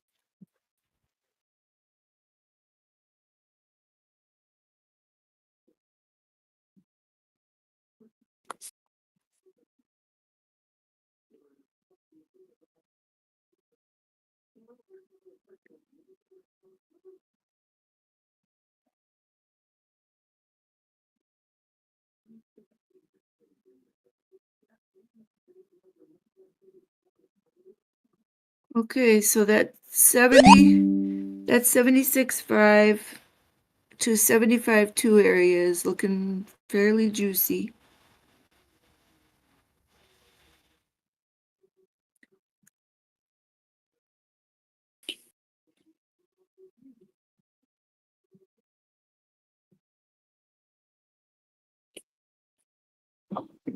Let's see what kind of pressure we have on it. 30-minute.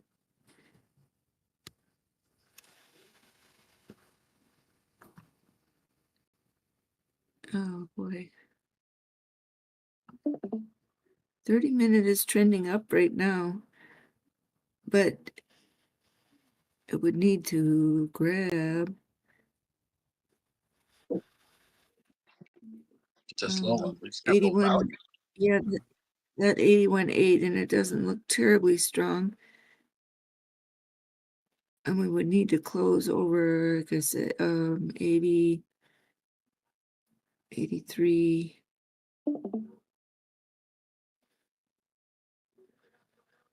We need 84.1. So to get things rolling, we need 82.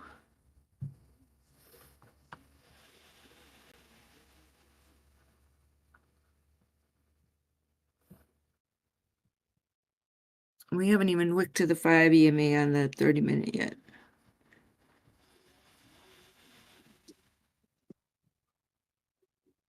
But we have through the 15. So we're starting to think about a bottoming. BJ, what are those solid blue lines that are kind of running straight that we busted through? So see those ones running left and right? They're to your left right there. Those two. 1, 2. Those ones we came and broke down through, but they've been dragging horizontally. You see how they kind of busted down like that? What are Yeah. those lines? Just showing our lows and stuff. These are the point of control lines. POCs. Yeah.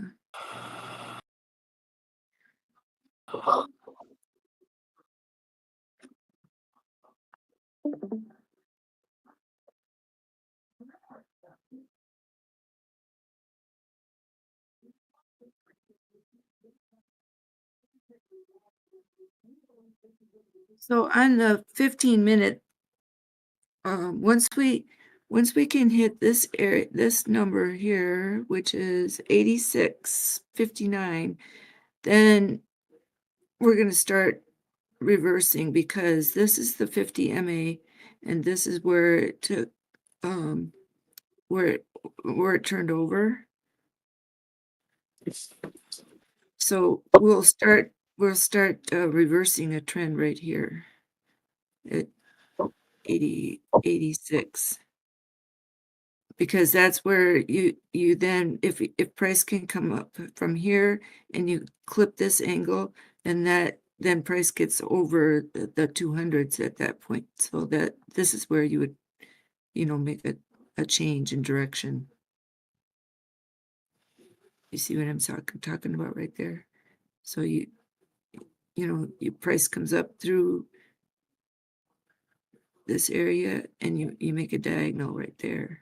Like right on that 200 where that 50 you're saying bent over. Correct. That 200 there. See this, yeah, this is where the 200 or where the 50 bent over, right? That's orange. And then this is where the 200s are coming down. So if price can come up right here and meet that and then trend up from there, that's where you'll make a turn. So if I can,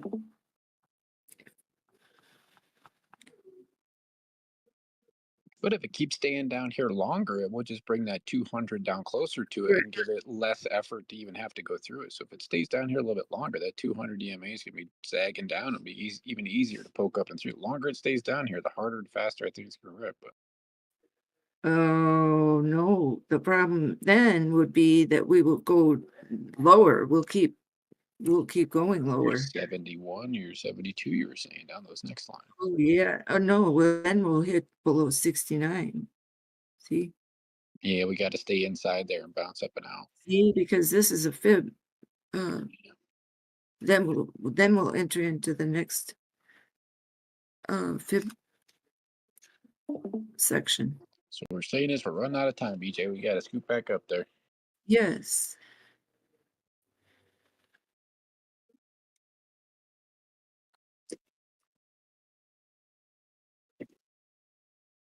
So we got 3 or 4 days to do it. Yeah, see, we'll come below this 618 then. We're already.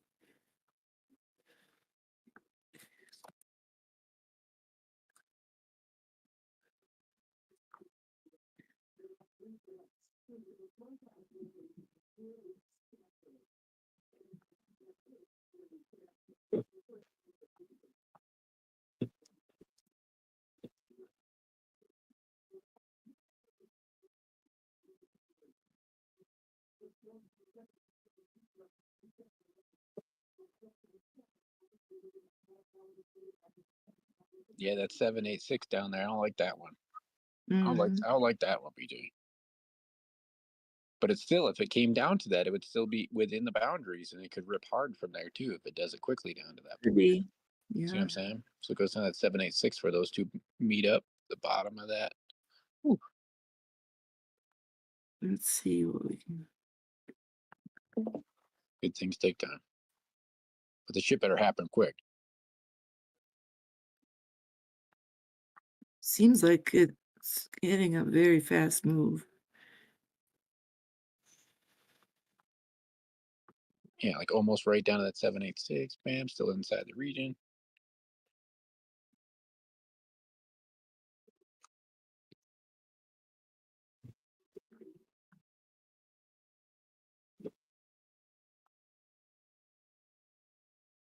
I think in the past few years, I've grown more white hairs. I'm going gray. Are you really?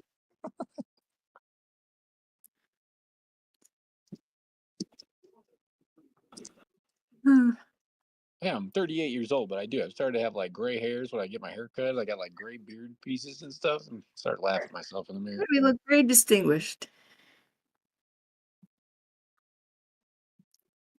I think my dad lost his hair before he was 40.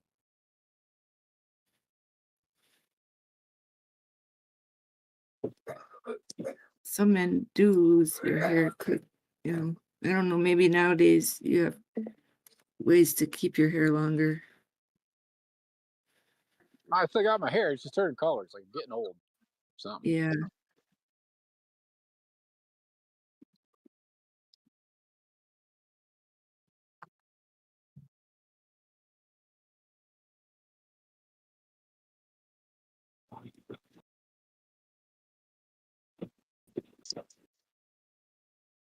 $76.4 sure looks inevitable.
And 69.5.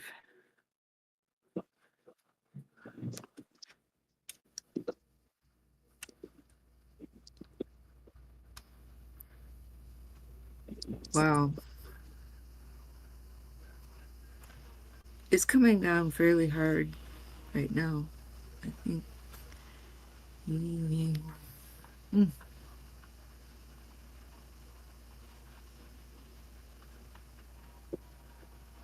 Okay. We'll wait and see. Looks like alts are holding out there pretty strong too. Bitcoin falling this hard. I don't know.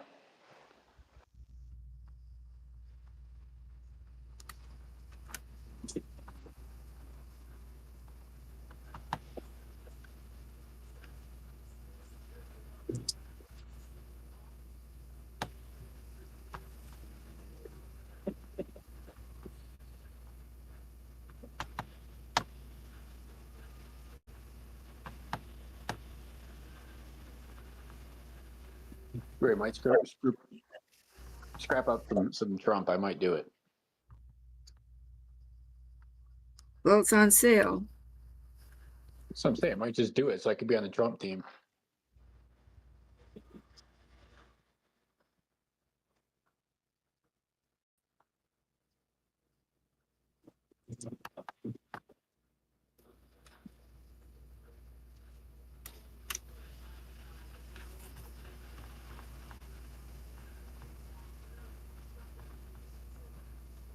All I can hear though is that one kid saying Trump's going to go to $1. I'm like, oh man, should I do it or not? Hmm.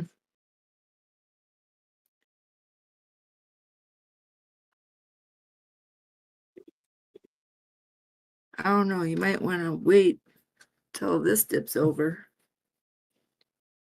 See where it's landing.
That's impressive how the dominance will not go up.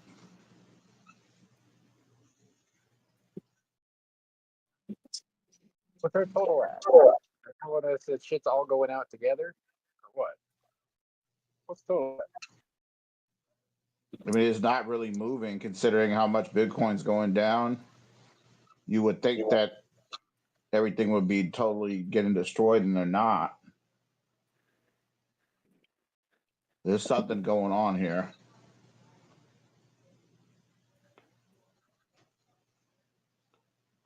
This I think might be the start of alt season. This might be what? Alt season. Yeah, it is nice to not have dominance pumping.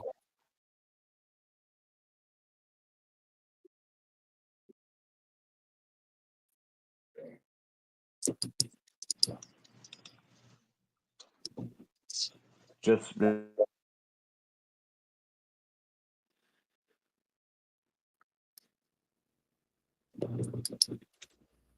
Okay, we might have something happening here on 15-minute. Let's see what we do, but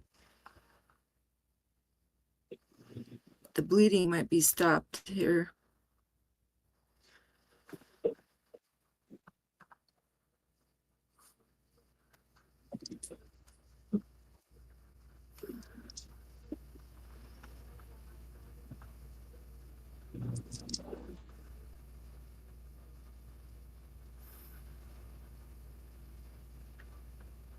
Let's see if we can grab 85,000 not too short a time. Or a long a time anyway. That would put us over that that 50 MA on the 15-minute. And then those 200s are at 86.4.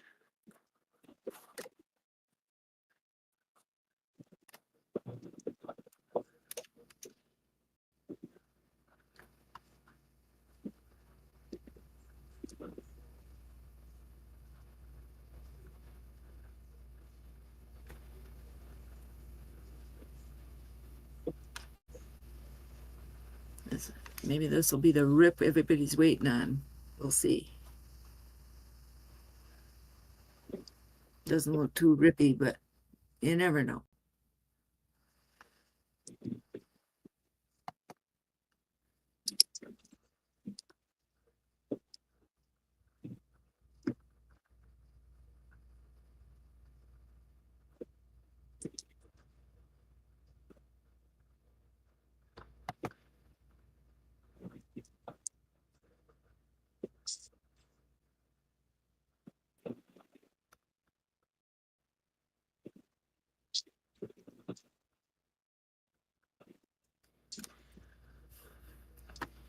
Okay, if this is not it, then we're going to come below 80,650.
Mic check.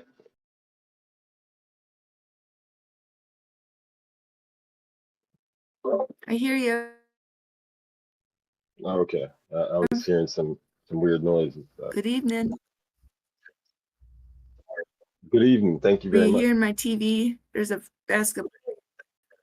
Yeah. Yeah, I wasn't sure if like somebody was talking and my headphones were messed up or something. Well, I was talking, so you want me to say what I said again? I can. Oh, that'd be lovely. I mean, you don't have to. I can always rewind, you know what I'm saying? But if you want to, yeah, hell yeah, that'd be amazing. Yeah, sure. So on Bitcoin right here on the 15-minute, if we can stay above 80,450, I think we can start looking at a little bit of a stop the bleeding. I'd like to see us trade over 85,000 because that would mean we would arrest the downtrend up over the 50 MA on the 15-minute. And then the 200s are just above that at 86,000. So that's what I'm looking for here on the short term. So if we can move above the 5 EMA, which is at just a second, 81,150-ish. Looks like it's trying to trying to squirm around and get that right here. So like I said, let's try not to go below 80,450. And if we do come below there, you know, we're likely to see some lower numbers down below 79. But I am seeing some positive activity, a little bit of a bottoming here, just the beginnings of it. So I'm kind of hoping this is it. But I in the appreciate event that. it's not, you know, that it's always the case that you have a start, you know, and then you have pullbacks.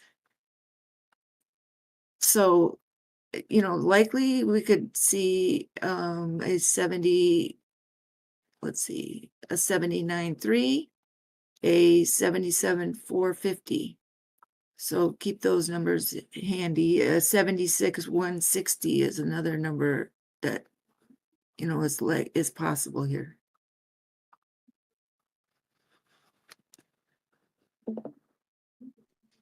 Yeah, I love your charts. Yeah, it's like Oh, thank you. On the upside, the 800 is 91,369 on the 15-minute. And I'd like us to try to cross 90,729 right up here. So that's what I'm looking for. And the angle that I'd like to see is this one right up there. That's the most bullish angle that you see here, this red spray right there.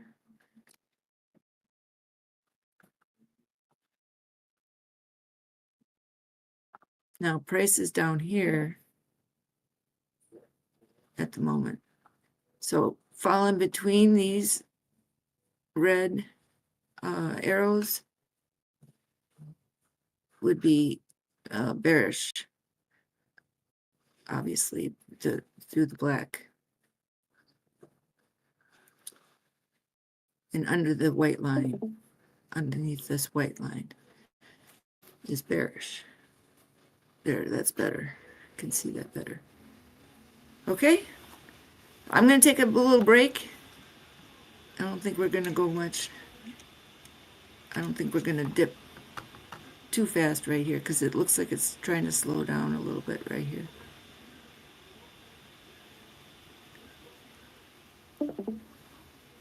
all right. All I right. guess we're all on neighborhood watch. Okay, I'll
I'm back, yo. My bad.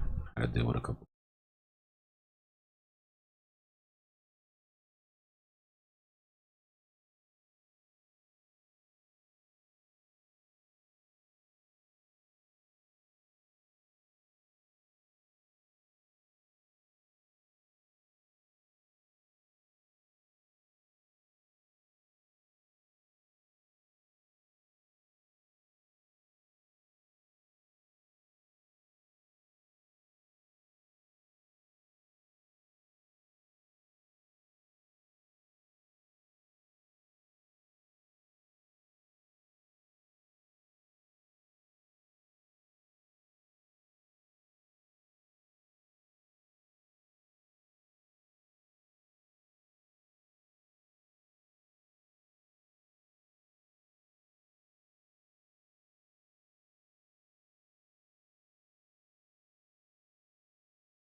Nah, we're running short. We're running short on time. Today was the day that we had to make a push.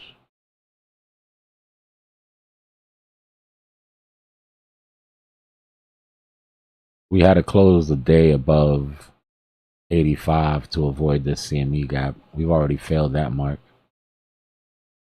And by the time we get to this red line, we have to be above this to close the monthly without being a bearish engulfing.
This is give me 1 second. I'll do like 30 things at once here. This is Bitcoin hash ribbons, right? This is minor capitulation.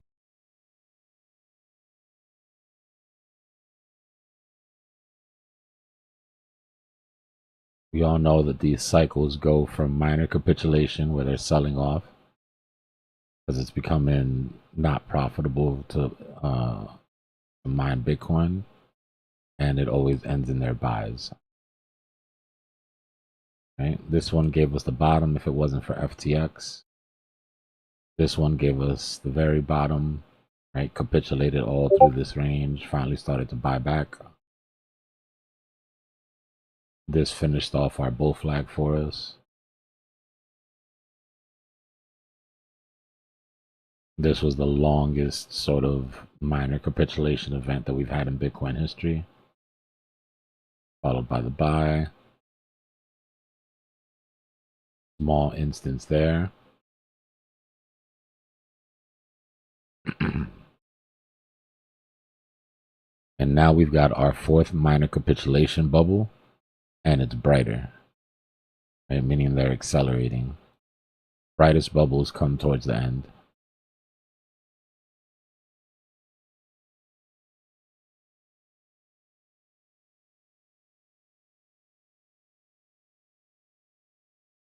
What we don't want is one of these.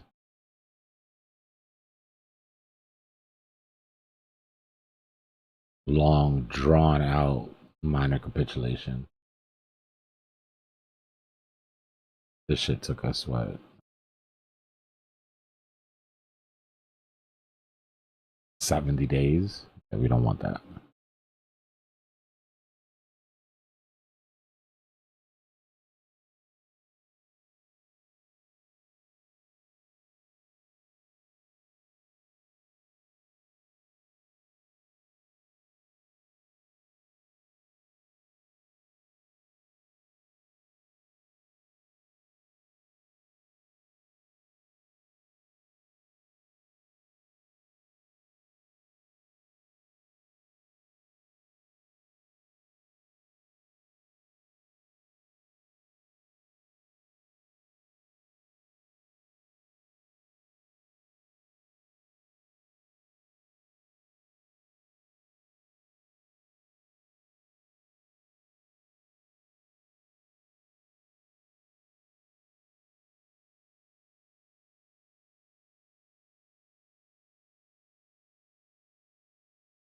Which one was it?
Looks like we turned up a little bit on fear and greed from 10 to 16.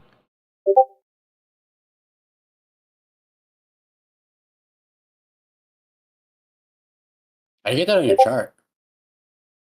It's just an indicator. Let me check. Fear and greed indicator.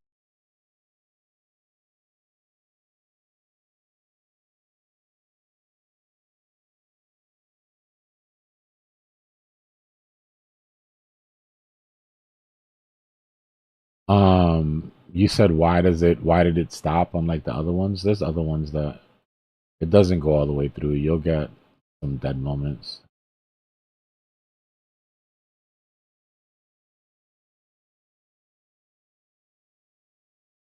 Like if you look at this one here, it stopped and then eventually printed the buy, or when they were buying.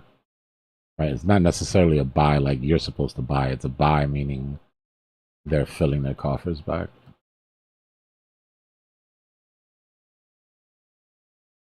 So you get gaps in between them.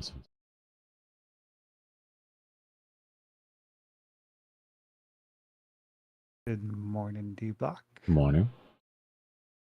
I took me a nap, so Or this a good way night. I can be awake.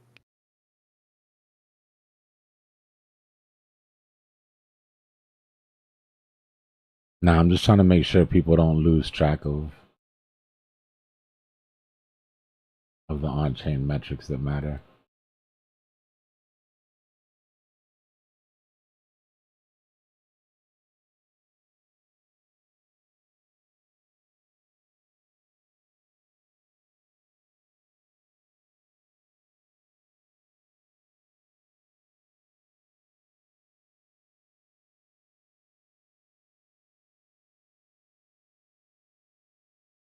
It's good to feel it, Dre. You gotta feel it. Can't go full robot.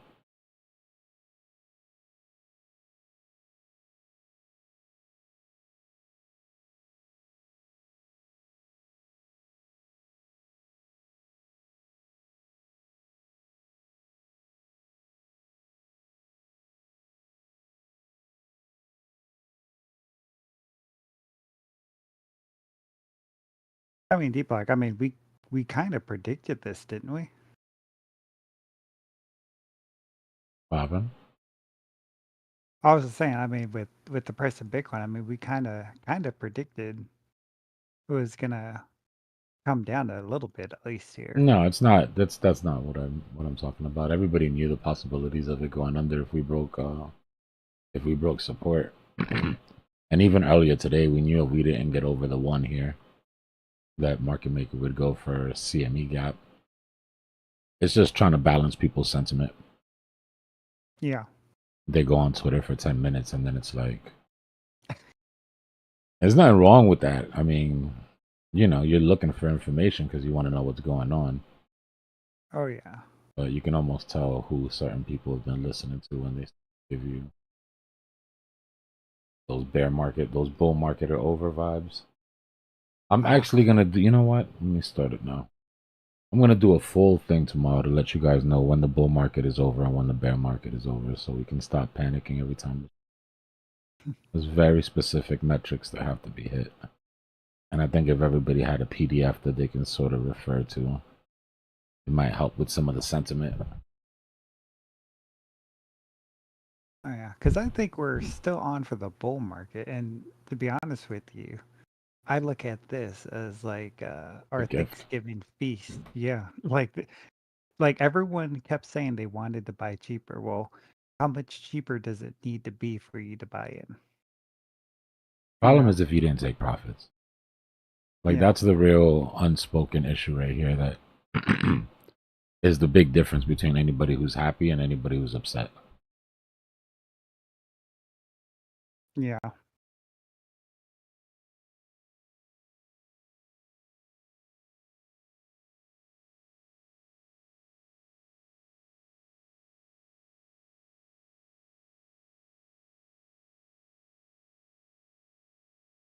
It's crazy that dominance is still trying to stay up above 60. And I think it's prices are doing a great job getting held down here. I'm surprised it didn't pop up with this drop. Like we're less than 1% away from putting a 5 in front of this thing. getting close. Katja, thanks for the sub.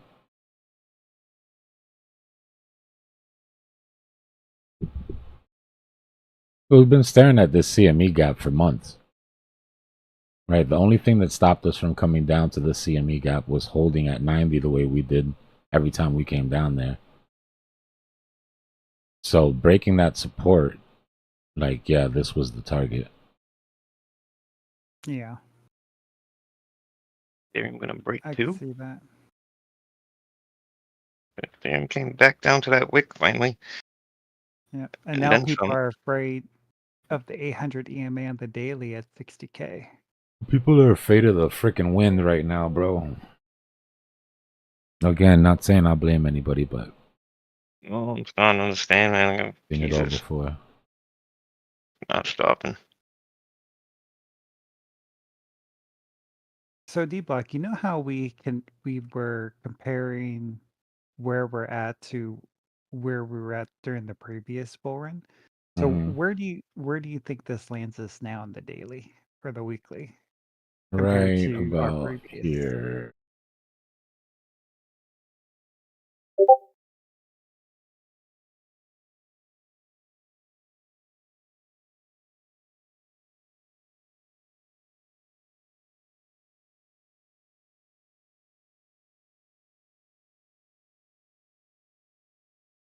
Ah,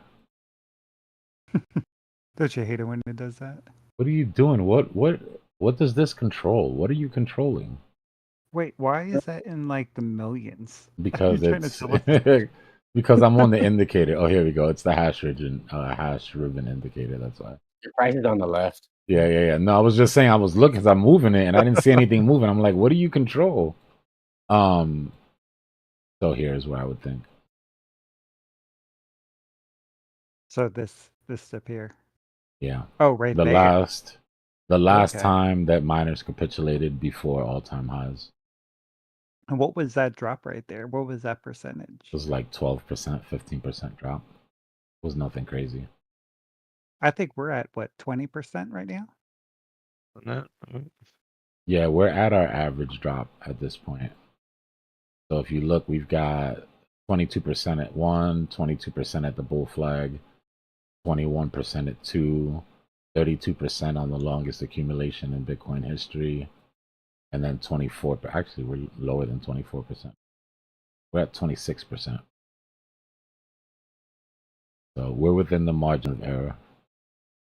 That line on the bottom of your parallel, where does that take us to? Which line? Your bottom parallel, the white line. 69, 68.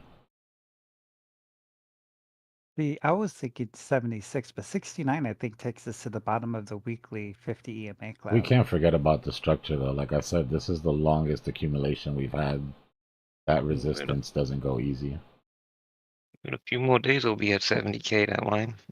74, 73 is the top resistance of that price action. And 76.5 is the bottom of the CME gap. So are we thinking if we are preparing for our longs for the bull run up to 150,000, the don't fuck it up area would You're probably in it. be that 69 to You're in it 75. right now. Oh, you think so? The don't fuck it up areas from the beginning of the CME gap to this resistance. And we've already tapped CME. This whole zone here.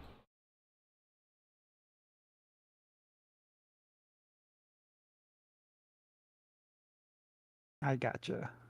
You don't think they'll have like a flash wick down to grab that and then pop up? Well, the wick that I'm expecting is fill the CME gap to 76 and then maybe pop down, touch this resistance at 72, 73, pop back up. Yeah, that's kind of what I'm thinking. That we have like a flash down to like the 70 area, 71, 72, and then we flash, and then we. We're only 3% away from it. Yeah. Yeah, market maker always has a plan break, but remember I told you we have to watch for when market maker gets overwhelmed. You know, it happens when price goes parabolic, and that counts to the downside as well.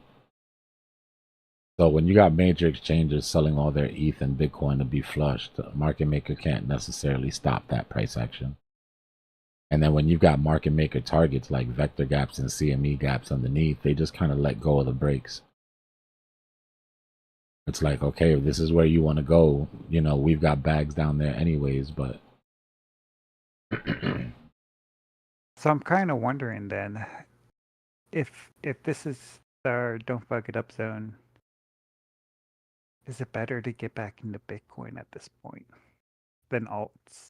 I mean, you see how Bitcoin's performing against alts right now. At least in the last 24 hours. Yeah. Let's see. We'll pull up the bubbles. There's no reason to assume when we have the tech. Well, I'm in a Sui short. I'm happy about that. I got in a So short at $3. in the last day, this is what it looks like. Bloody mess, right? Yeah. Leo's doing weirdly But in the well. last day against Bitcoin, a little bit of a different story. So you're starting to see some life against their Bitcoin pairs. Right? LTC, OM, Barra, things that have been strong.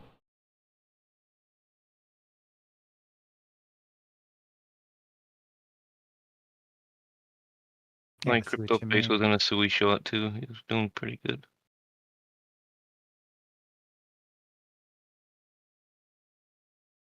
Plenty of things that are looking decent against Bitcoin. Look at the weekly. What is Vanna code?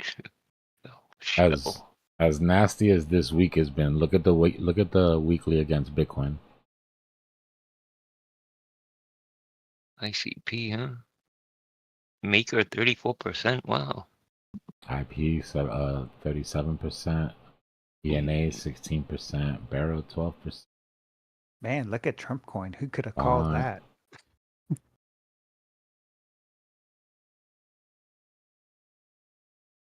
Oh, SHIB is actually doing pretty well, weirdly enough.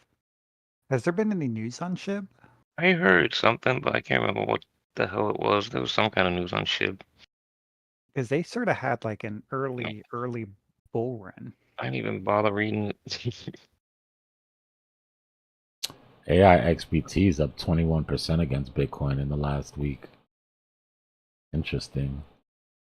So basically what this means is looking at these projects against Bitcoin. If you would have sold your Bitcoin a week ago and bought any of these, you'd be up 30%, 56%, 27% against your Satoshi pair. Well, Maker, man, that's a lot of volume than usual too. Maker, huh? Oh, Vaughn. Yeah, this thing has been absolutely killing it the past couple weeks. What? That Vaughn token. Another AIC up 24,000% against Bitcoin. Ooh, A1C, jeez. I mean, if you Anything- sold your Bitcoin and bought this, and then sold this today and bought your Bitcoin, that would be a percentage gain in Satoshis.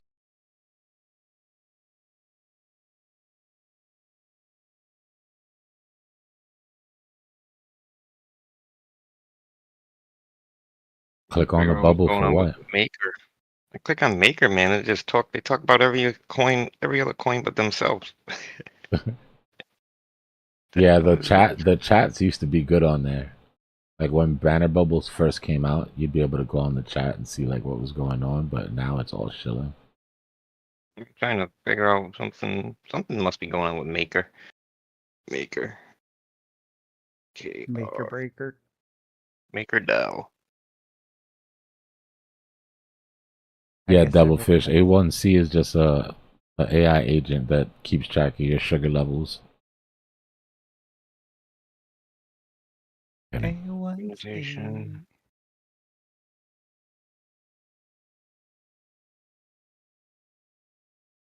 If you want me to look at something, you got to be specific, Beast Mode. You said click on a bubble. I was looking at 437 bubbles. What is this shell token? Shell, huh? It's been really. The gas station? Yeah. It's the gas token.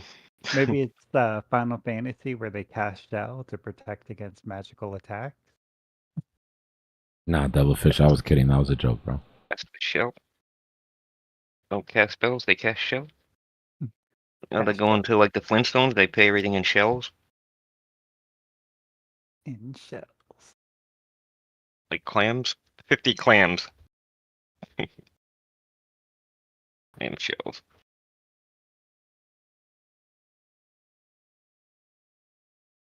Maker.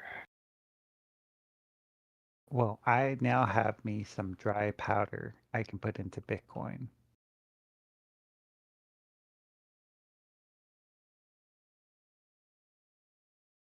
Nice.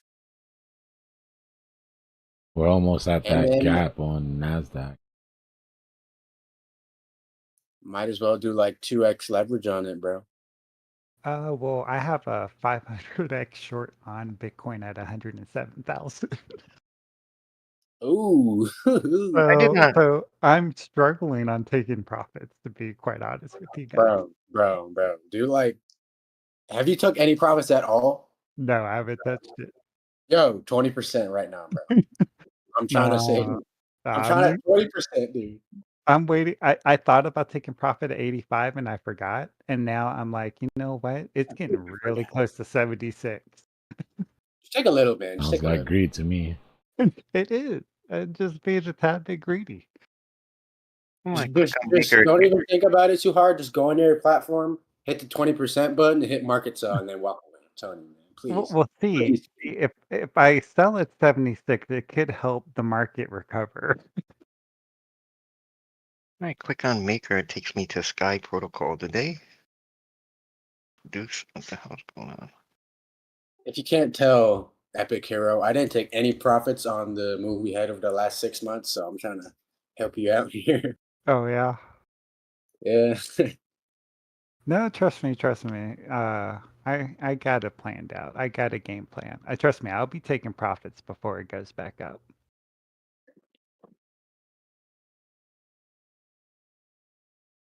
If I had a short from 107, I probably would have took profits at like 105. See, I plan on taking profits at $1.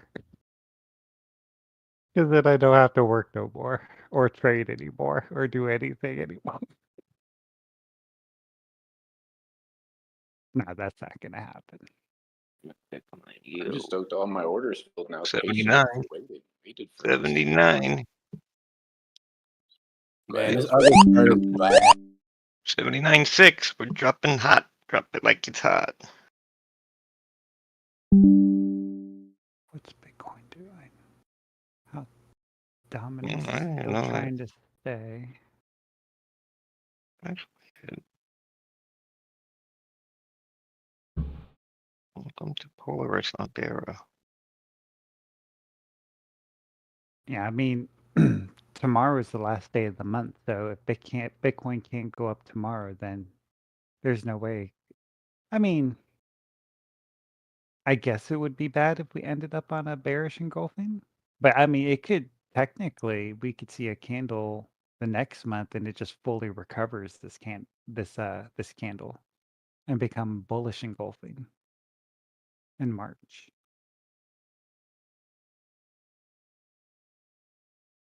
How about Solana down here, $1.25? Oh yeah. Oh, you know what? What is Solana at? 126. One. Wow. Man, I remember buying spot Solana at like $18, $7.93. $20, $40. Oh, come on. Drop it like it's hot.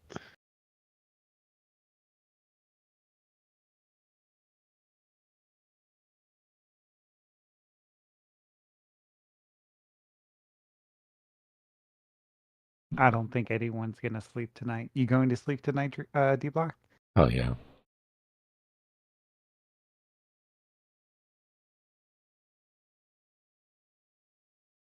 Sounds like this when you need your sleep.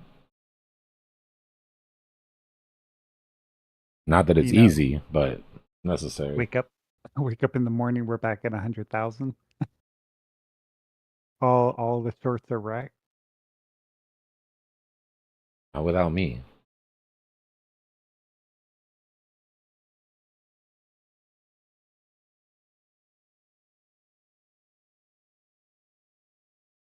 So I'm glad I got a little extra powder on the side too. I'm trying to figure out what one makes the most sense to really be focusing on, or if I should just scoop up some Bitcoin or what. Buy some Ethereum. Ethereum's gonna hit 10K, yo. This Sky Go straight up Protocol. ETH. I just scoop more ETH down here, straight up. I haven't been scooping it and paying attention on that. My damn ETH average is at like 3,200 too, so wouldn't hurt. USDT dominance is not slowing down here. I think Maker actually is now Sky Protocol, formerly known as Maker. Yeah, Sky Protocol, formerly known as Maker, powers the Sky ecosystem. And it seems pretty interesting, supporting the uses of USDS and Sky tokens for financial transactions. Uh-huh. This seems pretty interesting, man. That's what's going on with Maker. You know, Dbloc, if we're looking at the USDT dominance chart, right? Does it look bullish to you, or does this look bearish to you on the monthly?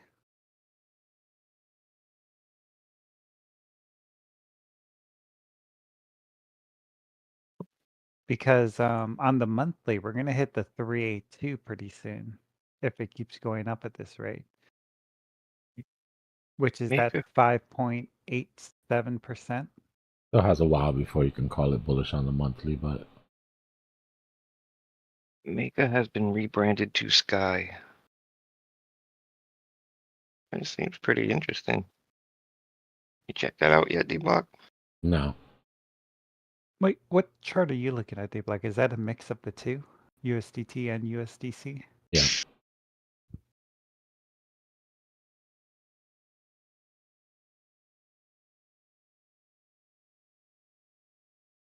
Get fed up with these little bounces, man. Just go Not down. great. Not great.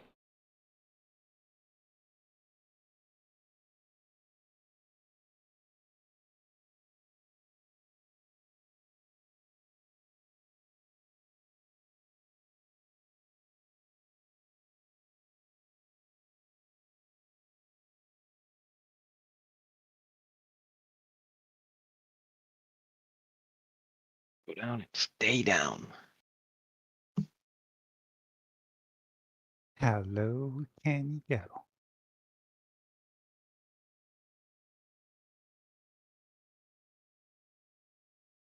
I didn't know Maker was behind Die too, huh? Did they create Die?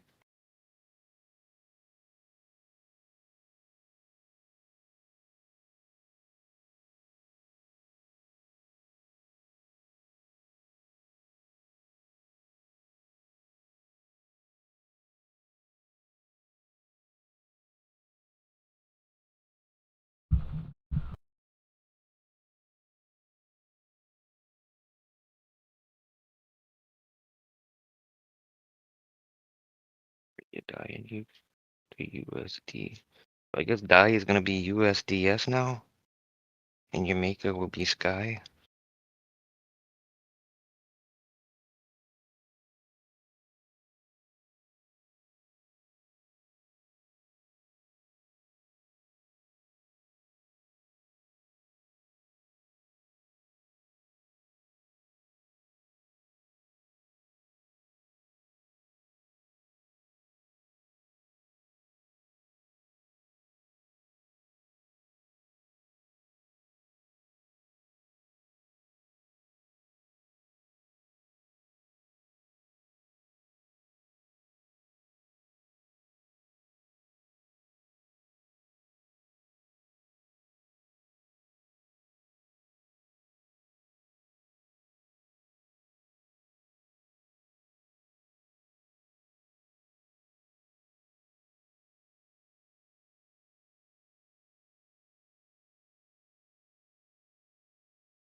$11.11. Make a wish.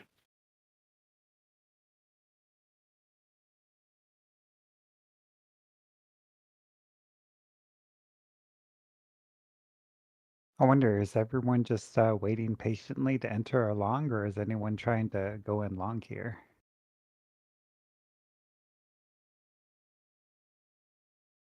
I imagine mean- someone's trying to play along here. I'm planning on starting the DCA once we hit halfway through that CME. Oh, we already did, huh? I'm trying small amounts, but like super small amounts. Did we get halfway through there? I think No, we're not like halfway through yet. a quarter of the way. Oh yeah, it's a lot bigger than that. It goes down to 80 to 75, right? 69.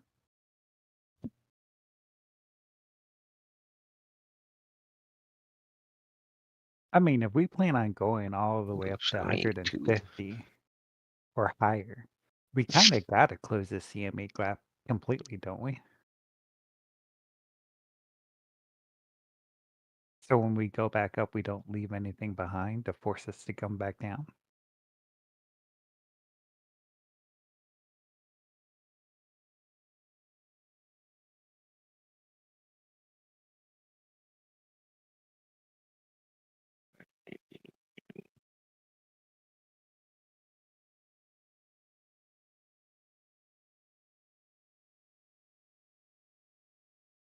Supporters lose 12 billion as president's cryptocurrency collapses.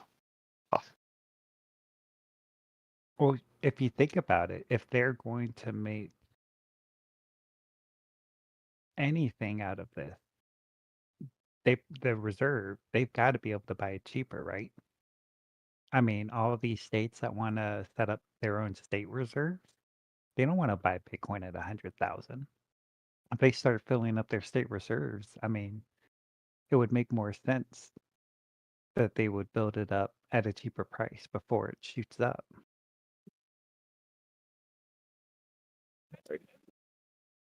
I mean, that's what I would do.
Oh, wow.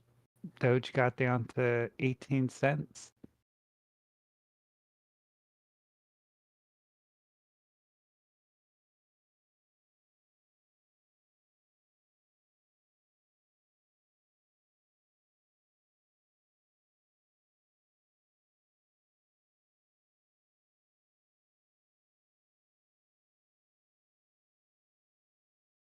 what did Doge get down to?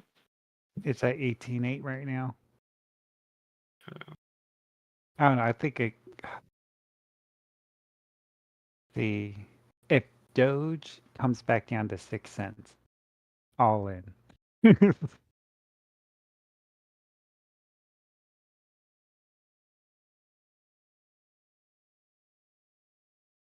Or if it comes down to 12 cents.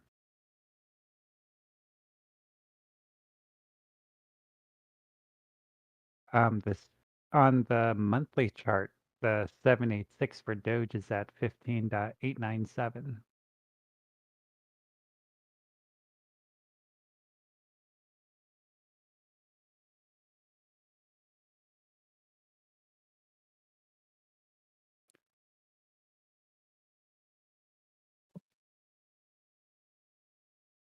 On Stewie, 786 puts us at $1.81.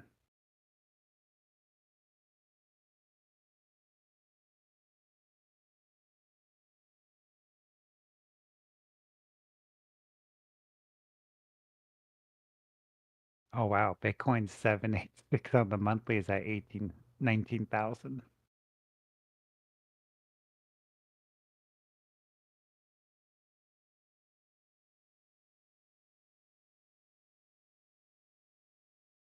Wait, that can't be right. Hang on, let me fix this. This chart's all weird.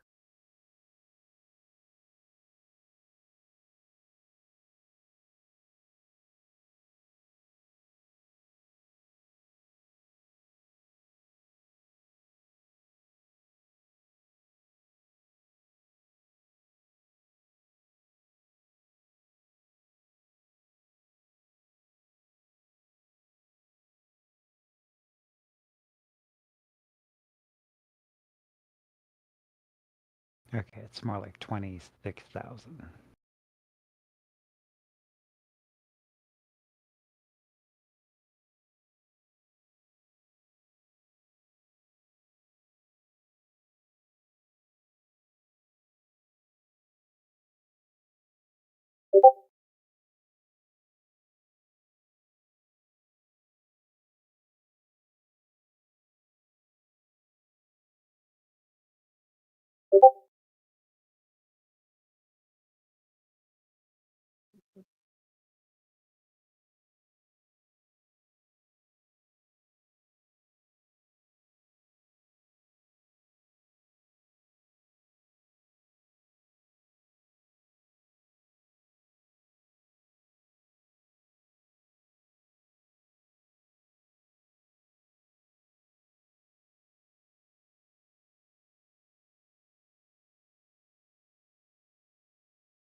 Dang.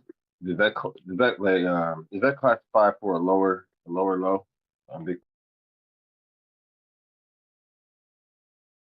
Yeah. Wicks, not bodies. But yeah.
All right, if you guys are in the Discord and you go to the education, excuse me, you go to the education channels.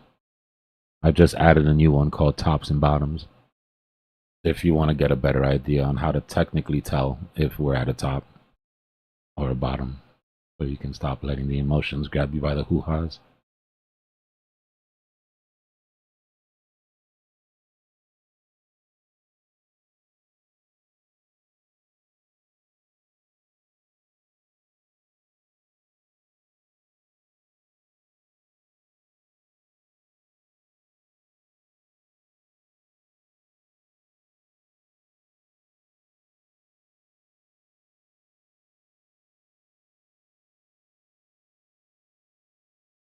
Added a list of indicators, a list of on-chain data indicators, a list of sentiment indicators, a list of global economic indicators, what to look for, what the signals are, what it looks like when it goes wrong, what it looks like when it goes right.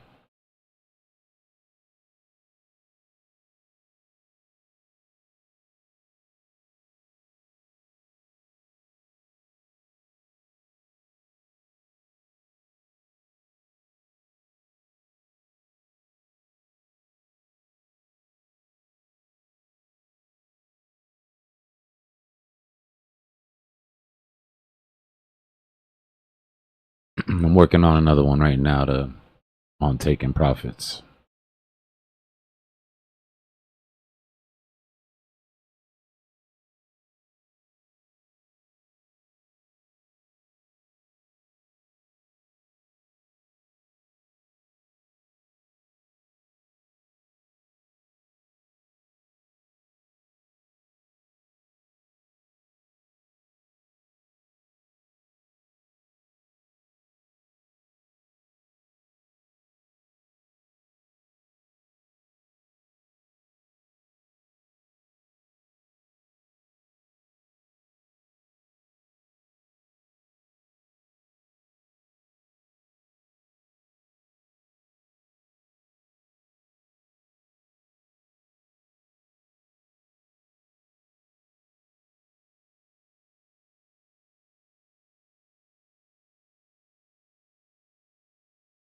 Ratio, they can if they stop trading like retail. Retail can 1000% win this game. Just can't do what everybody else is doing.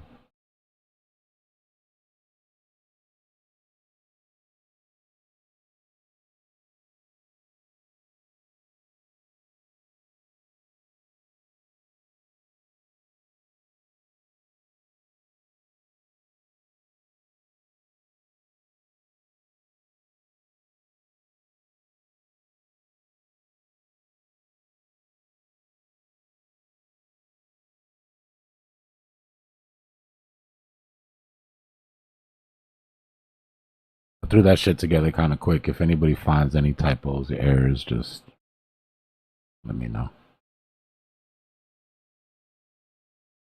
About the sense of urgency.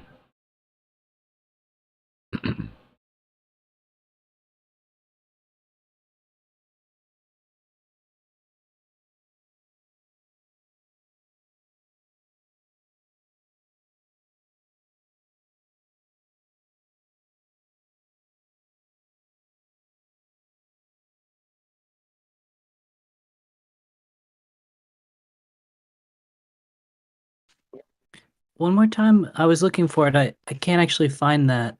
But thanks for updating it. It's in education. Education, charts, Yeah. market maker. Got it. Charts, patterns. Yeah, it's got chart patterns, market maker, exponential moving average, vector candles, tops and bottoms. You're not seeing those? Okay. So tops and bottoms hasn't updated, but it goes from vector candles, market cipher indicator, PV, SR indicator. Oh, maybe it'll take a second because I just updated it. Okay, thank you. Yeah, yep.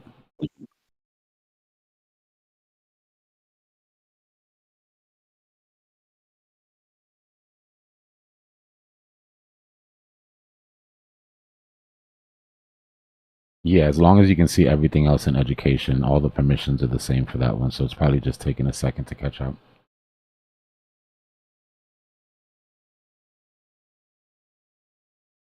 79.5.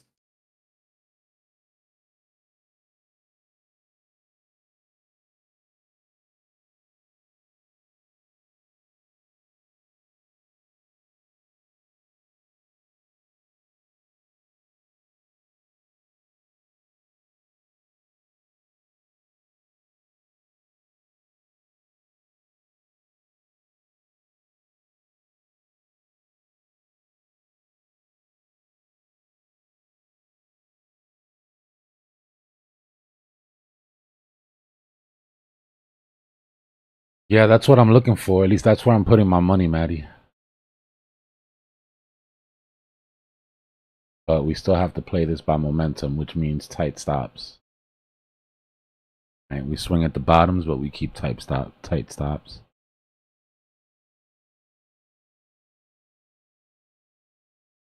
That's the CME gap. Yeah, that's the CME gap.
What the fuck was that?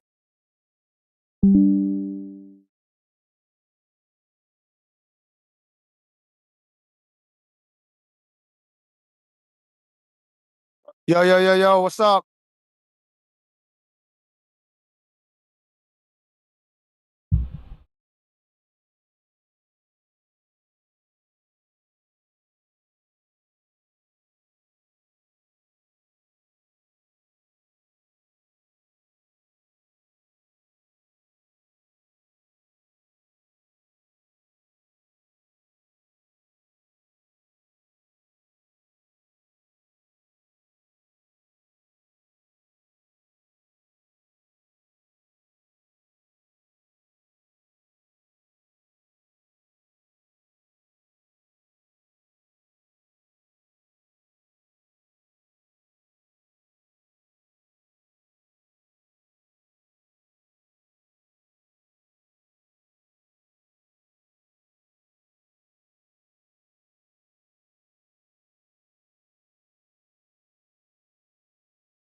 Tether dominance looks like it's dropping. Losing strength.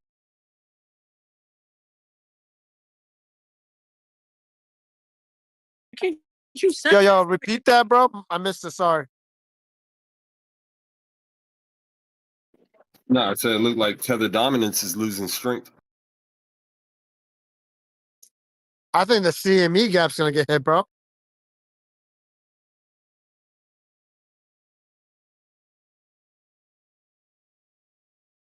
Yeah, when though? That's I'm not.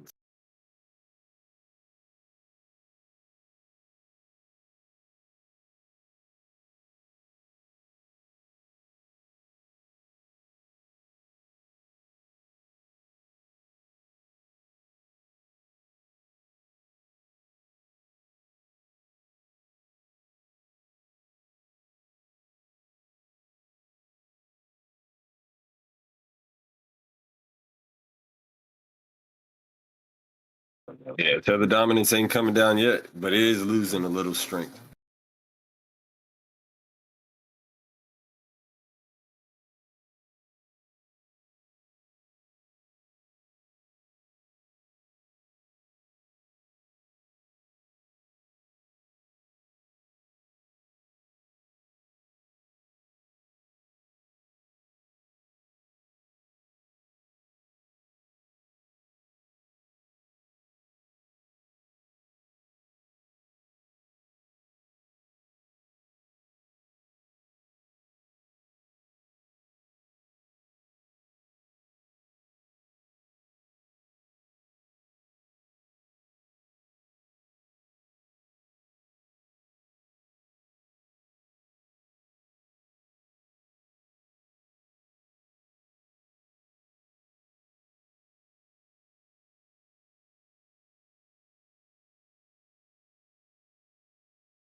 Dbloc. Where are those EMAs? 15 or the 5, the 13, and the 50.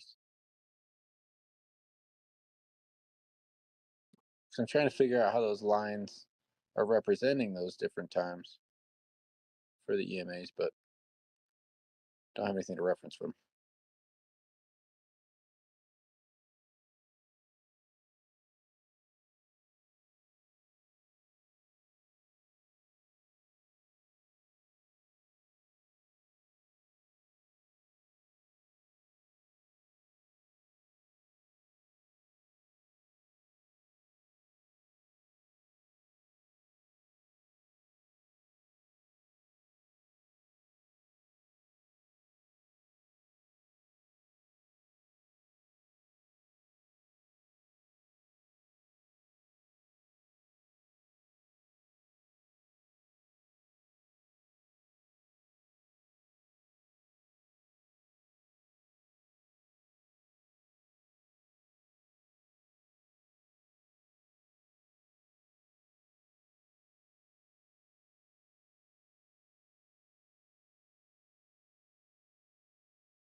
All right, it's past 12, guys. I'm about to go jump in Twitter and see what's going on in the swamp.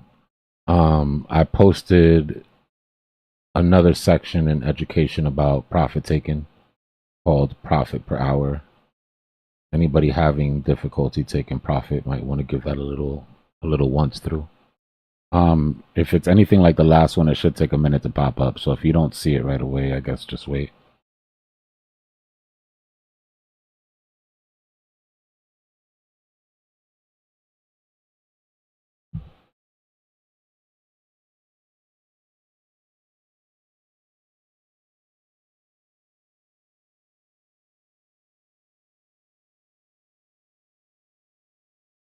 It's in the Discord, AB, under the education.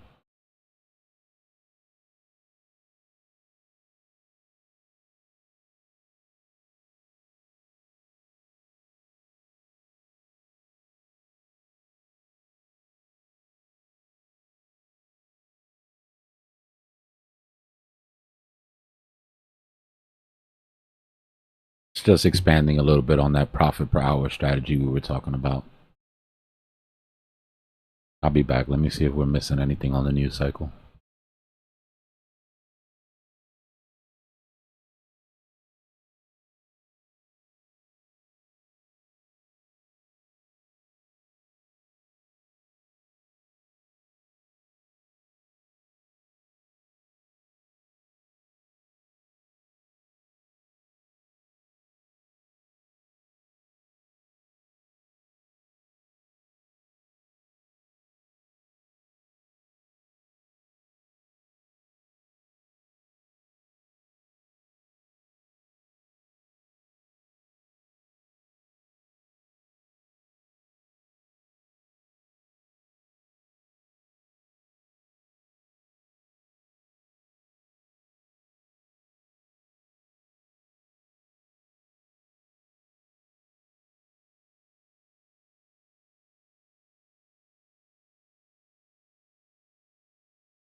third time we come down right there. But we're gonna break through that time.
I like how that last half hour didn't set below. Looks like each of them have been a little bit higher close those half hours.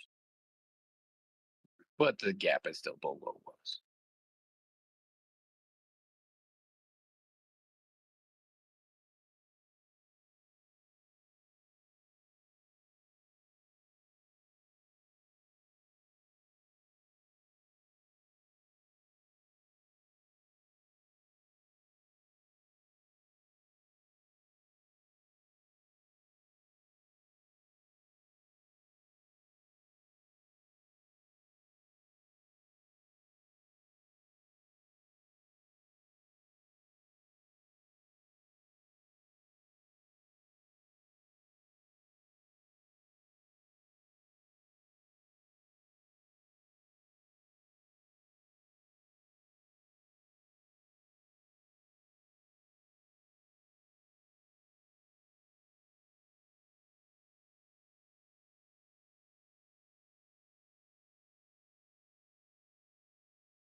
Gotta buy when it's scary.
I like how these daily RSI levels are down there pretty low.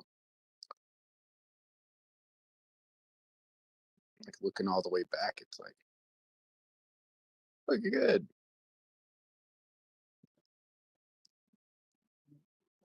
It's like things can only go up from here.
Dumping.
I did my time and I went out.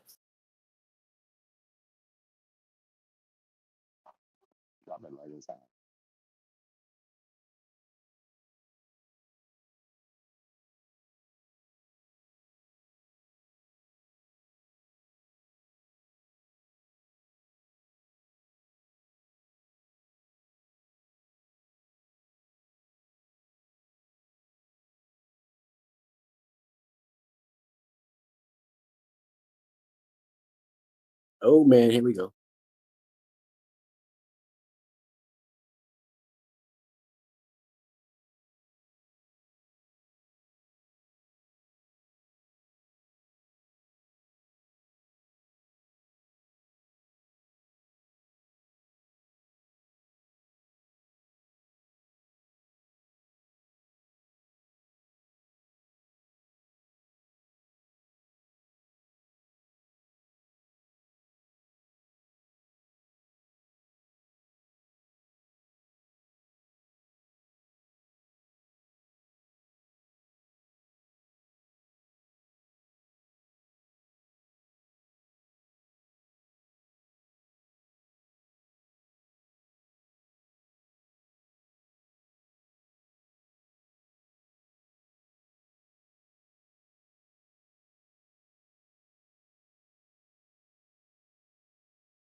Drop it.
F78, we got crickets. Cricket.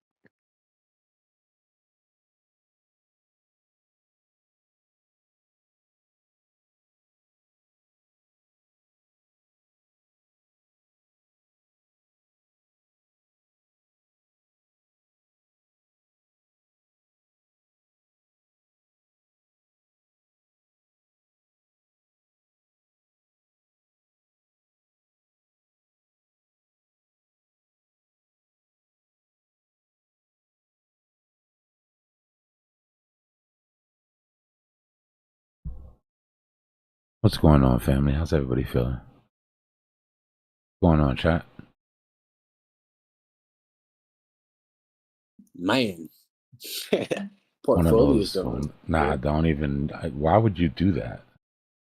Yeah, You looked at it, I looked at it a few times. bro. Come on. Yeah, That's man. Look at it rule so number hard. one on days like this is do not look at the portfolio, bro. Yeah, it's hey, it's not unreal. It's not realized. So There you go. yeah, I'm doing this project. So I'm actually done. So I got a little bit of time to look at these charts.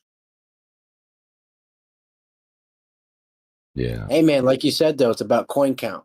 Coin count hasn't changed. Yeah. And on the macro, we haven't seen. I mean, on the micro, it looks like shit, guys. There's no other way to, on the daily, it looks like shit.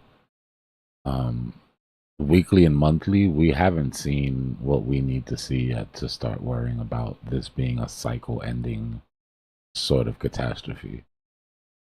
They didn't get rid of that much Bitcoin. You know what I mean? It's not like they dumped their entire coffers. So there's still definitely triggers that we have to find that we have to see on the macro before we have to worry about. Definitely don't let the shit on Twitter drive you crazy. Remember, most of these guys are shorting the fuck out of it, as they should, but they're the same ones fudding it.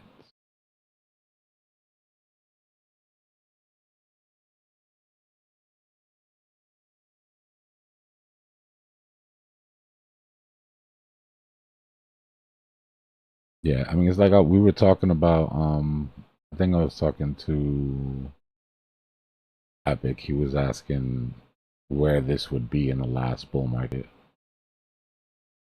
And it's very similar to here.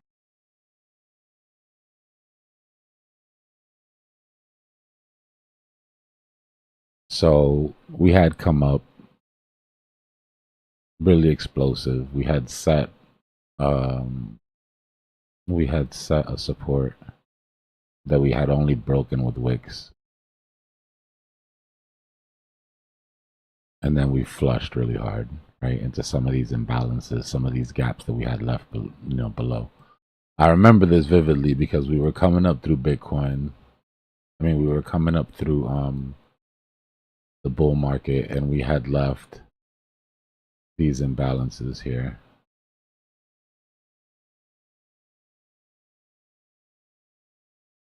And the entire time the question was, had we mitigated that wick? Had this candle taken out enough of that wick to where we wouldn't have to come back? Right, so we had that gap sitting there. And then we put this support.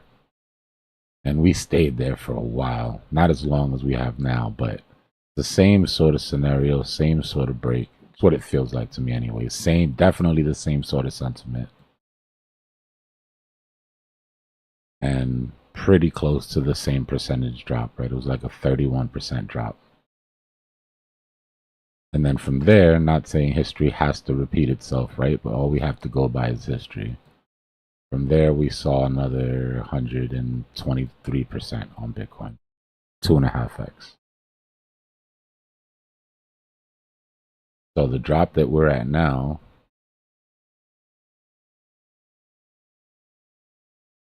is at about 26%. Right? And if it was to repeat itself, like again, not saying it has to, but Your 120 would be somewhere in the 170s, depending on where we come down to. Point being, we haven't seen what we have to see on the macro to say that this is the top, right? We have no confirmation of this yet. I'll give you an example.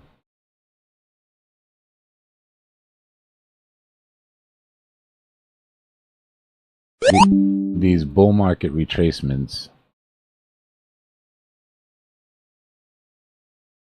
one of the hallmarks of it is that you break the resistance, you make the low, but you don't come retest that low, right? Makes the low, doesn't retest.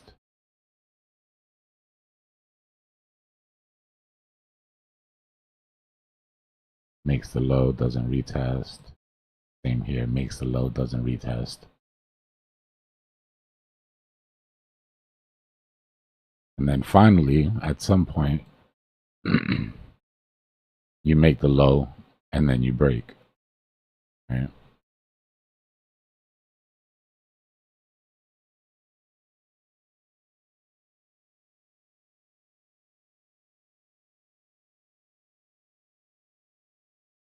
So all we've done at this point is make the low. So that means even if we want to throw the 4-year cycle out the window and we want to play this strictly by chart pattern, forget that it's Bitcoin, forget about global liquidity, forget about all the bullish catalysts that there are. We just want to play this by chart. We would need to see a dead cat bounce and we would have to break that low, right? And even this would be too high. To really invalidate it, you'd have to do it down here. For me to say they killed the cycle, GG's, we had a good run, we'd have to come down here. We'd have to come all the way down to 72, then have a dead cat bounce, and then break that low. And then I would start to get worried about the health of the cycle.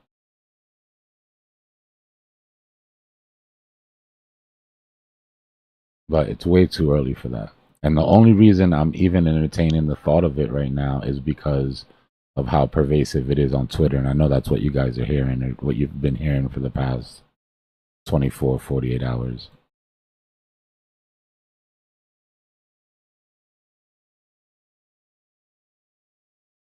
So, and what's different between the high FUD, because you know I'm usually telling you high FUD days, macro support, automatic buys for me. Difference here is that we have high levels of FUD, but we have no macro support, right? We had the luxury of macro support when we were up here. So whenever we would FUD into these areas, you could just pile in. But this is completely different now, right? We've got to establish some sort of bottom, excuse me, before we can be out of hot water yet. But that's a big difference between the site, between, you know, a correction, having a correction that we hope to have in, you know, the summer, having it now instead, versus it being the end of the cycle.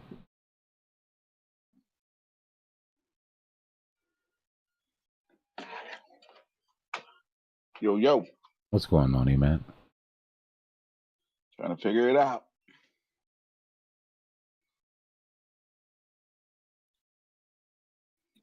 Yeah, I'm here like with y'all. Macro cycles don't end on the 15-minute chart, is all I'm trying to say. Mm. You know, so we have to like back up a little bit. As spooky as this is, you know, even though the timing of it isn't what we'd have hoped, or at least, you know, most of it.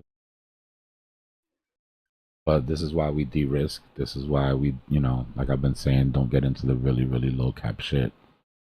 Buy something that you're not going to mind holding.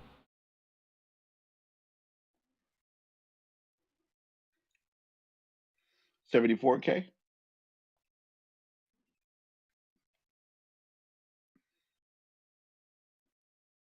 That's 30% from the top. Hold on a second. That's over 30. Oh damn. 30 would be right at 77.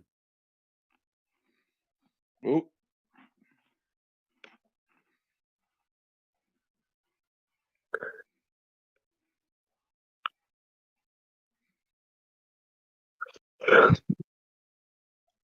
You can't hear me chewing, can you?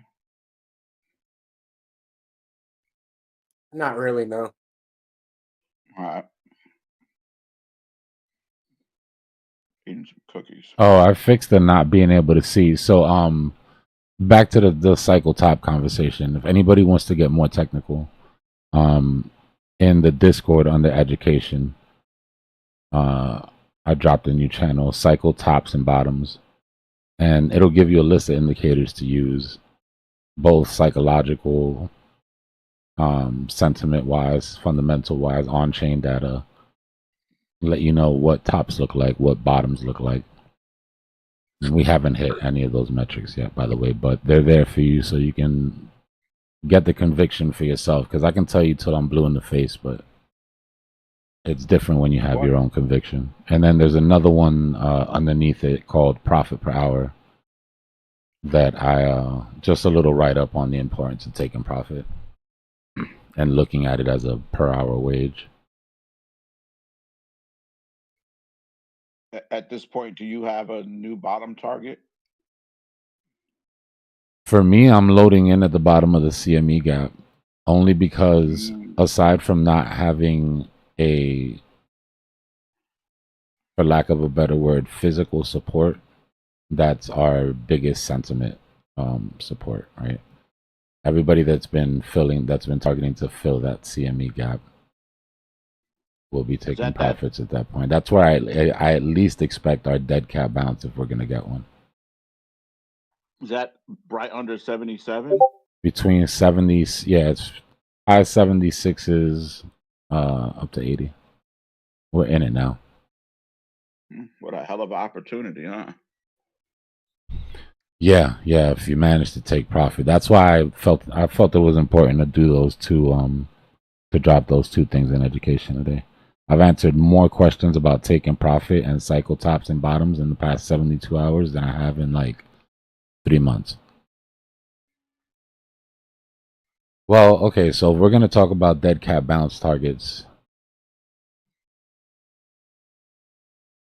Then our obvious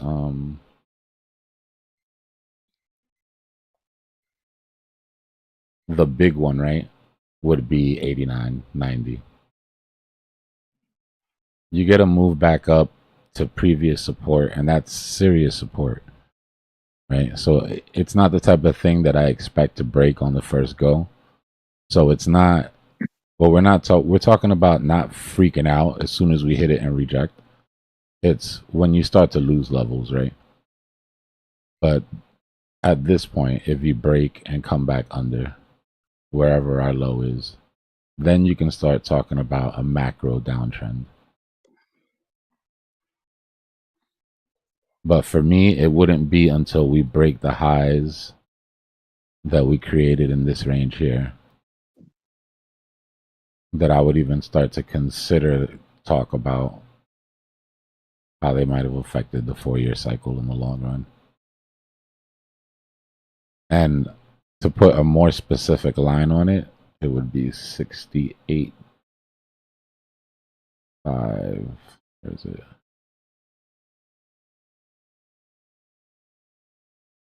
Roughly around there, 68.5. Meaning where we were when Trump got elected. What you're seeing right now is the market give back a lot of the Trump pump.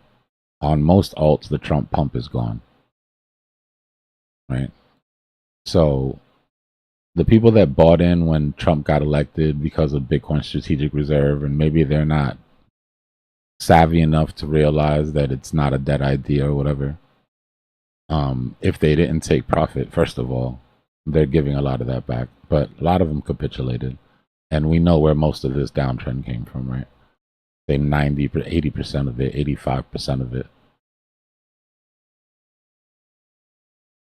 gave it back plus some, man. Some of the coins are below last year of March. Yeah, alts for sure. Alts gave back way more than their Trump pump.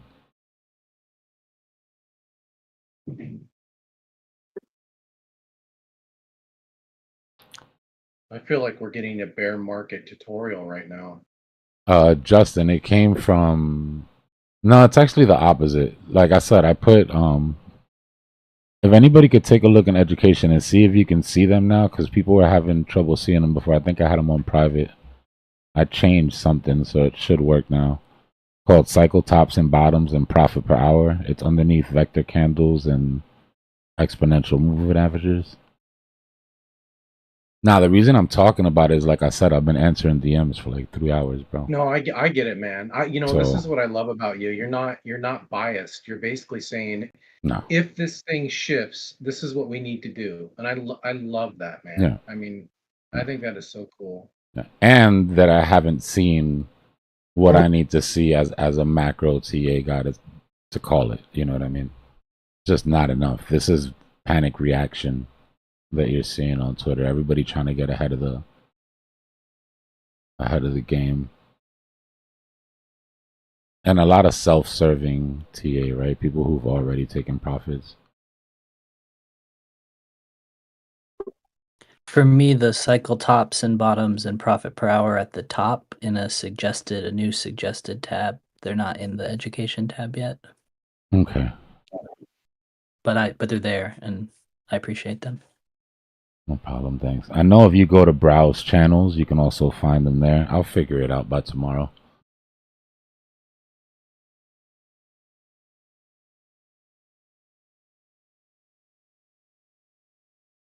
Oh, cupcakes on it. Okay. No fear. It'll be fixed soon. I've got to go through them again tomorrow too and make sure that everything. The profit per hour one I think is important, especially right now. Because I mean, I can't stress enough that it's a trader's market and it's on advanced difficulty. Right, so boiling it down to first principles, I think, is going to be important if you want to survive some of this choppiness that we're going to have. I know you probably talked about this to death, man, but I don't see this as a crypto problem. This is an economy problem right now. Yeah, no, this is way bigger than crypto. Yep, this, like, when you see the NASDAQ tech stocks do what they're doing, it makes sense to me why this is happening. This is way bigger than crypto. Unfortunately, we're affected way more by legacy than we ever have been in the past because what? $6 out of every 10 is in Bitcoin, and Bitcoin is basically legacy now. Yeah. Yeah, so that's like a hack. The hack is just the catalyst. So this is the thing. It's not just the hack, and I'm not gonna let people get away with it because that's what they want to say, right? They want to say it's the hack, but it's not the hack because they handled the hack amazingly. It's the greed that came when the hack was exposed. When the hack was exposed, everybody said, "Oh my God, we're gonna short this shit. This is gonna be like FTX." And then the problem is it didn't happen. And since it didn't happen, they had to make it happen, and they made it happen. I mean, they've done the math. Half of Twitter is full of shit, but the on-chain data nerds, these guys are something else. And you can see the math if you subtract the sell pressure that came out of Binance and Coinbase that night, we would have dropped maybe not even a third of what we dropped.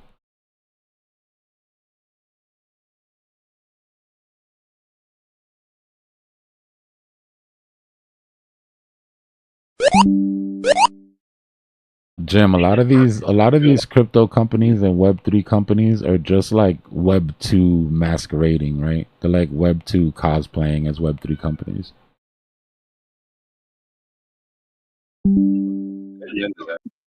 The amount of times the so-called Web3 companies ask me for my email and my phone number, it's like, what?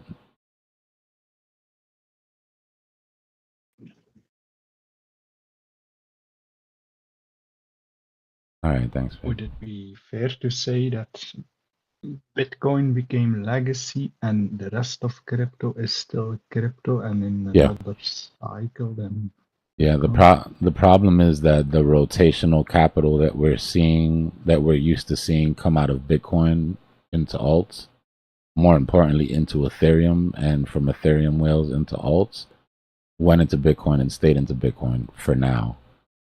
So any other movement that we want from the alt has to come from stables. It can't come from Bitcoin, right? Because it's just not coming out of Bitcoin. And the problem when you look at stables is doing nothing but pumping their dominance.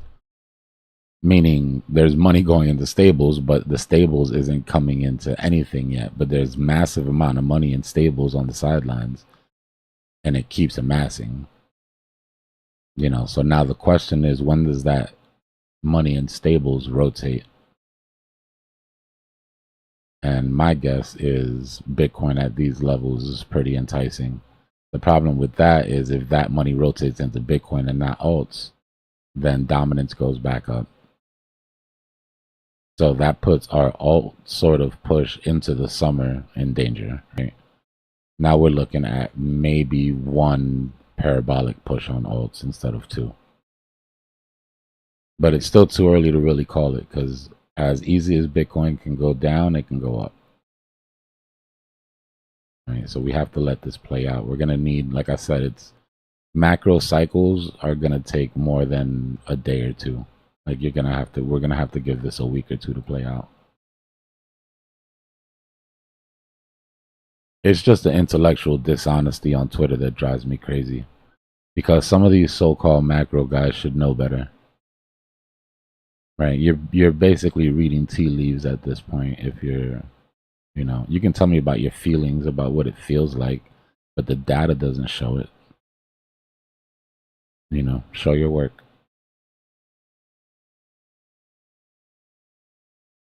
All right, I think they should be up there now.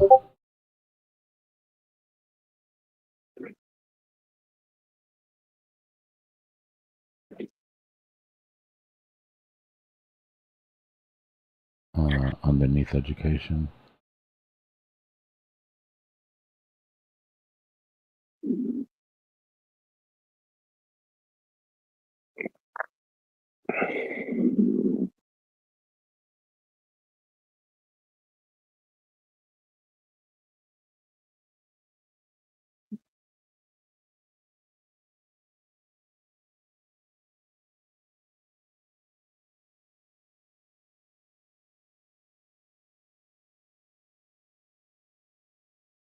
Thanks, Mar. Looks like it worked.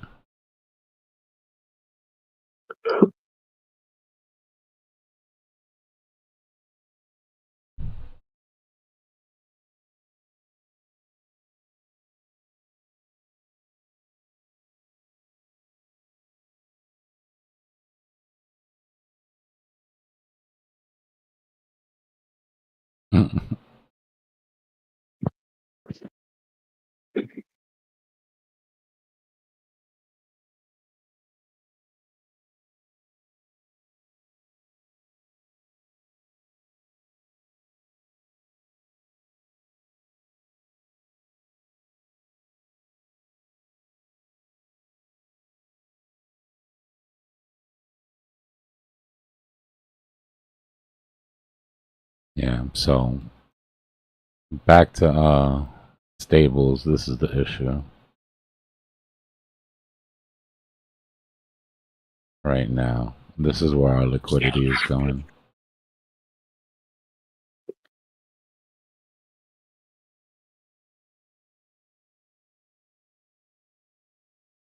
or generally the owners of those stables.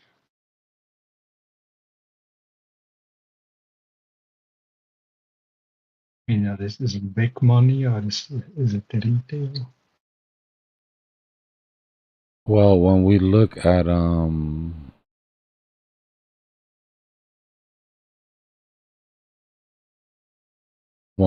who got wrecked, it's interesting because, and I mean, I guess it makes sense, but people who've been holding for 3 to 6 months on average on Bitcoin are down, I think they said 11%.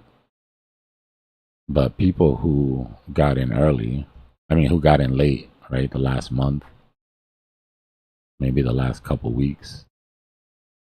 So a lot of the people that are getting wiped out are either late comers or people who just bet on the breakout too early, right? Who added to their positions too early. And when you look at the big wallets versus the small wallets, like we're seeing a drop off in wallets with underneath 1 Bitcoin and an increase in wallets above 5, I think it was. So it's big money still accumulating, small money selling their Bitcoin for cheap to big money is what's happening right now. Somebody who bought their Bitcoin for 90K selling it to a whale for 70K, for 79 or for 80.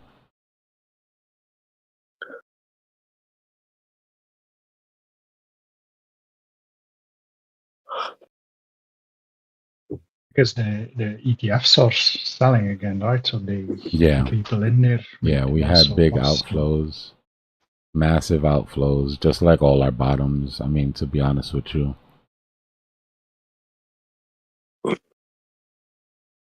Somebody have an open mic and is like gasping for air, or?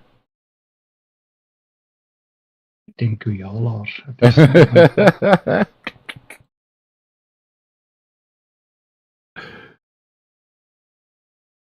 Yeah, you're probably right. We'll have to be a bit more specific on that.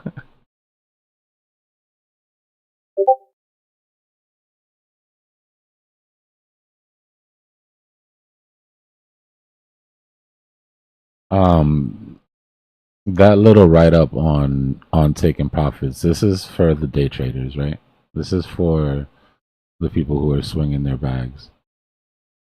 This is not for long-term investors. Just to be clear.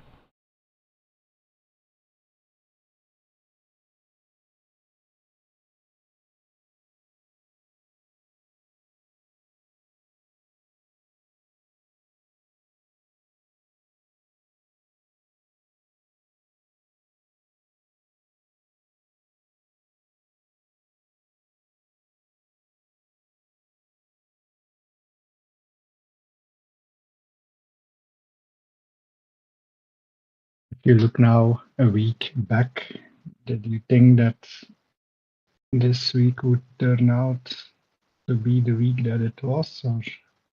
No, I mean, but that's that's what hangs over our head at all times, both to the good and the bad.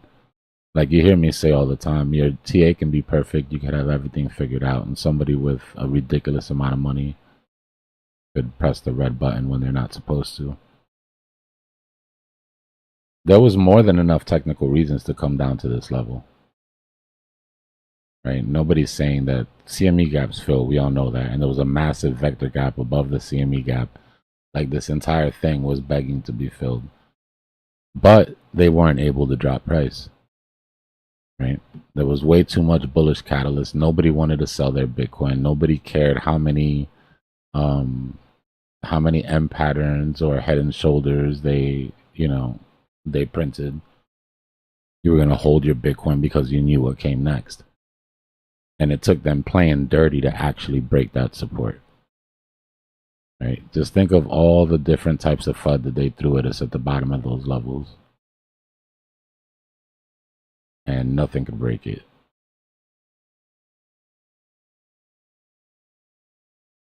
What I don't understand is that, like, basically everyone and his dog were saying, yeah, and there's a retracement possible and CME gap, and then it actually happens, and then they are all in panic while they were. Yeah. That's a good point. Yeah. Like, I thought you guys saw it coming. What happened? I think it was a lot of hope. I think maybe people didn't prepare for it. I know plenty of people that are ecstatic that this shit happened. But like I said, it wasn't until Binance started moving Bitcoin to Wintermute to get dumped that we actually broke those levels. Like literally right on the candles. And they continued and they continued and they continued. And the only reason there isn't like 37 of these whale alerts here are because it was blocking the entire screen. And I was like, you know what? I think a couple will do. But it was every third candle. All the way down, all the way down, all the way down.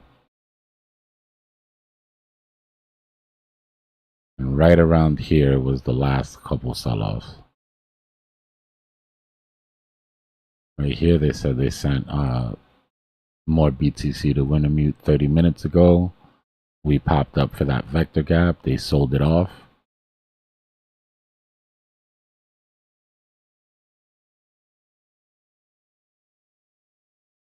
And then now we get fear and greed at 10. Everybody's panicking. Blood in the streets. Bull market's over. It must be nice though, right? Because you only have to pay. And then people ask, they're like, well, why would Binance do that? Like, why would Binance sell it off if they're just going to have to buy it back? If they're going to be the only one selling because nobody wanted to sell, right? But that's not how it works. Binance sells it off,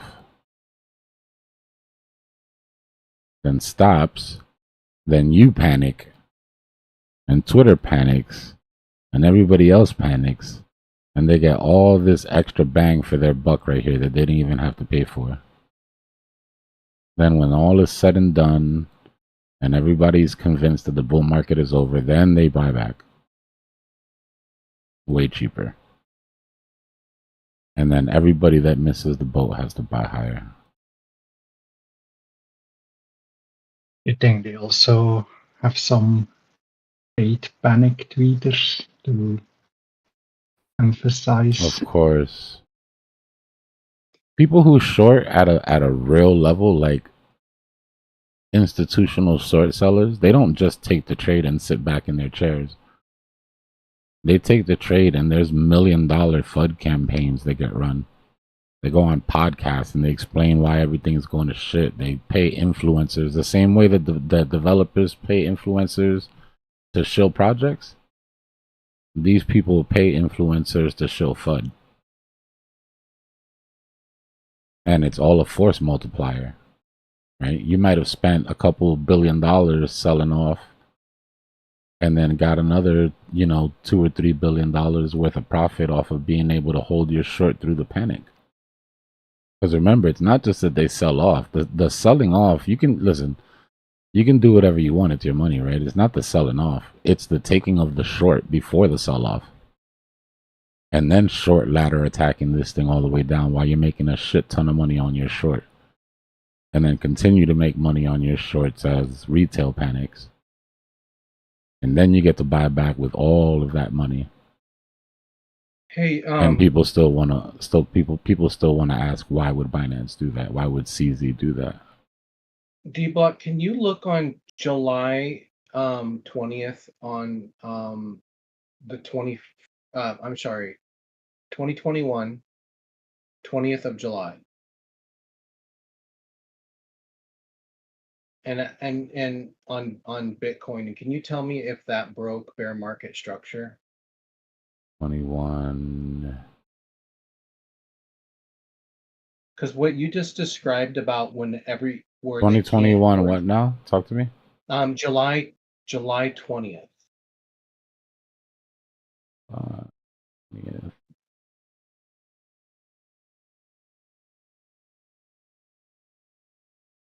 Okay, so you're talking about that wick there.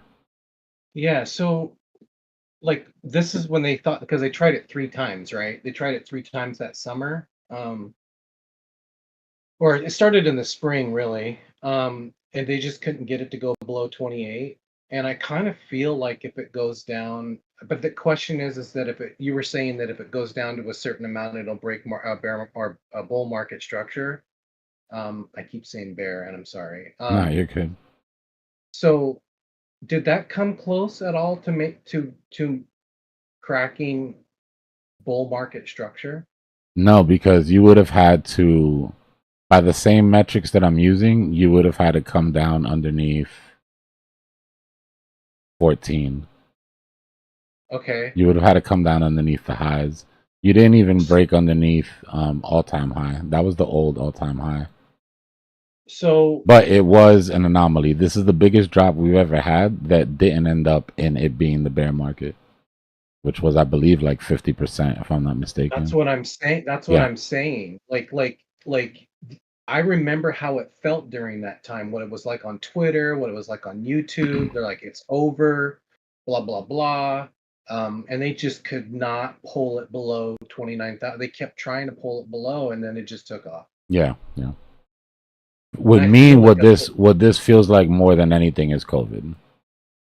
It feels like this. It feels like the depression of coming out from this dip, finally coming up to the bull market, feeling like you were breaking highs to move. And then you had this range.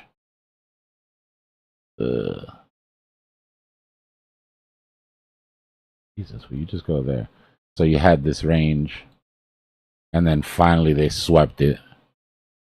And everybody, broke everybody, basically. A lot of people talk about, wow, it must have been great to buy all of that.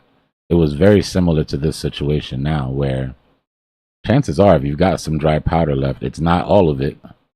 You know what I mean?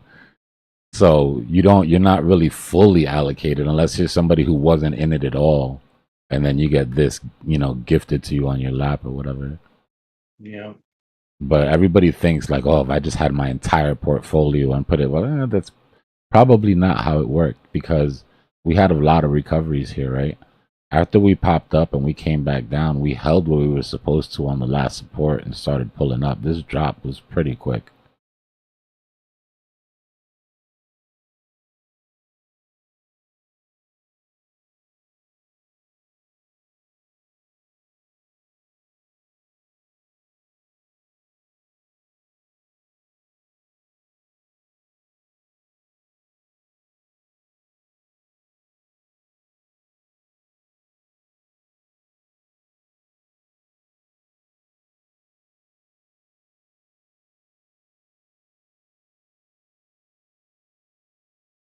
Yeah, no. I'm not convinced. But I do want to point out that, like Zusi was saying, if you look at my 4-year cycle indicator, we are at our first de-risk level.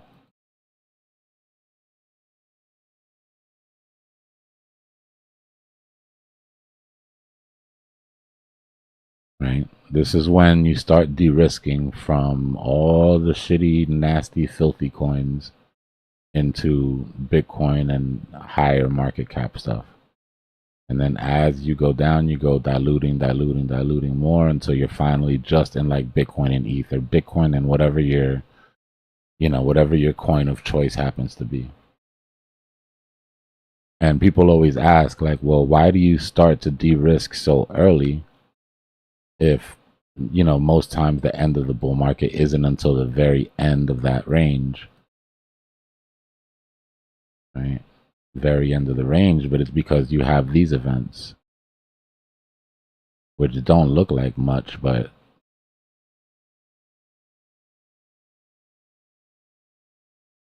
that's 26% right there. And 2016 is the cycle that most reminds me of what we're doing now. And I mean, look at the drop that we had in our second risk range. Right? It's almost 40%. Every single time that this happened, they screamed the bull market was over. And not only that, but think about this. You get a drop of 40%. Everybody thinks the bull market is over. It's not. It takes off. You end up buying higher because you were wrong, right? And then as soon as you buy in, boom, another 40%. And then that's not even the top. You know how many people got shook out in those two moves right there just to miss out on one that what ended up being what? Obviously, this isn't going to happen for Bitcoin, but what ended up being another 440%. What you just described is why people give crypto like why they shit on crypto. Yeah, that's a lot to go through psychologically if you're not prepared for it. That's like, yeah, that's some diabolical shit. That'll do some shit to your stress levels and your anxiety. I mean, even if you won that trade, let's say you bought in even down further, right? Yeah. And then you took profit because you thought it was going to completely take there, and then it goes up a ridiculous amount. Even if you didn't lose money, you're just gonna be so hard on yourself for all the potential profits that you missed out on. Yeah. If we're talking about the Bitcoin 4-year cycle, to me, there's no difference. If you want to talk about alt season and the alt's role in that cycle, then yeah. If you were heavy alts, then this has been very different than any other cycle. But as far as Bitcoin goes, this has been a show. This has been a master class of Bitcoin dominance.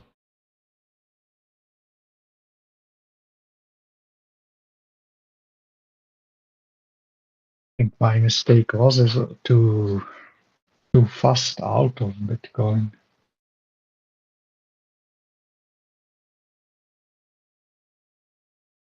I started with almost everything in Bitcoin. Say, okay, now we'll go into alts. That was way too early. Yeah. I think, I'm sure. Would your non-financial advice be to de-risk still now and no matter? Well, you got to remember, like, position? when my idea of de-risking at these levels is going into Bitcoin.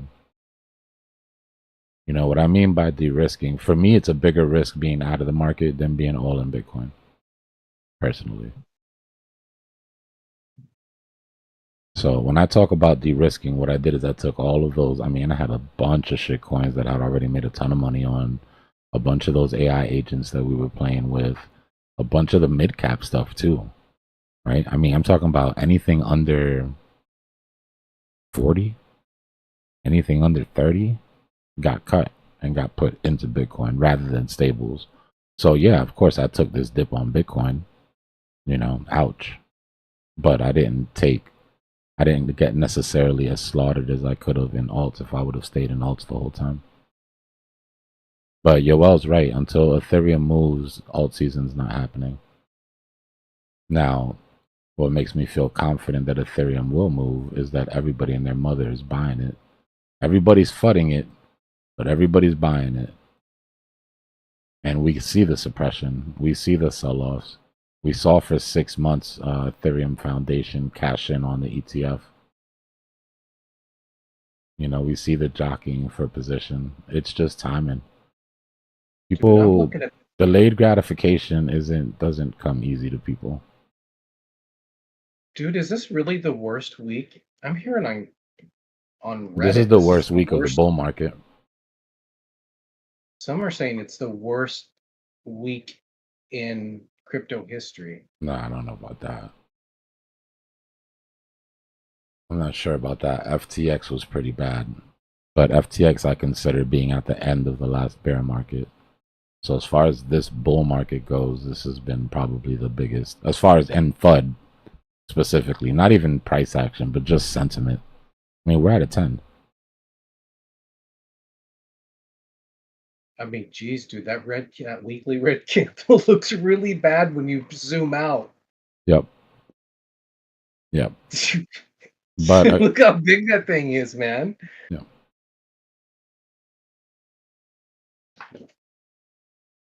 But let's go to the weekly.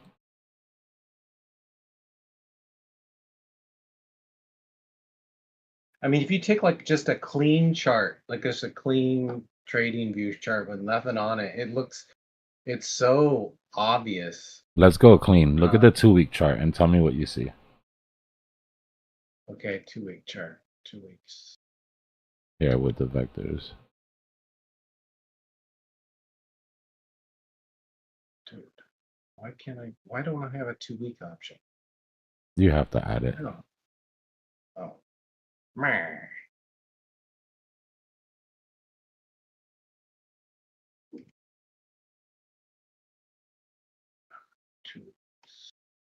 Okay, I'm looking at it.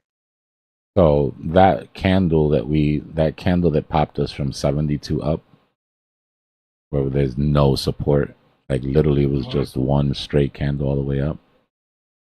That entire thing was a vector. And we had the psychological target of that CME right in the middle. So technically, right, we've always had that. Now, I don't just look at technicals, because you can't just look at technicals. And the reason that we stayed up there for so long and didn't break is because the fundamentals gave people a reason to hold until they pulled their fuckery or whatever. But as far as coming down through this, like, yeah, we're not going to get much resistance coming down through. The first level of resistance that we have is going to be CME gap. Right, and that's a psychological target that people have been aiming for, which means that people probably close their shorts there, right? Institutional shorters probably have the idea to close their short there. Now we go on the week and say, okay, well, what could stop us in that range then? Is there anything technically that could stop us in that range? Then you see where our 50 EMA is. Right, so not only do you have vector recovery, but you have mean reversion to the 50.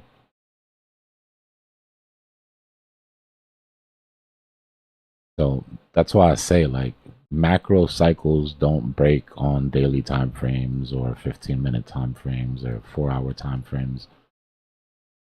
Like, this thing has literally just been riding the 50 the whole way up. Now, if we don't see these reactions, right? If we don't catch on the 50 and we break, then we got to treat this exactly the same way as if this was a 10-minute chart.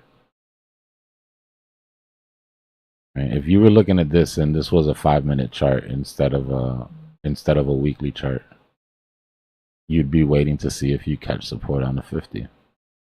Right? Yeah. You haven't gotten confirmation of momentum shift yet. Are the bears in control? Yeah, 1000%. Right now, yeah. Just like the bears are in control every time you come down to support. I know you can't just rely on technicals, right? But just looking at that weekly red candle, just looking at history of all the red candles that have been like that, they've always been followed by some sort of reaction to the upside, even if it's temporary. Yeah. So you want to talk about a bad week? This was a bad week. FTX week? Came down, which what should have been just a regular retracement. And then Elon announces that they stopped taking Bitcoin for I Tesla. remember. Yep, that was after that was after the blow off top, or was that what caused the blow off top? That was our in between. That's what gave us our whatever, and that was almost 40% drop. This shit was horrible. And all of this was just painstaking. Every time we dropped down underneath that, it was like, damn, do I sell the bag? Do I sell the bag? Do I sell the bag? Well, I'm following naively into FUD, right? And so they didn't really present a lot of evidence. So that's why I went to the weekly chart, and I was just measuring candles for just for the week. And it seems like this weekly candle is a much bigger red candle than those two that you were showing. Look, COVID dip, 52%, one weekly candle. Yeah, okay. And that's proportional to Bottom relative, right? Bottom of the last bear, 37%, one weekly candle. But the amount of money that was transferred in that red candle has been the most amount of liquidations and money transferred. Yeah, it might have, yeah. More people might have gotten wiped out than any other one. But honestly, if you look, it's not even a red vector. Like, there wasn't even enough tick volume in that candle for it to turn into a red vector yet. There's still 2 days left, obviously, but I think if you mix everything together, there's a reason why sentiment is so low. But it's not all technical. A lot of it has to do with expectations were too high.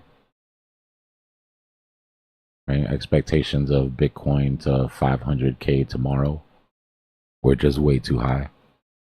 So when you go from that level of, oh my God, you know, the president of the United States is going to buy Bitcoin tomorrow, to hearing that council the other day full of fucking idiots. And then Binance pulls on you after you found out that your meme coin exchanges had pulled on you and you decided, I'm not going to trade meme coins anymore. These meme coin exchanges are robbing us. And you go all into your utility coins and then Binance pulls on you. Yeah, it can have a bad effect on sentiment for sure.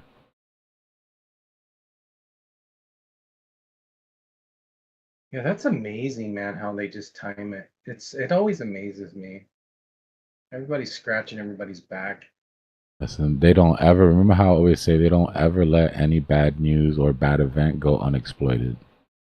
Yep. And I What think did that What's their hope was that they wouldn't have to do this and that there would just be a cascading effect from that hack. And it was handled so well that they had to manufacture the drop because it didn't come naturally. That's such a good point. That's just looking at the whole thing, that's how I see it. CZ was like, okay, yeah, nah, you guys think, no. This is bigger than you, sorry. And then, I mean, I think it's emphasized by the fact that as he's doing it, he tweets us that stupid freaking meme. You know, while he's doing it, he's telling us to control our vibes, not the chaos. Worry about what you control. Look over here, not over here.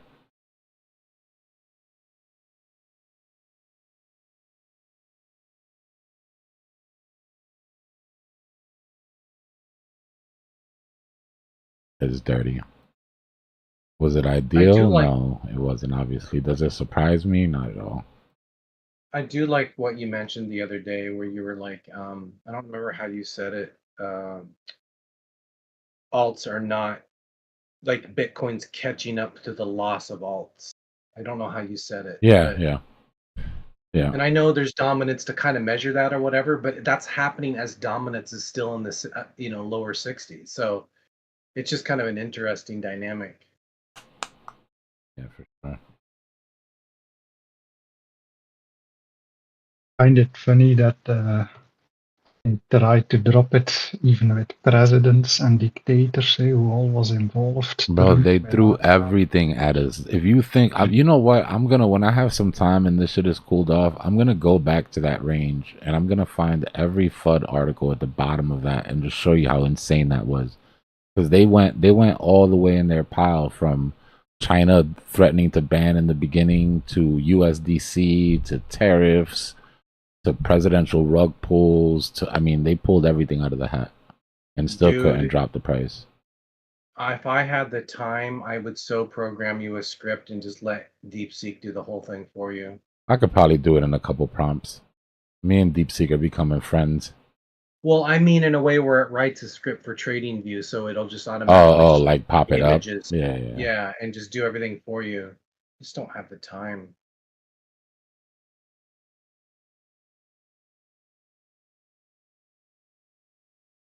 He must feel then like the most powerful man on earth. No, look, all the president couldn't do what I did in one tweet. Yeah, it's pretty nuts. First, I thought that the tweet of CZ referred to him taking a shower in prison, but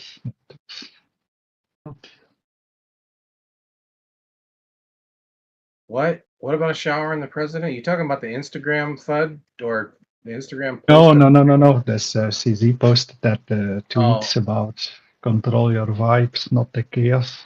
I first thought that what happened in this when he was taking a shower in prison. But I ain't gonna lie, I was low key offended by that personally.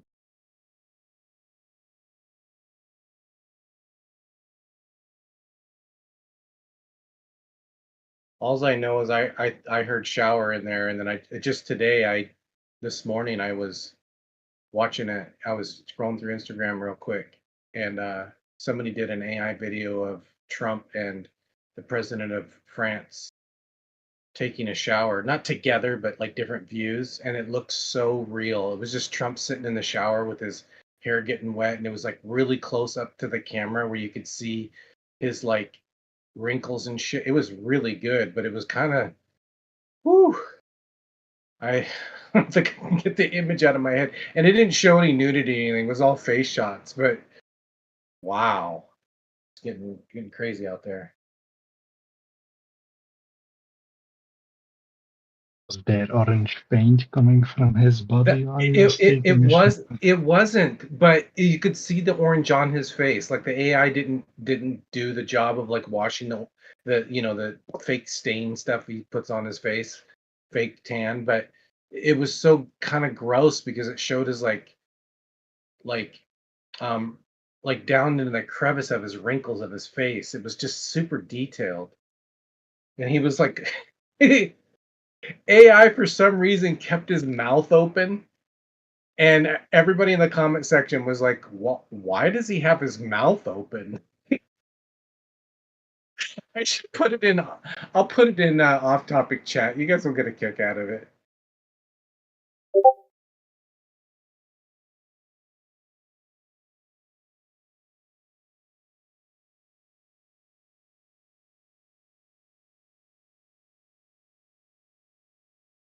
All right, this red zone down here is going to be the CME gap. I'm just going to draw out the Asia box so we can map out UK here. And I don't want it to get confusing.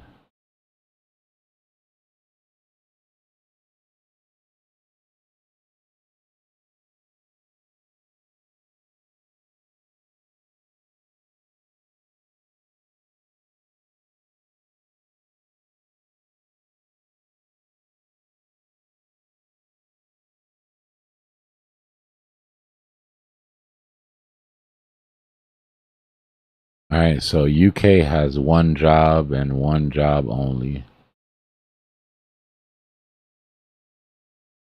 If you're a bull here. And that's to get above Asia's 50% line and hold. That's not what I expect to happen. What I expect to happen is for them to come down and grab this CME gap. The question is if they do it quick. UK tends to go in one direction for the majority of their session. Right, which means they're not going to take forever to come down here and then get it and then end up going back up. If they're going to fill this gap, they need to fill it quick, one quick move, and then they'll spend the rest of their session going up. But we'll judge it by how they react to the 50% of the Asian session here.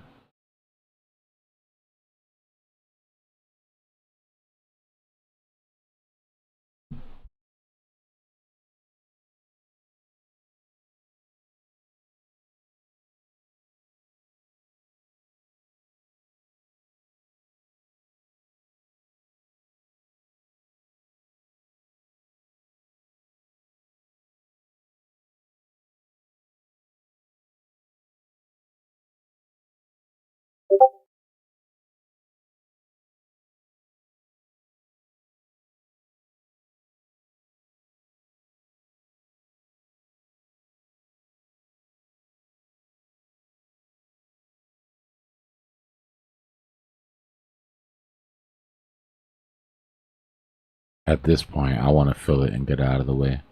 I don't want to have to come back down to these levels. We're already here.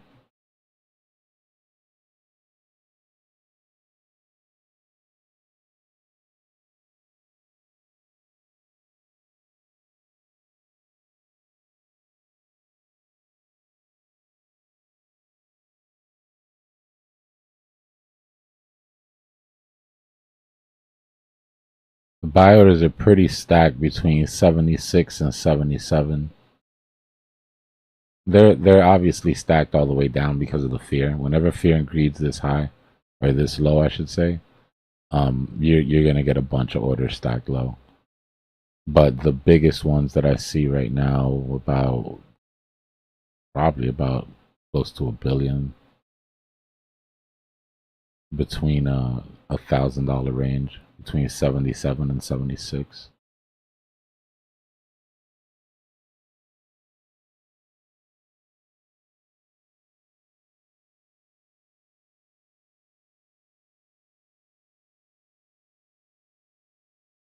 Yeah, CME gap will be filled technically. I believe it's 77 too. I think I have mine a little bit low. Let me check CME real quick. We'll figure it out.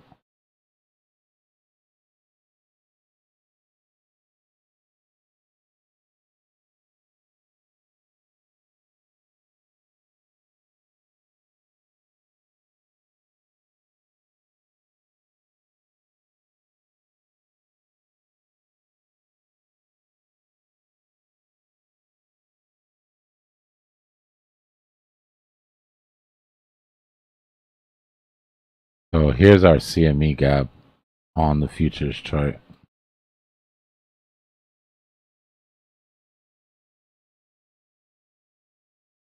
I haven't been on this chart for a second. But you see, even since what, November, right? We were looking at that possibility of coming down to fill that gap. Yeah, it's ugly, but look at the VPVR. And remember what I told you about those big gaps? Look at what happened as soon as we lost that high value node here. It was breaking that range. And they had to cheat to crack it. But once they got in there, right, it's like just air and opportunity. No type of support, no type of price action to hold price up at all.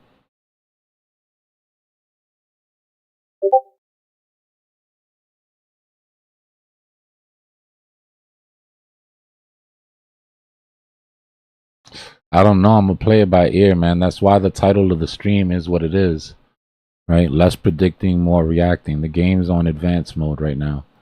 All of the cheats and all of the edges that we have are nullified, right? It's time to take it back to first principles, momentum trading, and trading what the chart is showing you versus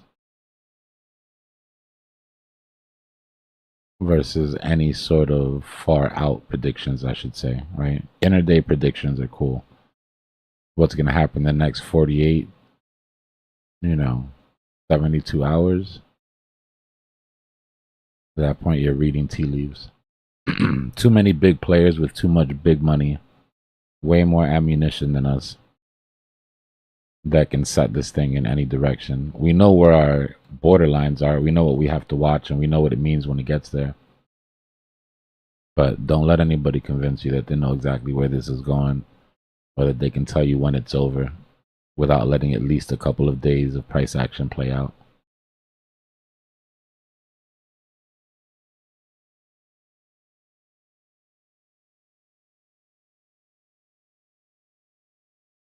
What's up, Dbloc?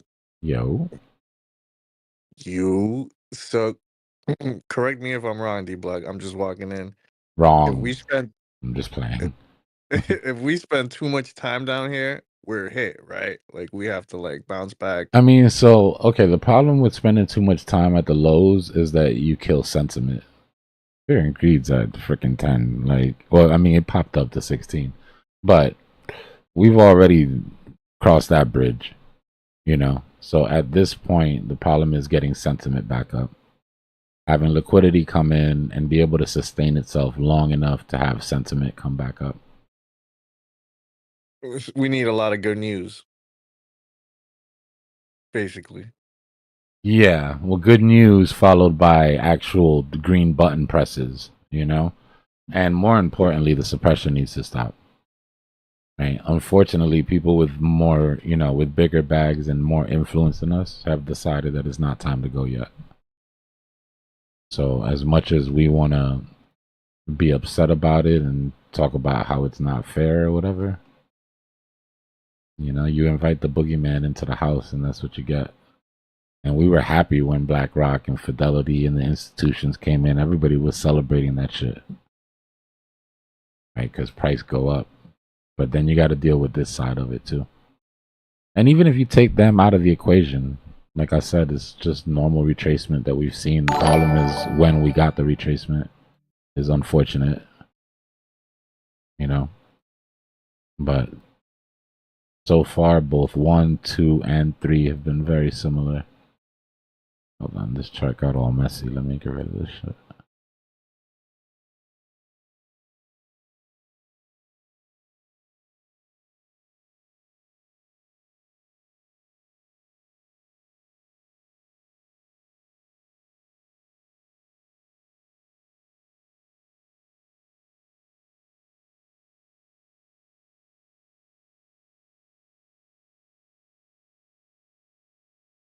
Modul, thanks for the sub. I appreciate you.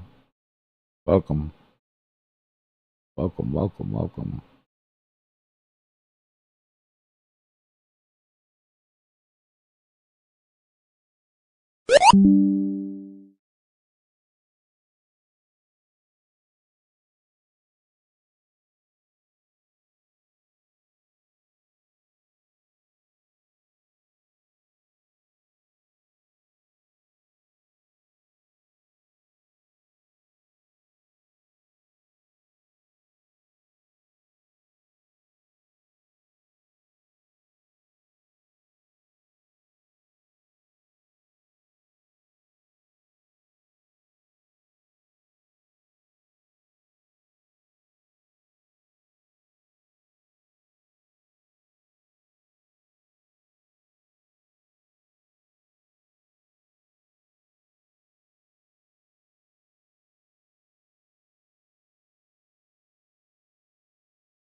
Yo, Dbloc. Yeah. You buying anything at these prices? Nah, we're not down at the bottom of the CME gap yet.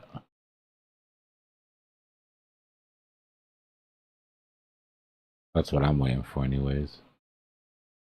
Hey, listen, I couldn't be happier to be wrong and get front run. Let's just put it like that. If I'm wrong and we not going down there and I wake up tomorrow to a big green candle, I am not gonna be crying about it. Oh man. I just keep buying, bro. Yeah, just be light. Just make sure you have enough to fight Oh tomorrow. yeah. Yeah, that's pretty much all I do is like every day I know I make this much and I can get rid of this much and not really care about it. But yeah, I'm expecting this, but I'm expecting a quick recovery. And if we don't get that quick recovery, that's when I'm like, oh damn, what's going on now? So fingers crossed, man.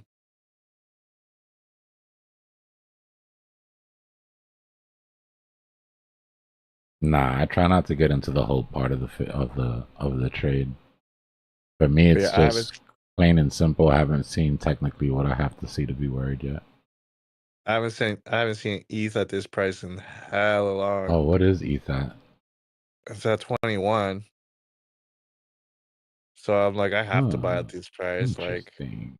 yeah, no, it's dumb cheap right now. So I'm like, let this shit stay down here. I want it to stay down here, but not really. Like, I'll just keep buying this shit up at this price.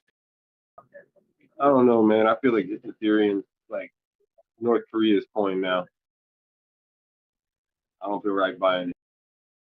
I'm not missing it. I mean, my buy zone's at 23, 24. I'm like, I'm at 21. I'm happy as hell.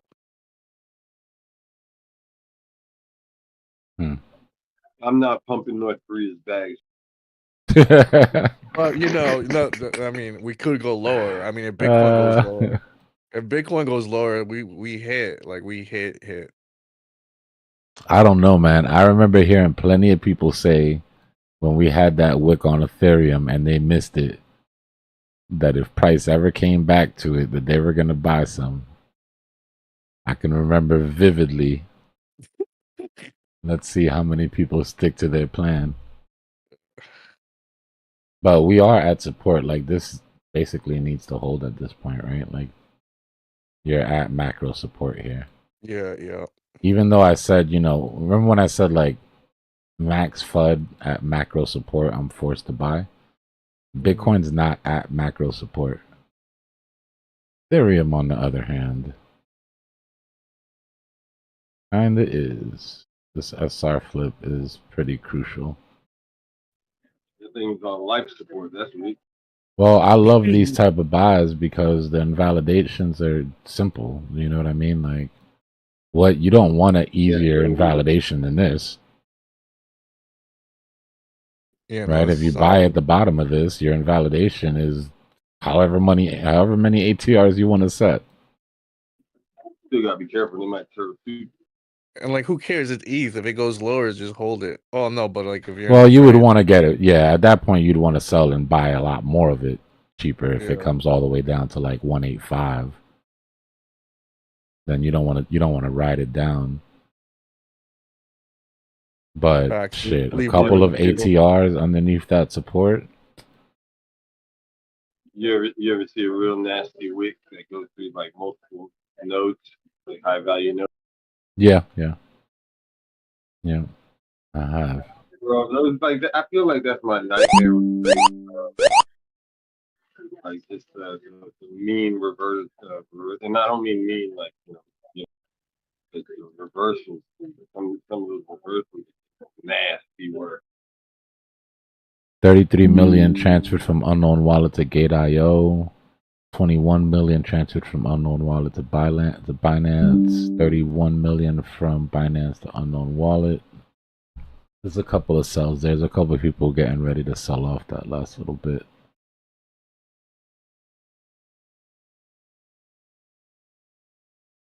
$900 BTC transferred from unknown wallet to unknown wallet.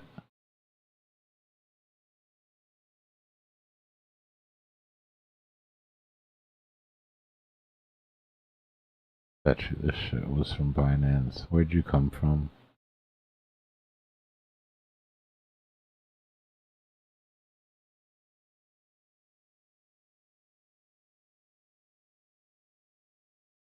Who sent 1,700 Bitcoin in 2 transactions, split 899 and 800.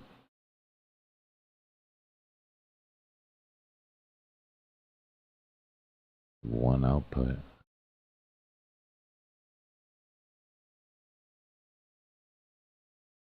All right, cool. Now let me be nosy. Open up the damn address for me. Hold on. Make this come. Anyone have to do all this? Bybit hacker, by the way. Let me check the Bybit hacker wallet before I do this. You think he's gonna get caught? They already know who it is. There ain't no getting caught. They know exactly who it is. 1 week ago, 6 days ago, so like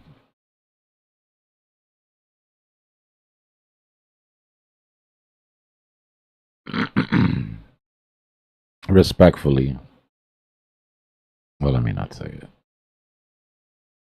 I won't say it out loud. Nah, just say it. Just say it. Let's just say that. Look, this was in 1 week's time, right? This was after the hack, after the FUD from whatever. But in 1 week's time, 27 million sold off once, twice, 3 times, 4, 5, 6, 13 transactions in 1 week.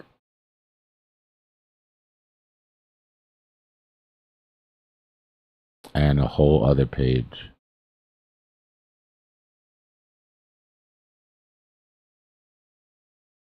And a whole other page.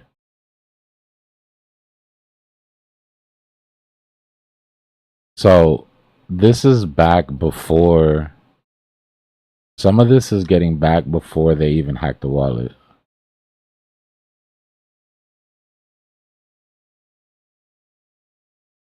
But my point is that this type of sell pressure is not predictable. Binance selling off that amount of Bitcoin, Sol, Ethereum is not predictable. Did people have these lower targets? Of course. We just looked at an old BTC chart that had it from months ago, right? Did it hit because it was a technical target? In my opinion, no, it didn't. And I'm a TA guy. I live and die TA. But this was a fundamental systemic dump. And the thing about this is it liquidation on the above us, Dbloc? Yeah, there's tons of liquidations above us. Compared to below us? Because it's been like below us for a minute.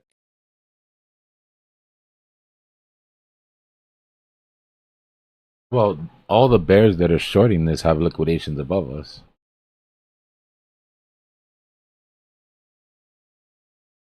You know what I mean? Yeah, yeah.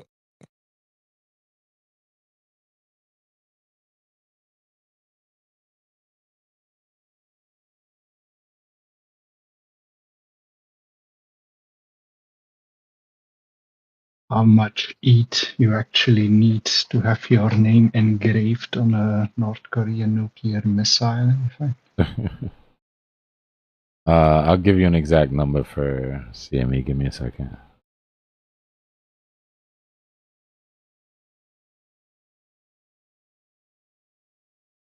But like I was saying, this old CME chart, right? It's an obvious target, which is why people have jumped in so heavy on it. We also left the CME gap above, but nobody wants to talk about that one. 77995.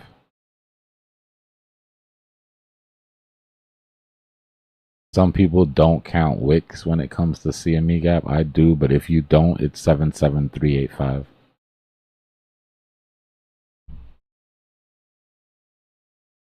No problem, brother.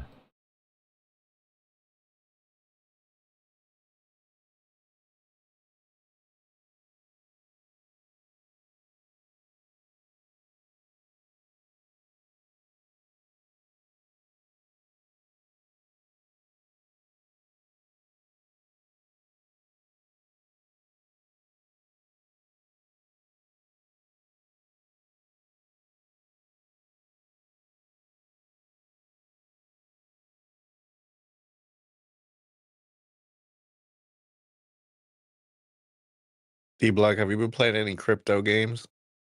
Nah, there's been much game playing going on lately.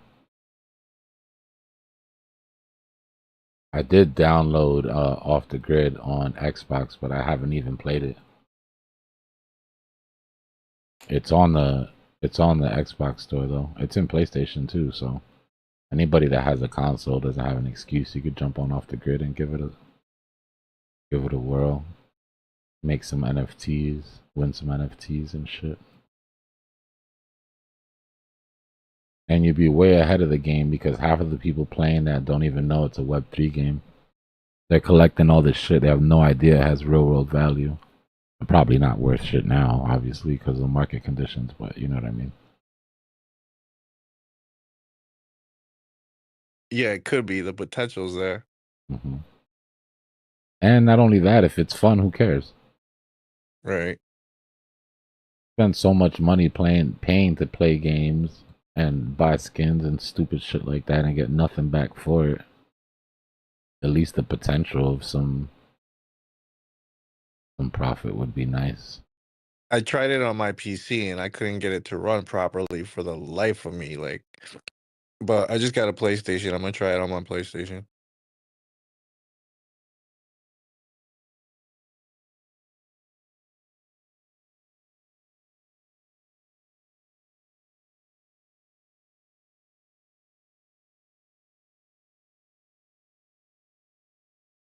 That 50% mark looks really enticing there. So that's 50% from the entire move up, right? On CME. From that push from 52.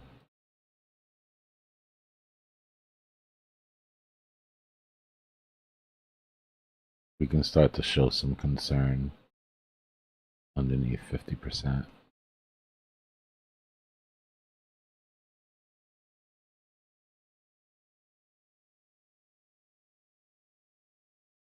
I can't wait to see YouTube tomorrow. It's gonna be great.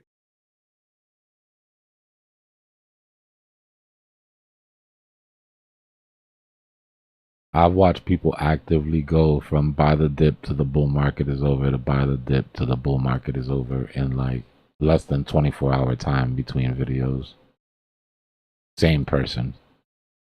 Yeah, I've seen a few of those, like in the period of like 2 or 3 days. I'm like, damn, like, are you bullish or are you bearish? Like, what's going on? They don't know. They go on Twitter, they see what the sentiment is, and then they jump. But you know how easy it is to come online on a day like this when everybody's scared, and then put on some lines on the chart, like if we pass this line, da da da da da, and like sort of lean into that fear. You know what I mean? Or when people are excited, just tell them it's going to 200K. Like there'd be 1,000 people in here. But nah, we search for truth here. We're all trying to. That's why I like having people that are all on the same page, because I'm glad nobody comes here expecting to be sort of spoon fed or like sugar coated. You know what I mean? Yeah.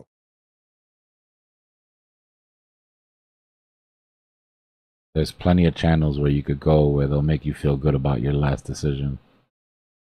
You know, like that's all people want. Make me feel good about the decision I just made. You know what I mean? If I sold, tell me it's going to keep going down. If I bought, tell me that this is the bottom. Saw Alex Becker's video yesterday. Oh man, I almost peed my pants. Oh, that was funny. Yeah, I saw a piece of Bro. that going around on Twitter. So hysterical.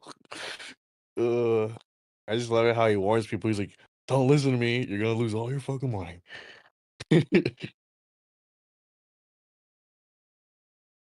He's made some good calls though. At least for me, he's made me some good calls. You get to the point where you have the sort of connections that get you in on deals early enough to be able to consistently do that. You know what I mean? Yeah.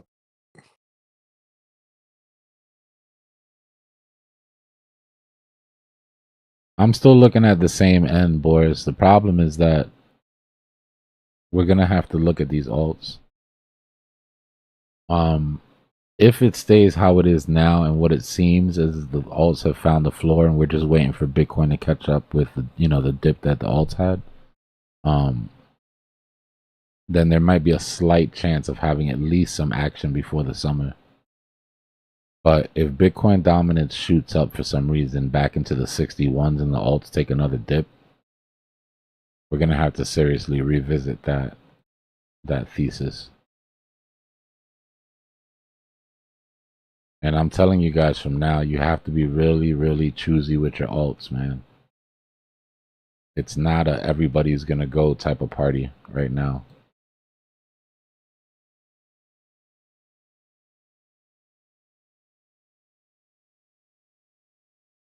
Know what?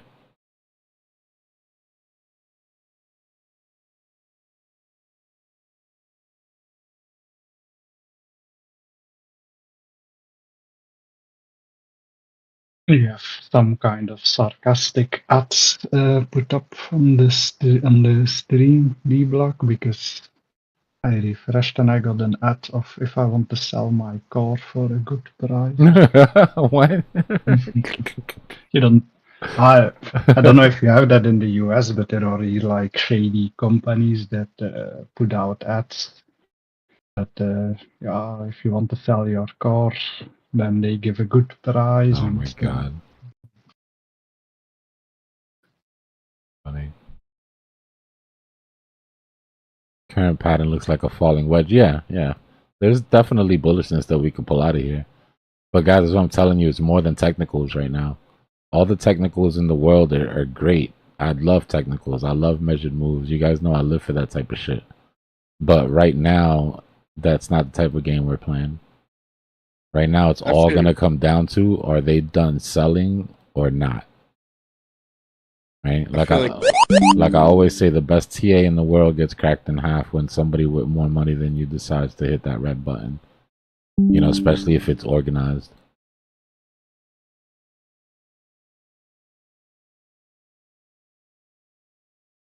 So for now, we play momentum and we play into our obvious targets, right? And right now, our only obvious target is that psychological level of the CME closing.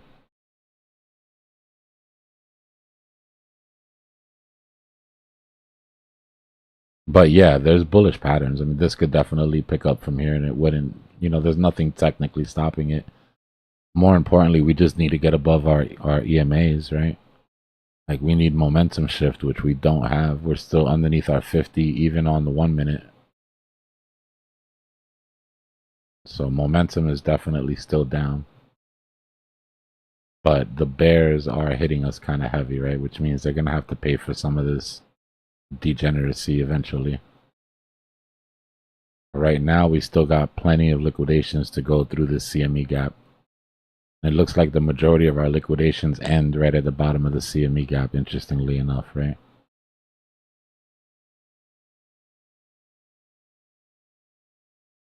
Hey, Dbloc.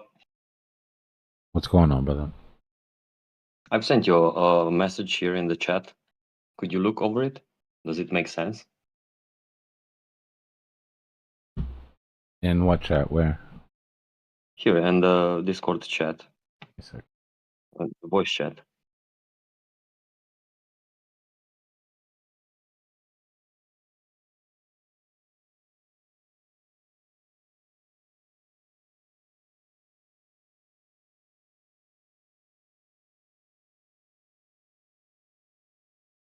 What, that would have us in the beginning of a Wyckoff redistribution? Yep. Only got like 3 points though. That's serious, like, future chipping right there. But it's not wrong. I mean, it does fit.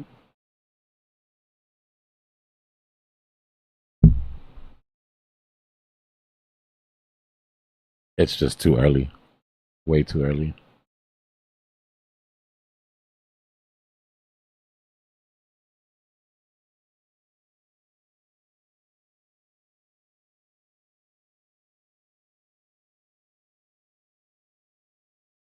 I feel like if we get half the bull run we did in 2021, I'll be happy. Yeah. Global, I honestly don't think that that's a factor. The reason that I say it is because the Bitcoin that they already have, and they have a ton of it, was seized. So they're at a zero cost basis for their Bitcoin right now. So any Bitcoin they buy on top of it is already discounted. I don't think the concern is, I think the concern is for everybody else. I think institutions are trying to get it as low as possible so that when the United States does start buying Bitcoin, they're here for that. You know, it's not just the US buying Bitcoin, it's when the US even announces the strategic reserve, it's going to start our nation game theory. Right? Our nation state game theory, which is what, you know, Bitcoin maxis have always preached, is that eventually every country in the world will be in a race to gather as much Bitcoin as possible. And that starts with America announcing their intentions. So the shakeout and all of this fuckery, for the lack of a better word, that you're seeing is jockeying for position, which is why I say that even though this move matches technicals, it's not a technical move. This move is positioning, in my opinion.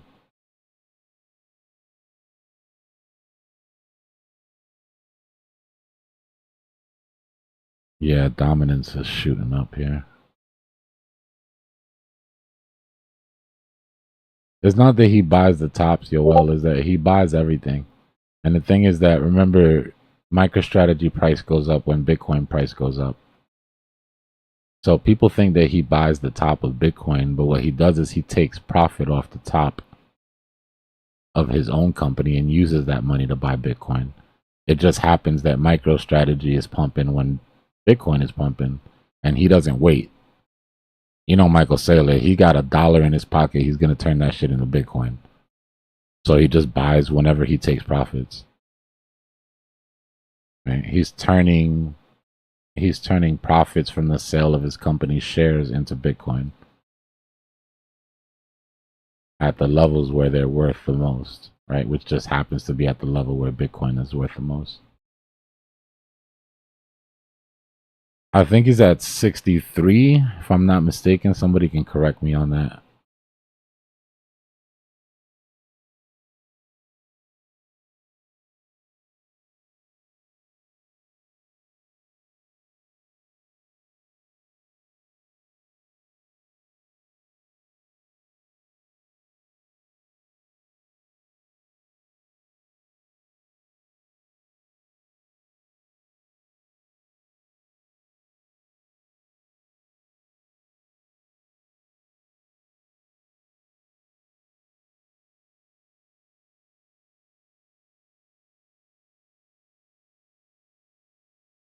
Yeah, it is, Yoel. And it's taking a nasty hit right now, too. But let's just say I'm not as confident that MicroStrategy makes it out of this dip as I am that Bitcoin does.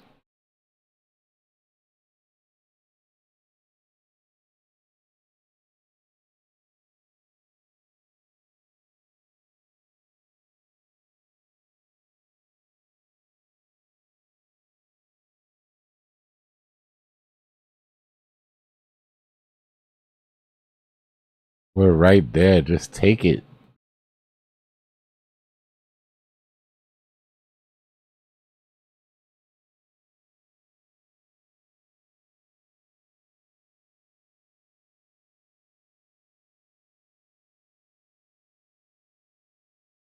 Because he just continuously buys. It's less complicated to short BTC in the bear market.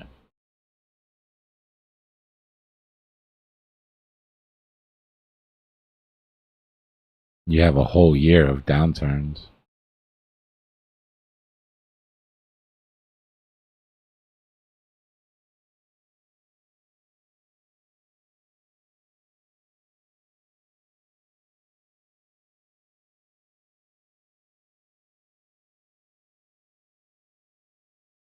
There you go, brother. Here's an invite to the free section of the Discord.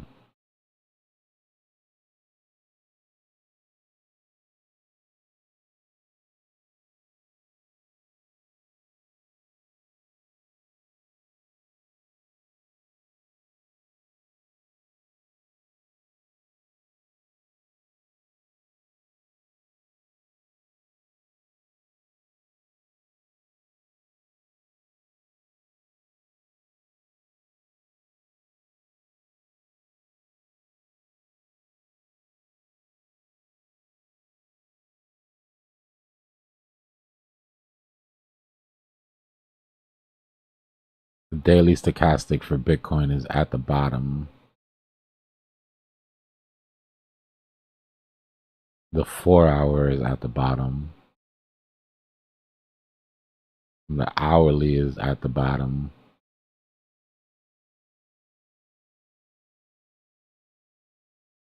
Damn near everything is at the bottom, guys.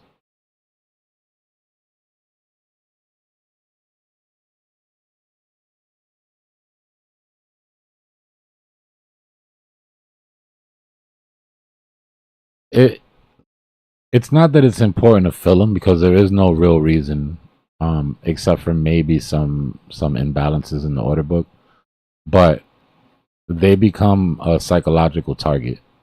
Like if one thing we love as traders is a target that we can all agree on. So CME has always sort of been that target. If you're above a CME gap, you trade towards it. If you're below the CME gap, you trade towards it. Typically, when you get a certain amount of distance away from the CME gap, it loses its, its pull. But as soon as you start heading in that direction, then the drumbeat picks up about the CME gap, and everybody starts targeting the same point.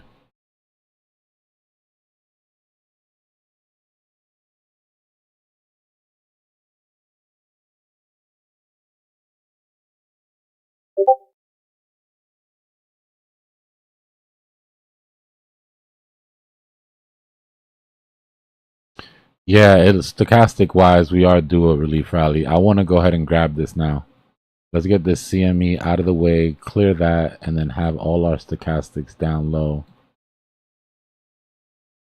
And then maybe if they let us play, real pool without being dirty, we can make something happen tomorrow.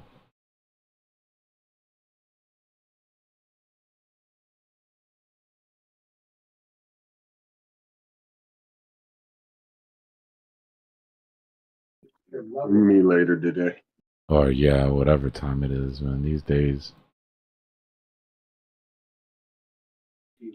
I was about to say, bro. I think I'm thinking about hanging up the gloves